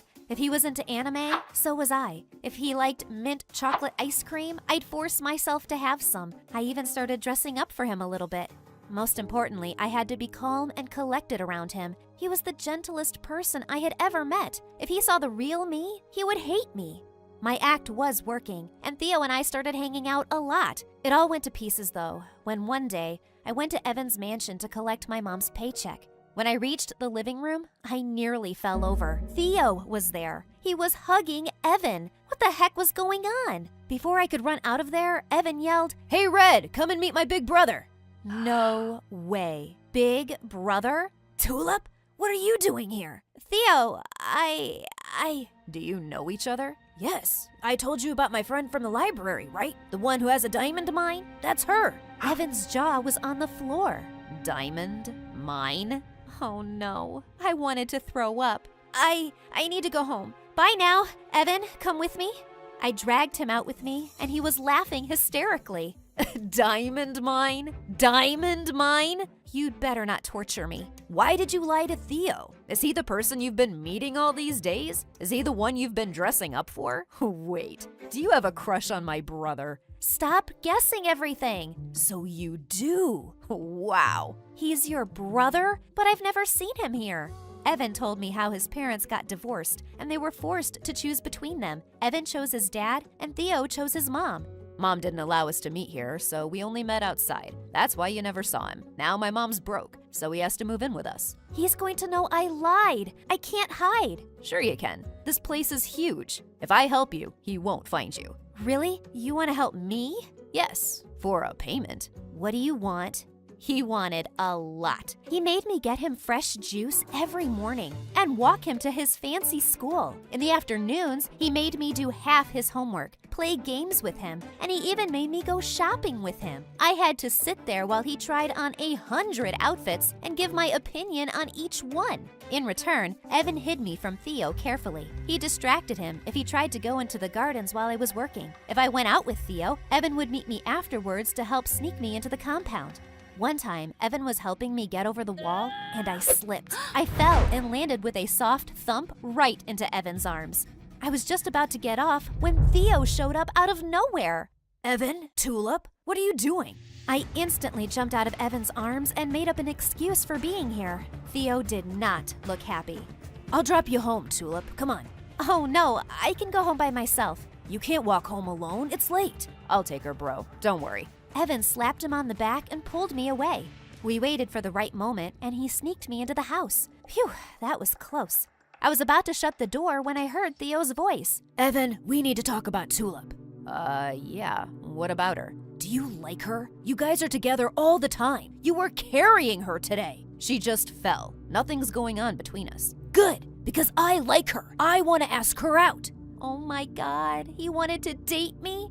I was gonna faint. You can date her. I don't care. Then stop hanging out with her all the time. Don't tell me what I should do. She's my friend. Well, she's gonna be my girlfriend, so I'm more important. Just back off. They stormed away, and I let out a guilty sigh. I didn't want to make two brothers fight. The next day, Evan called me out for a new set of tasks to do all day. I put my foot down. We can't hang out like this anymore. I don't want Theo to think there's something between us. You like him that much that you don't even want to see me? Why? What's so great about that jerk? He's kind and sweet, and he's not making fun of me all the time. He calls me Tulip, not some stupid nickname.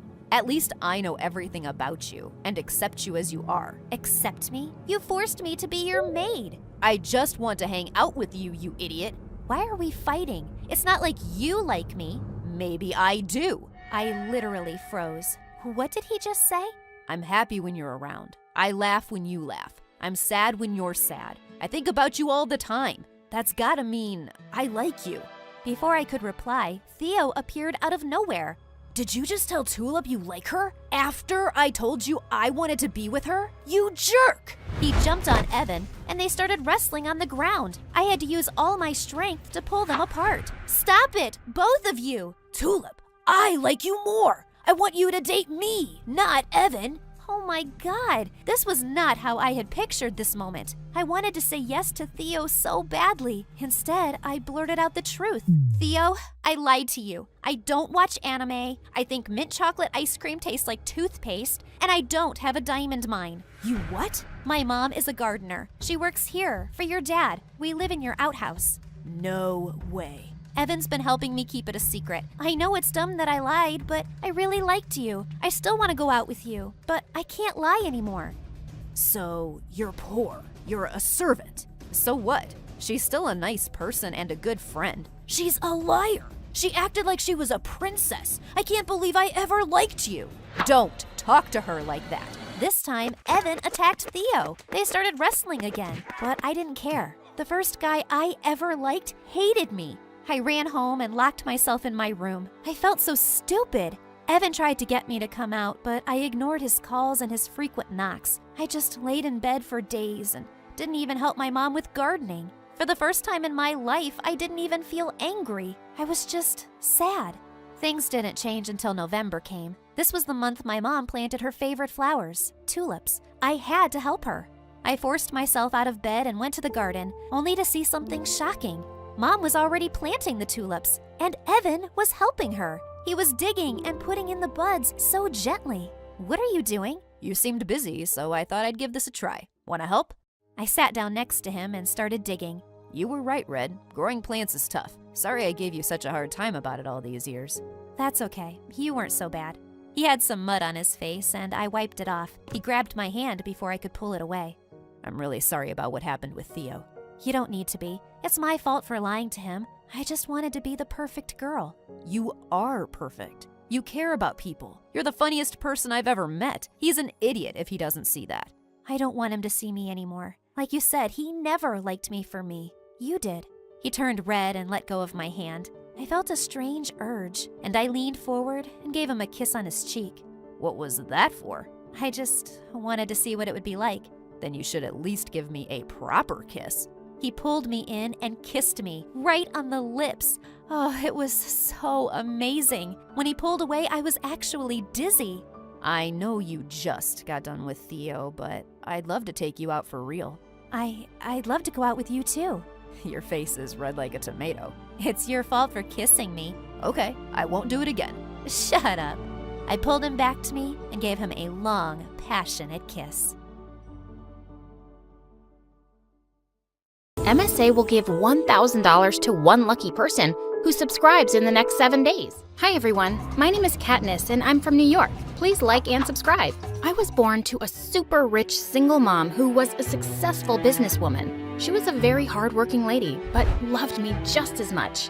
Come on, honey, I'll drop you off at school today. But ma'am, you have a very important business meeting. Then get the helicopter ready because there's no way I'm missing my girl's first day of school. Oh, Mommy, I love you. She was the best, but unlike her, I was kinda shy. Thanks to her dropping me off in a helicopter on my first day though, I became super popular instantly. But things took a strange turn soon after. One time I had to recite a poem in front of the entire class, and I was already nervous. But just then, a kid pointed at me and screamed. Look at her face. She looks like a tomato about to burst. And then all the kids started pointing and laughing. I quickly ran to the washroom to check what was going on. And when I looked in the mirror, I freaked out.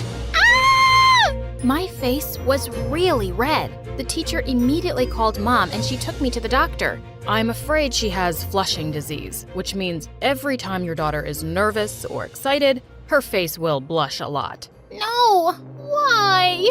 I felt really sad when the doctor said there was no permanent cure. Mom tried to cheer me up, but I wasn't feeling so good about myself. When we got home, I ran to the garden because I wanted to be alone. But there I saw Liam, a maid's kid, struggling to climb up a tree. What are you doing here? My ball got stuck on the tree and I can't get it back. I said I'd get it for him if he gave me a leg up, but as soon as I took the first step, my foot slipped and we both fell to the ground. Embarrassed, my face turned red, but instead of laughing at me, he said, "Wow, you can change colors like a superhero. You're awesome." And his words gave me so much confidence. After that day, Liam and I became really close. Since Mom was mostly busy, we spent all our time playing together. And he was really smart too. He helped me with my homework. And when Mom saw this, she enrolled him at my school too. But as we grew up, the kids at school always made fun of him for being a maid's son. Oops, I spilled orange juice. Liam, why don't you go call your mom to clean it? Well, since your mom's the Minister of Cleanliness and Sanitation, I'm sure she can do the job better. You witch, how dare you? She looked like her head was on fire, but I didn't care. No one was gonna say a thing to my best friend on my watch. But with time, my flushing disease started to bother me more. Liam would tell me not to pay so much attention to it, but he was a boy, what did he know? So I came up with a way that would help me control my blushing. Every time I'd see a guy I had a crush on, I'd imagine my grandmother in a funny costume and that would calm my excitement. One day, I was walking with Liam in the garden when Mom called me in, and I found her standing next to a really cute guy my age. Katniss, this is James, my friend's son. He's new here. Maybe later you can show him around the city. We started talking and he seemed like a nice guy. Liam's mom walked in just then with a tray of juice and glasses, and suddenly she tripped on the carpet. The glasses went flying straight at James, who leapt up from his seat. "You stupid maid! Are you blind?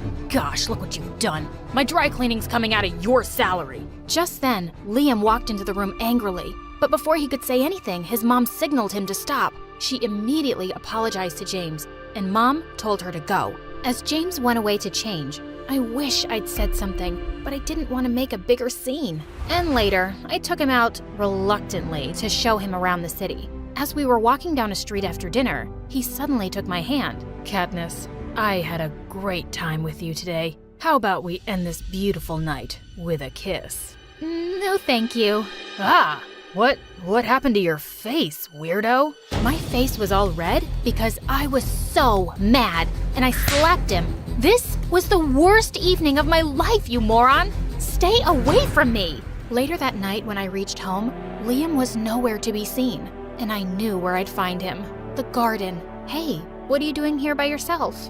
Oh, you're back from your date with the jerk. I would have punched his face if Mom hadn't stopped me. So what, is he your boyfriend now? Oh, I don't think he'll want me after the slap I gave him. What? Did he say something to you? Are you okay? I'm fine, and I should have slapped him earlier when he talked to your mom like that. By the way, you look cute when you're jealous. Jealous? Who said I was jealous?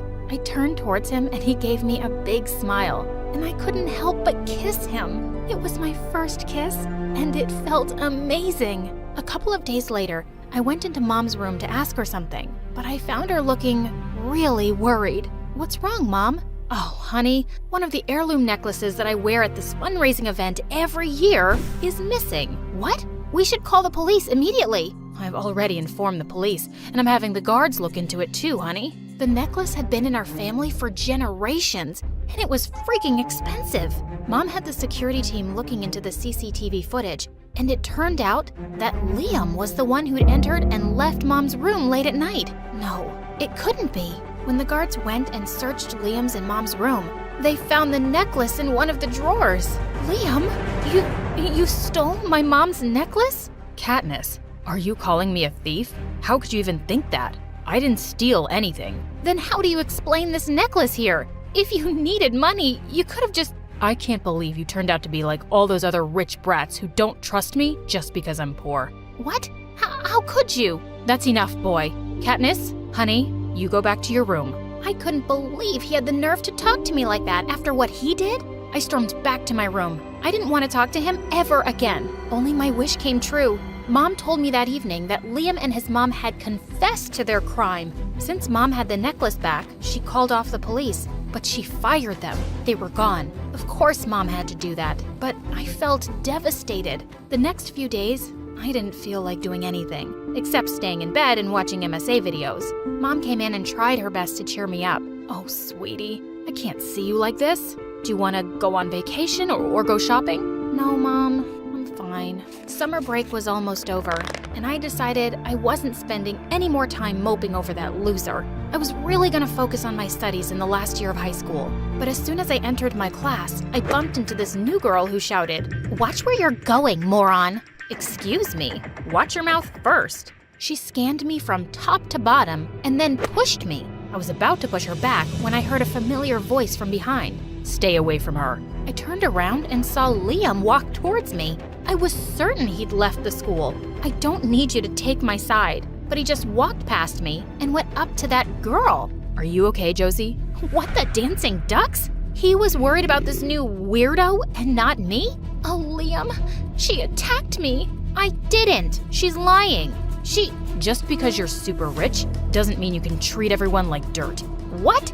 You don't even know what happened here. Just stay away from me and my friends. As if I want to be close to you. And who's this friend? And what are you even doing here? In case you forgot, I'm pretty smart. And I applied for a scholarship, and I don't have to answer your questions. He took Josie's hand and stormed off. Gosh, he really had a lot of attitude for a thief. I could feel my face turning crazy red with anger, and I quickly ran off to the washroom to cool off. This whole year was just gonna be awful. I avoided them completely, but seeing that stupid Josie clinging to Liam all the time somehow made my blood boil. A few weeks later, our teacher announced a school trip to a fancy skiing resort, and everyone had to pay $500 for it. As the bell rang and everyone left, Liam walked up to the teacher and said, "Ma'am, I won't be able to go on the trip because it's my sister's wedding that weekend." She nodded and he left. He didn't have a sister. I knew he lied because he didn't have the money to go. I caught up with the teacher as she walked out. "I have a favor to ask, ma'am. Would it be okay if I paid for Liam's trip? But you can't tell him, please. Just tell him that the school decided to take all the kids for free." She agreed to do that, and I was so happy when I saw her talking to Liam separately the next day, and his face lit up. On the day of the trip, we were all in the school bus when I heard Liam say to Josie, "Isn't it really cool that the school made this trip free for everyone?" "Free? What are you talking about? I paid $500 for it." "Yeah, we all did. What do you mean, man?" Liam looked shocked, and then his eyes met mine. Oh God, he caught me. No, I didn't mean that. I think some snacks on the trip are free. And when we got to the resort, he immediately pulled me aside and turned to me angrily. Why did you pay for my trip? And don't even try to deny it. I know you did it. Okay, yeah, I did. What's the big deal? I don't want anyone's charity, especially from someone like you. What's that supposed to mean? Someone like me? Why are you acting like you don't know me? I don't know you. You're not who I thought you were. Oh yeah? You neither. I walked past him with angry tears. Why had I even bothered? A few days later, there was a dance in school for all the high school students, and my mood instantly turned sour seeing Josie pull Liam onto the dance floor and wrap her arms around him. I was so annoyed that I picked a random guy and pulled him to the dance floor too. Whoa! The entire time, I could see Liam glaring at me every time I inched closer to that guy. Perfect. But this guy was starting to get a little too comfy, so I pushed him away and walked out. But he followed me outside. Come on, what's the rush, baby girl? We're not done dancing yet. Yes, we are. Can you please back off? But he didn't, so I kicked him hard in the knee. Just then, Liam came from behind and punched him. How dare you try to touch her, you moron? I pulled Liam away before he could hurt him anymore, and the guy ran for his life. You had to pick the biggest sleazeball to dance. Leaving my mom's room the night before on the CCTV camera, and they found the necklace in your room. What? I went there because your mom called me to discuss your birthday surprise. I have no idea how the necklace got into my room. What? Mom called you? So why did you confess to the crime if you were innocent? Confess?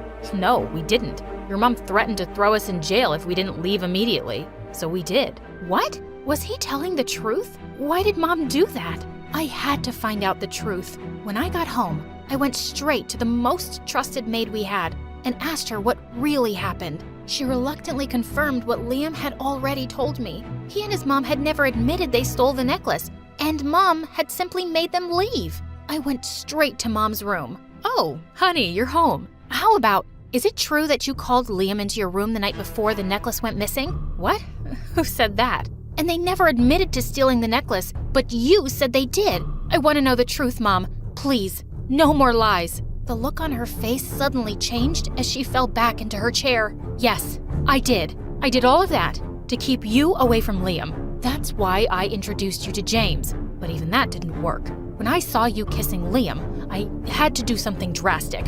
I just didn't want you to suffer like I did. Suffer? Like you? What are you talking about? Your father was the son of my dad's driver, and I was so madly in love with him. But soon after I told your dad I was pregnant with you, he ran away with all the money and jewelry in the house. I didn't want you to end up like me. These poor people are all the same. That's so unfair, Mom. I'm sorry about what you went through, but what you did to Liam and his mom was terrible. They're good people who didn't deserve any of it. I'm not going to forgive you for that. Katniss, please don't say that. I did it because I love you, honey. Well, you don't make people suffer when you love them, Mom. I shut myself up in my room, refusing to open the door for Mom. And the next day at school, I spotted Liam on his way to class, and I ran to him and hugged him. Oh, Liam, I'm so sorry. Katniss, what happened? I'm just so sorry. I should have trusted you.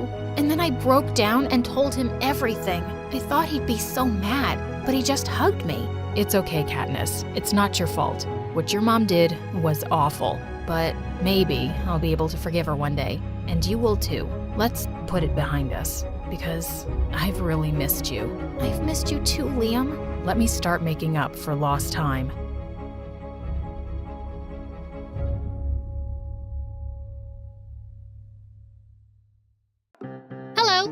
Jessica Harlenborough, and I belong to a family of great detectives. My father was James Harlenborough, whose father was Hardy Harlenborough Jackson Jr., whose mother was Janet Harlenborough, who was the first one in our family to hold the badge and wear the uniform. The legend goes that she once defeated a whole family of bandits on her own with nothing but an empty revolver. And since then, she has inspired my father, my father's father, and me to grow and become the seekers of justice. And soon, the day arrived when I got to use my true skills. One day, on my way back from the bathroom, I saw James Heartthrob in the hallway, the guy my friend Lily Larkins had a huge crush on. He walked secretly to his locker with a suspicious brown package in his hands, which he placed inside after making sure no one was around him. After that, he walked away. But as a responsible citizen and the head of the Student Welfare Association, I followed him to a corner as he made a phone call,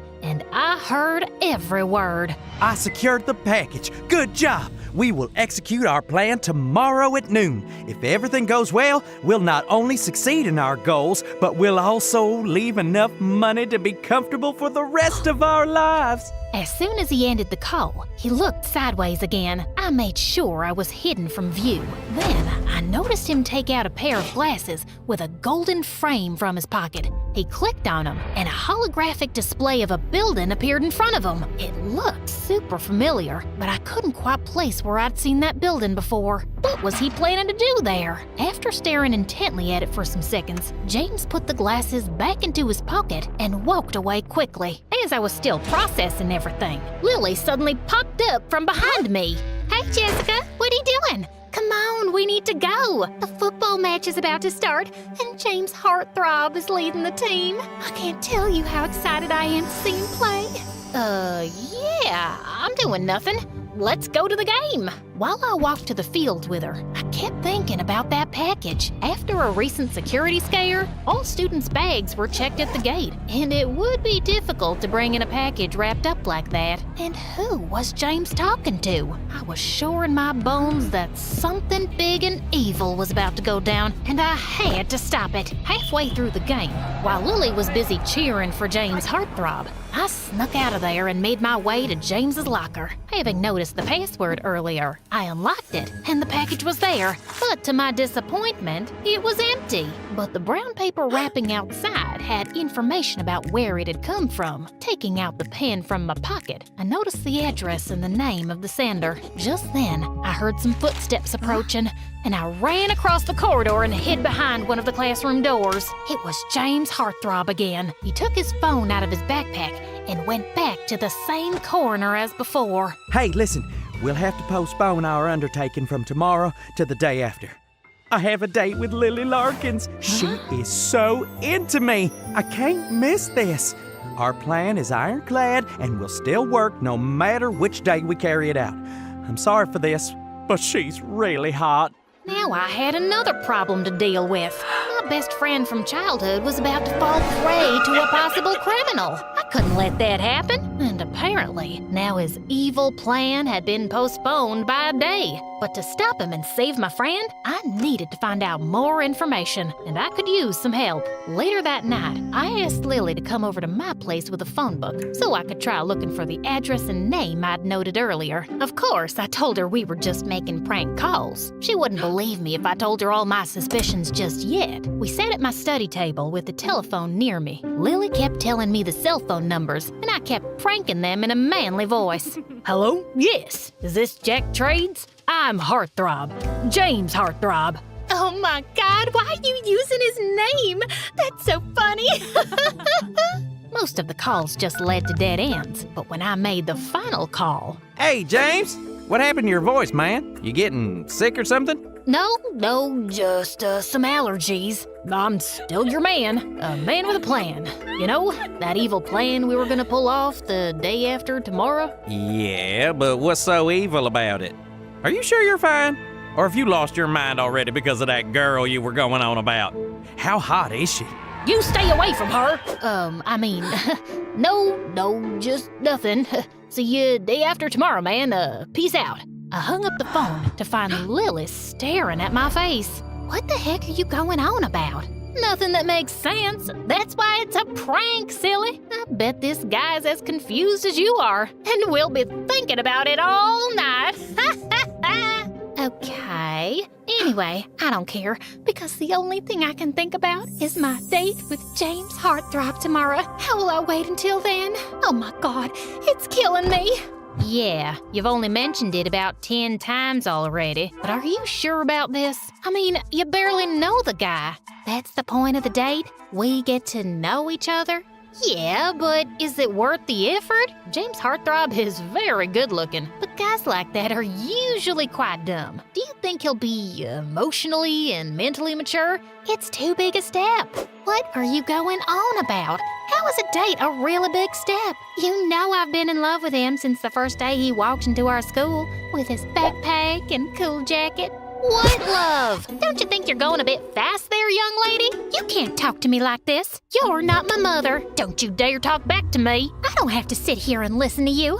I'm going home. Fine, go away. And then she picked up her phone book and stormed out of there, slamming the door shut. Ugh, teenagers. I probably wasn't gonna learn much about his evil plan by crashing their date, but I just didn't feel comfortable leaving him alone with Lily. So the next evening, I went to the restaurant where they were supposed to meet and entered through the back exit into the kitchen. I found a storage room with extra uniforms and quickly changed into a waitress's outfit. Then, I discreetly walked out into the restaurant area, scanning the room like a hawk till I spotted my targets. I was skilled at disguises. I was sure they wouldn't recognize me. I was walking over to them when suddenly some customers at a table stopped me. Hey miss, we've been waiting for someone to take our order for a while.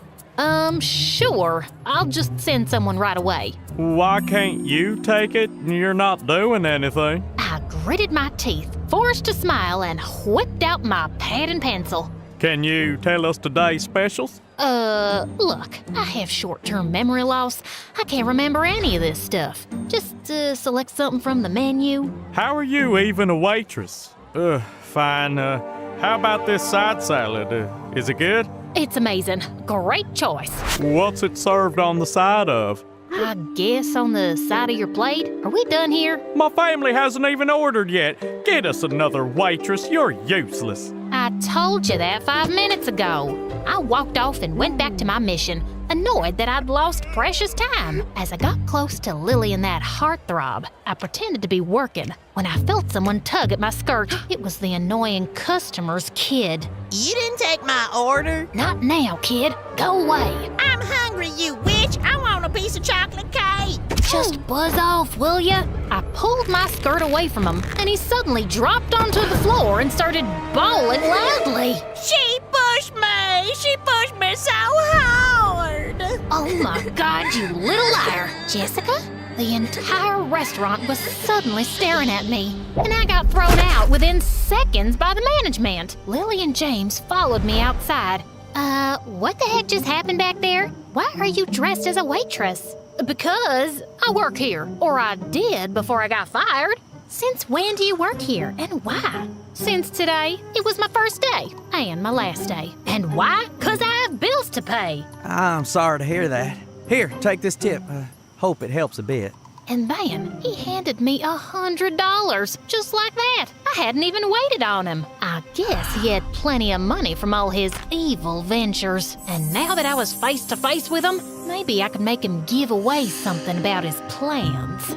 Wow, that's very generous. Thank you. You must be rich. And I guess you'll be very rich soon if your trades go well, eh? You know what I mean, huh?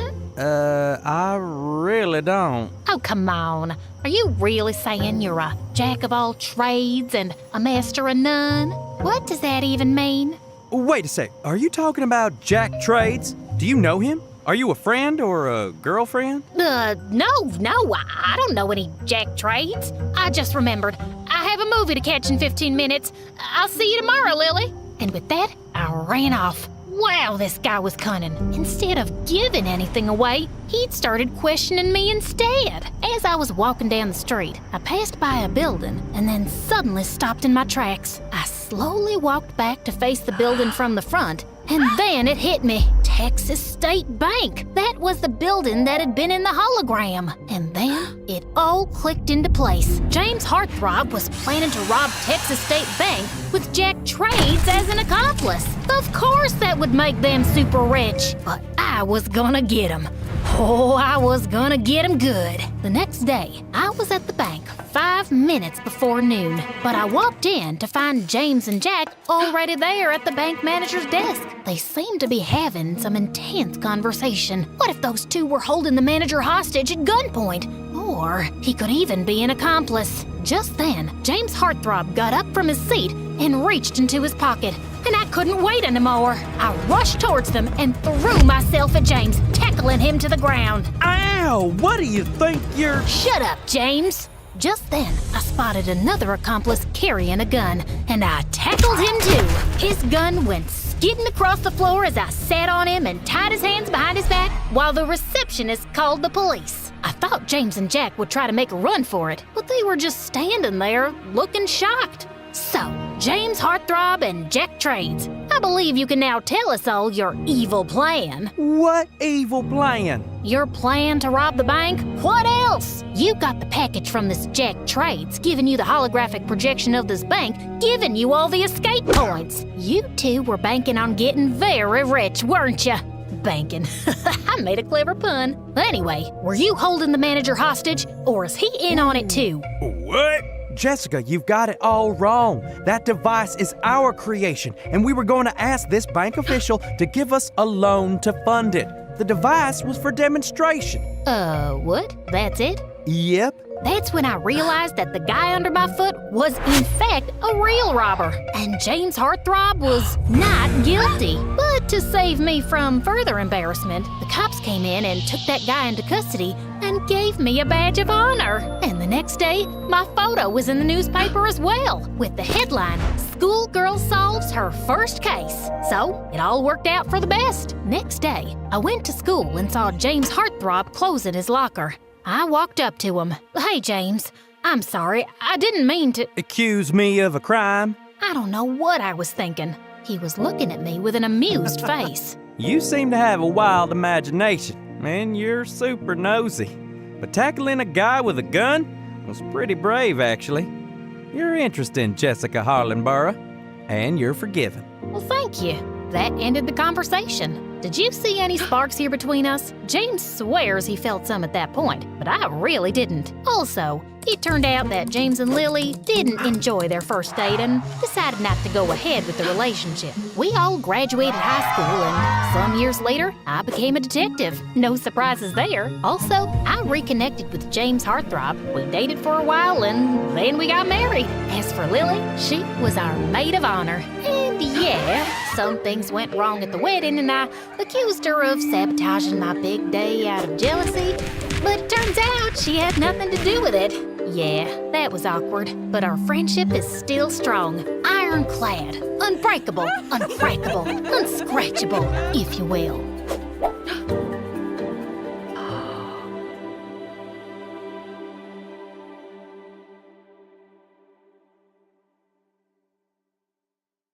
Hi, my name is Ashlyn, and I'm from Brooklyn. Please like and subscribe. My twin sister Brooke and I were born to a single mother, and we were the prettiest set of twins with gorgeous blonde hair. Oh dear, I've always wanted a daughter, but each time God gave me these good-for-nothing devils. How about you give me one of your girls?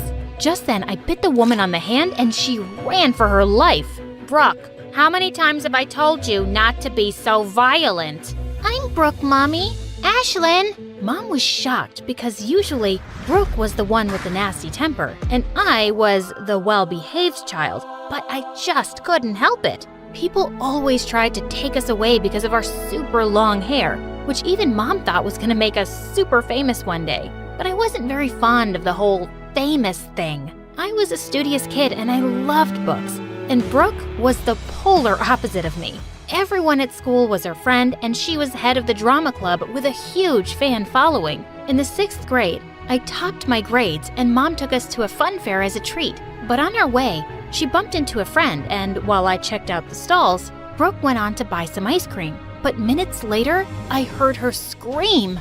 I ran to check, and some guy was fighting with her over the last piece of ice cream flavor they both wanted. I was here first. Let go, you crazy witch. Hey, leave my sister alone. Give it to me now, or both of you will go home crying. Suddenly, Brooke took the ice cream and shoved it into his face, and the guy went bonkers. He took out the biggest ball of gum I had ever seen and shoved it straight into the back of Brooke's head. OMG! I kicked him in his knee and he fell into the pig pen in the petting zoo. But now, Brooke's head looked like a bird's nest, and Mom almost fainted when she saw Brooke. She immediately took her to the hairdresser, but even the hairdresser freaked out when she saw the giant mess. There is no way we can remove this. We'll have to cut it all.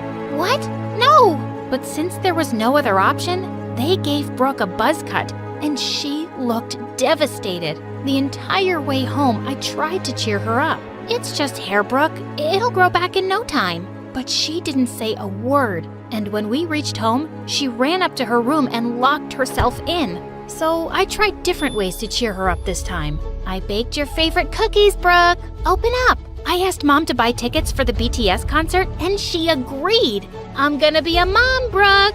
And that's when she finally opened up. God, you're so dramatic. So are you. Could it be we're related?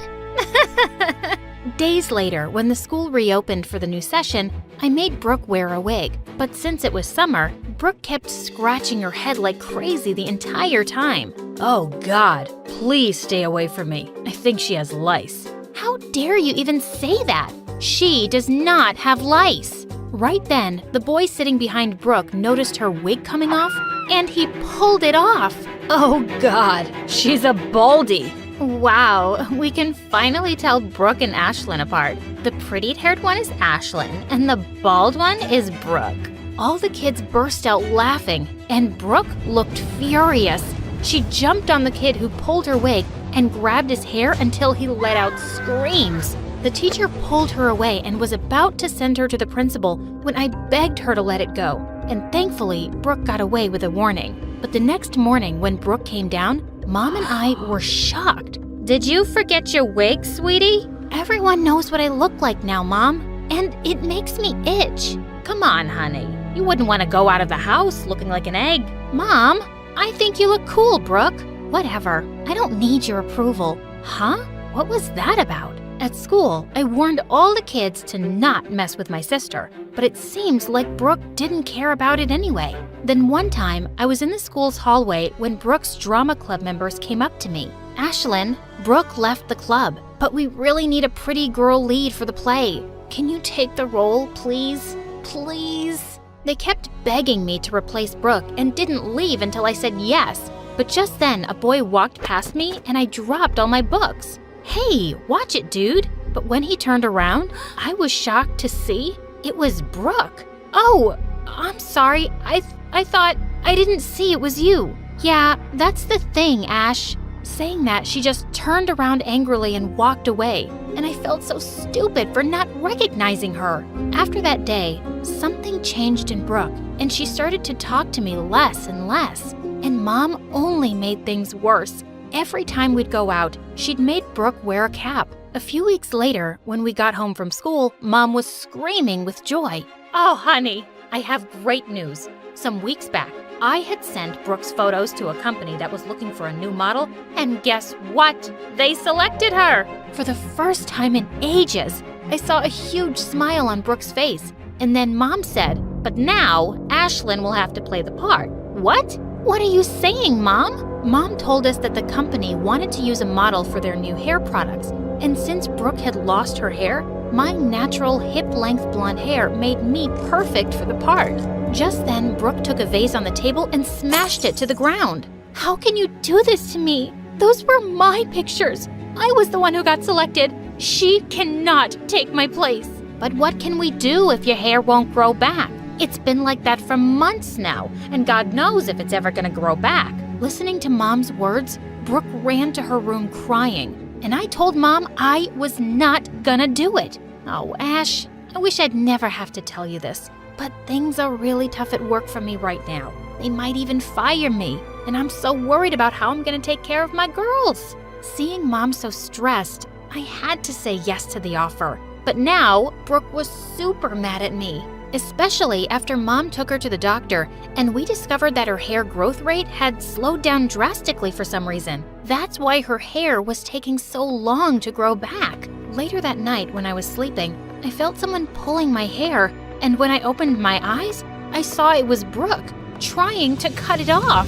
OMG, Brooke, are you crazy? Yeah, I'm crazy, and now I'm gonna turn you into me. Luckily, Mom came in just then and pulled her away. She scolded Brooke real hard, And after that day, Brooke stopped talking to me. The next week, Mom took me to the audition, and when I got the part, we had to fly to Los Angeles for the whole year. But Brooke was not happy about moving at all. I don't understand why we have to leave everything behind just because of her. Why can't you be happy for your sister, Brooke? This is a huge deal. And honestly, it's not like you have a lot of friends here. You could use a fresh start too. Despite Brooke's protests, we moved to LA. The campaign I did became a huge success in no time, and my ads were everywhere, on buses, on billboards, and on TV. By the time I turned 15, I had a huge portfolio of modeling work, and Mom had become my manager. And she decided to enroll me into a private school. Honey, you're a celebrity now. Your safety and education has to come first. I was more than excited to finally have proper schooling after all these years of modeling, and I asked Mom to enroll Brooke with me too. But as soon as we entered our new school, kids came running at me to take autographs and selfies, and they'd follow me everywhere I go. And I just hated it. But there was someone who loved seeing me so miserable, Brooke. Over the years, I tried to include her in everything I did. I would even get designer dresses for her to join me on the red carpet, but she'd just toss them away in the trash. What is wrong with you, Brooke? I got the dress specially made for you.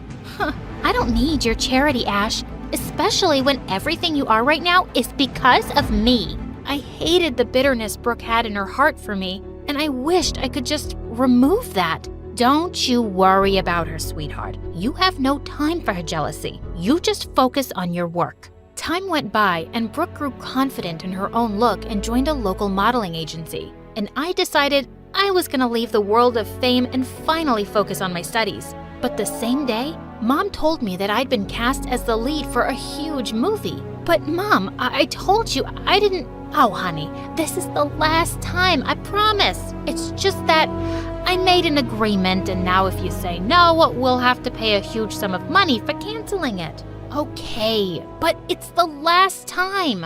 A few days later, we had the announcement party for the movie, and Mom was taking me shopping for it when a card fell from her bag. It was an invitation card for Brooke's first play at the theater where she was playing the lead role. Mom, we should definitely go to cheer Brooke on. This will mean so much to her. It's the same day as the announcement party of your movie, and that's more important. But I totally disagreed. I left Mom at the movie party and slipped off to see Brooke's performance, and she was awesome!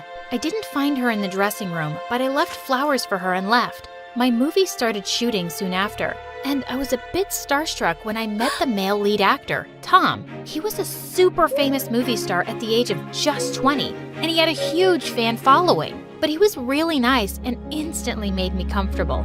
And over the course of the shooting, we became really good friends. On my 18th birthday, Tom even surprised me with a cake and congratulated me. But just then, I noticed Brooke outside my dressing room. I stepped out to see her, but she was already gone. And then, I didn't see her the entire day. But the next morning, I woke up to the worst nightmare of an actor. My phone was buzzing like crazy, and pictures of me hugging Tom and rumors of our link-up were all over the news. But there was no way anyone from the set could have leaked those pictures. And that's when I remembered seeing Brooke on the set the day before. Holy freaks! I couldn't believe she'd stooped so low. Later, when I came out of the house, there were paparazzi everywhere, and I had to disguise myself to go for the shoot. When I reached the set, we were about to start shooting when Tom's girlfriend came on set and threw the newspapers in my face. You homewrecker. How dare you try to steal my boyfriend, you ugly-faced lizard. I didn't steal anyone. It's all fake news. Babe, can you please calm down? But she didn't calm down and tried to attack me.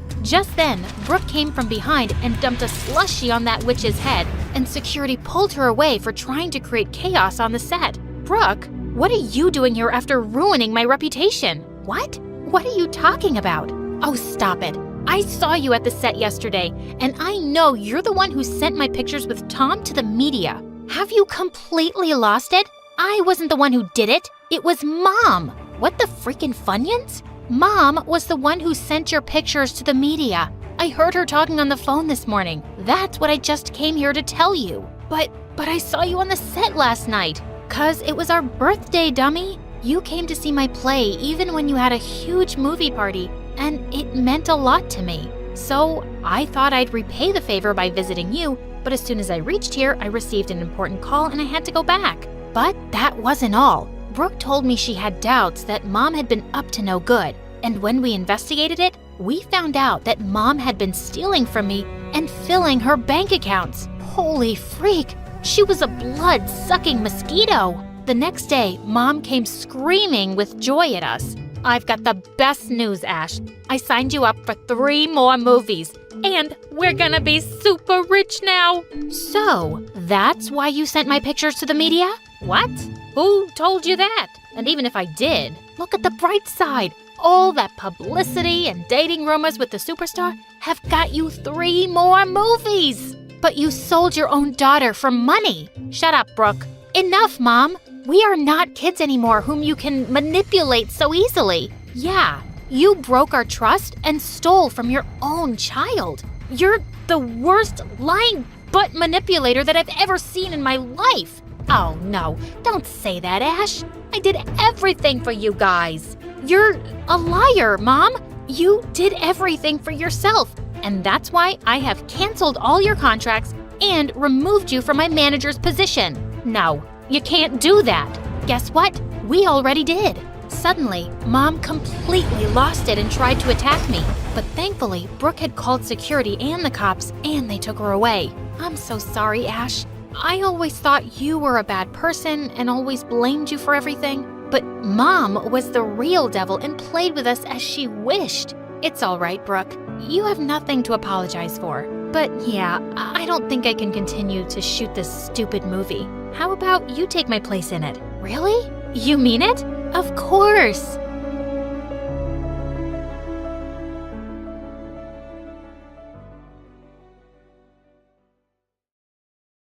My best friend Kyle is an eccentric introvert. He doesn't know how to talk to people. He's unfriendly and says things that most people find offensive. I'm his only friend because I've learned that he has a good heart. The reason I stick around is that I know his story. He's incredibly rude and impulsive, but it's not his fault. What Kyle lacks in social skills, he makes up for in his love for sneakers. And it's a good thing that I love sneakers too, because it's the only thing Kyle talks about. He started a sneaker club at school. It's a club that focuses on discussing the latest on the sneaker market. There were 4 people in the club, including myself and Kyle. Then Kyle put together a manifesto where everyone had to make sure their sneakers were spotless at the meetings, along with a few other crazy ideas. The club was just the 2 of us after that. Most people give Kyle a rough time. He isn't interested in listening to them, and he comes across as arrogant. I'd love to tell people about his condition, but his parents don't want anyone to know. We don't want people to treat him differently, they say. You see, not even Kyle knows about his condition. The only reason his parents told me was that when we were 10 years old, I'd had enough of Kyle and his selfishness. His parents heard me arguing with Kyle, saying that I'd never be his friend again. On my way out the house, they stopped me and very reluctantly they explained, "Please, don't abandon Kyle, Spencer," begged his mom. "You're his only friend. I know he's not always the nicest person, but there's a reason for it." They asked me to promise not to tell anyone. Kyle had an accident when he was very young. Ever since then, he's been different. It's as if the part of his brain responsible for understanding people stopped working. Please, don't abandon him. After that, I agreed to stay. I finally understood Kyle's mood swings and his selfishness. Kyle lived in a bubble, one that was only big enough for his parents and I. But what about his sneaker obsession? I asked. Where did that come from? His parents shrugged. The doctor we went to go see after Kyle's accident told us that sometimes when one part of the brain is damaged, another part of the brain kicks into overdrive. The part of his brain responsible for creativity is running fast, and its only focus is sneakers. Kyle's parents are not the type to interfere in his life. They didn't ask for much, and they always made sure that we had snacks and plenty to do. But when Kyle turned 16, they asked me for a big favor. The older we get, the more we worry about Kyle, said his dad. Once we go, who's going to look after him? I froze. They must have seen my expression because they started laughing. No, Spencer, we don't expect you to look after him. We want him to have someone. Not now, but one day. With the way he is, he'll never learn to talk to girls. You may not believe this, but he responds to you, since you've been his friend. He's learned to do so many things he refused to do before. Would you be able to help him talk to girls? We're not expecting miracles, just a start for now. I thought about what they were asking. It would be tough, but I agreed. I felt sorry for them, and even more so for Kyle. I started thinking about him when he was older. I mean, who would put up with him the way he was now? I needed to help him. I knew Kyle wasn't going to make this an easy task. There was only one way that he was even going to consider looking at a girl. She'd need to love sneakers as much as him. It took me a week, but I found 7 girls that fit this criteria. I struck up conversations with each of them. I invited them to the sneaker club. 4 said they'd come. Only 2 showed up. Kyle was happy to see 2 new pairs of shoes in the sneaker club.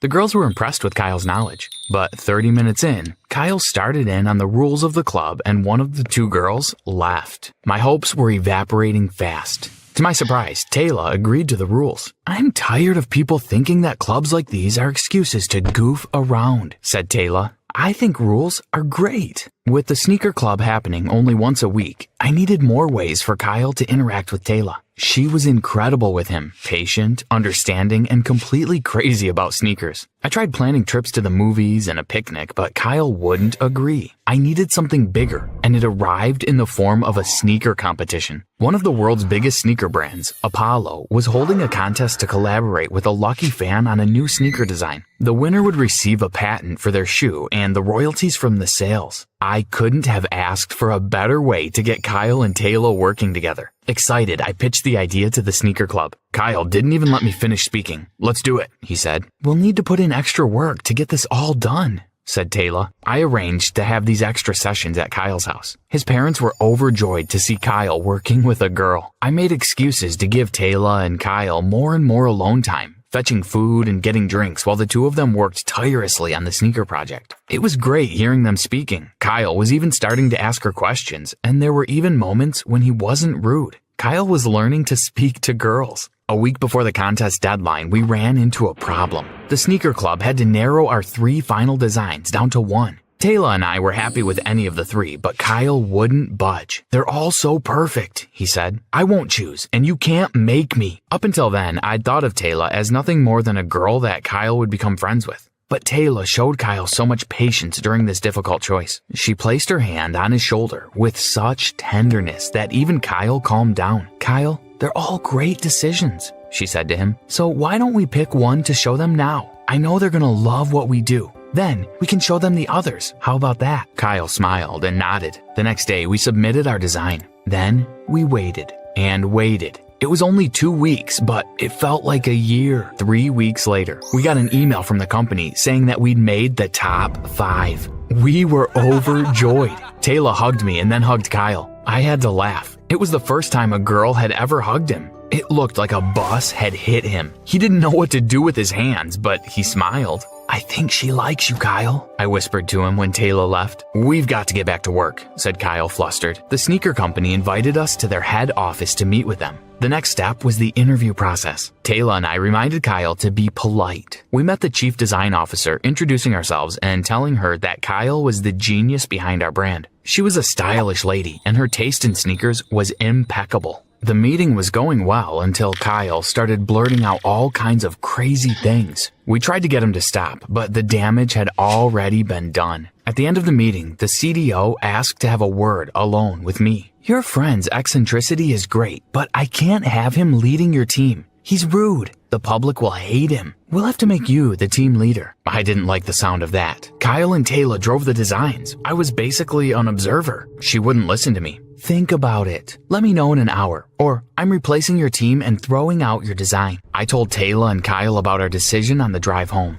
While I felt guilty about it, they didn't mind going along with the CDO's plan. As long as we win, I'm fine with that, said Kyle. I called the CDO and agreed to her terms. But I still felt guilty about it all. A week later, we were called into Apollo's production office and briefed on what would happen next. They had a recording crew follow us around. Their focus was me. It was a classic reality TV deal. It turns out they were about to turn it into a major show. For 2 weeks, these cameras followed us around and filmed our design process. Kyle was his normal self, but they edited him to seem kind of normal. Taylor loved the spotlight and she was a natural. "Remember, we're the sneaker club," she said at each recording, reminding all the viewers about our personal brand. The grand finale arrived and we won the contest. They made out a giant check with my name on it and gave it to us at the award ceremony. Taylor's smile withered at that. It didn't say the sneaker club. I couldn't help but feel guilty about that. If a check with my name on it was bad, things were about to get worse. 2 days later, I got an electronic message to say that $4 million had been deposited into my bank account. Immediately, I pulled the team together and hired lawyers to set up the sneaker club as a company. The money was split equally between us, along with an agreement on all future royalties. I thought I'd fixed everything, but that was just the tip of the iceberg. The real trouble was ahead of us. The PR demands, advertising campaigns, interviews, and guest appearances began. Luckily, it was our summer vacation and we could attend every function. After a month of this, Kyle had had enough. He had upset just about every TV host. Taylor and I had done our best to smooth things over, but the tension in our team was building. Eventually, Kyle quit. Soon enough, Taylor followed. I chose to stay. Ironically, now I really was the face of the sneaker club. The interviews now became about why Kyle and Taylor left. The public had seen conflict in the team, and that's what they wanted to hear about. "Kyle's a genius," I told the reporters. They called him rude and arrogant. "He's not. He's...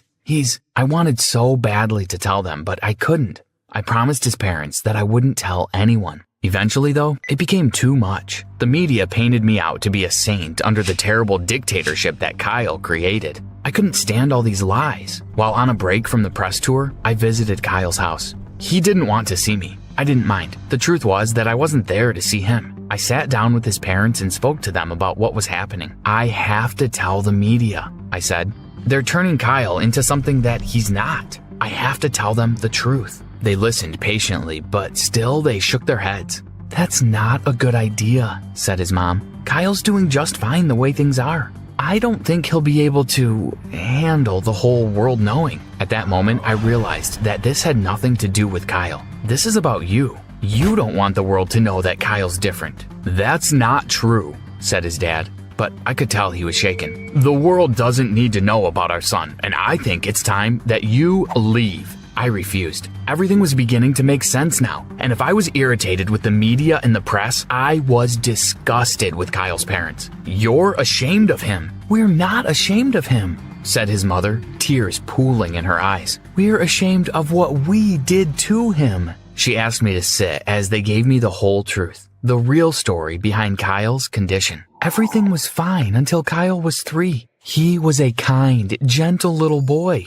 But we'd spent 3 years with him every day. We needed a night out. You have to understand, we just wanted one night out, a chance to be adults again. So we hired a recommended babysitter and worked up enough courage to leave our son for a few hours. We went out to dinner, watched a movie, and enjoyed the quiet. When we got home, the babysitter was asleep and Kyle was laying at the foot of the stairs. He had fallen down 2 flights and hit his head several times on the way down. We rushed him to the hospital, praying that he would be okay, but he was never the same again. Spencer, we still blame ourselves for trusting that stupid babysitter. It's our fault that Kyle is the way he is. We're terrible parents. Kyle's father consoled his wife as she cried. "Besides the doctor, you're the only person we've told. We don't need people to know about our failings as parents. So if you tell anyone about Kyle's condition, you will not be allowed back into this house," said his father. "And we will tell Kyle you betrayed him. Understand this, Spencer. We will do whatever it takes to protect our son. No one can know what we did. Most of all, Kyle. He'll hate us for what we did to him." The interviews started up again, and they were hard to get through. I was torn between letting the world know and losing my best friend. Because that's what he was, my best friend. The thought of losing him hurt, but the thought of people thinking he was a monster hurt even more. "Tell us the worst thing Kyle has ever made you do," asked the interviewer in a live interview. I was done with the lies. "Kyle's the best thing that ever happened in my life. But I don't expect you to understand that. He's got a condition. He fell down the stairs as a kid and the parts of his brain responsible for socializing don't work. He's a great guy. He just doesn't understand people. And who could blame him? Everyone's out to get him. He is loyal, trustworthy, and most of all, he's honest. The interviewer was speechless. But I couldn't stop. I told the interviewer all about Kyle and Taylor and how they were the driving force behind the sneaker club. It was a relief to tell the truth, but I knew that it would come at a cost. My phone beeped. It was a text from Kyle's parents. "You're no longer welcome in our home." I knew then that I'd never see my friend again, but I would have done it again in a heartbeat. A day later, there was a knock on my parents' door. It was Kyle and Taylor. They were smiling. "After watching your interview, my parents told me everything," said Kyle. "You know how long I've been beating myself up for being different? Wishing that I could be like you, normal, like everyone else? Since last night, I've been doing research on conditions similar to mine, and it turns out I am kind of normal. And I don't blame my parents. Mistakes happen." He gave me a hug, and so did Taylor. From that moment on, the sneaker club became more than just a sneaker company. It became a voice for all the people who are different in the world. The CDO of Apollo loved this new angle and opened the door to Kyle and his eccentricities. The interviews were different now, and the world was far more accepting of my friend. Kyle's obsession was still shoes, but he had a new one too, learning about his condition. Not so that he could fit in, but so that he could help other kids who are different. Taylor was his biggest fan. Kyle's parents eventually forgave me and themselves. The truth is that they were protecting themselves. They were afraid of what people would say about them when they found out. The funny thing was that people supported them. Mistakes do happen, and in some ways, it was meant to be. Kyle wouldn't be the sneaker genius that he is today if it wasn't for that fall he suffered when he was 3. Sometimes our greatest misfortune ends up being our greatest blessing. Come on, Serena. Give me sexy, give me fierce. Glare at the camera. Burn us with your hotness. Yes, queen, yes. I love it. Just then, my boyfriend Malcolm texted me saying he was outside. I was tired of posing like a stupid duck anyway. Looking around, I accidentally tripped over some electrical cords, and the shoot was over for the day. I catwalked my way outside, where Malcolm was leaning against his 169th sports car. Testing out this beauty today. You ready for a wild ride? I was born ready, baby. Wait.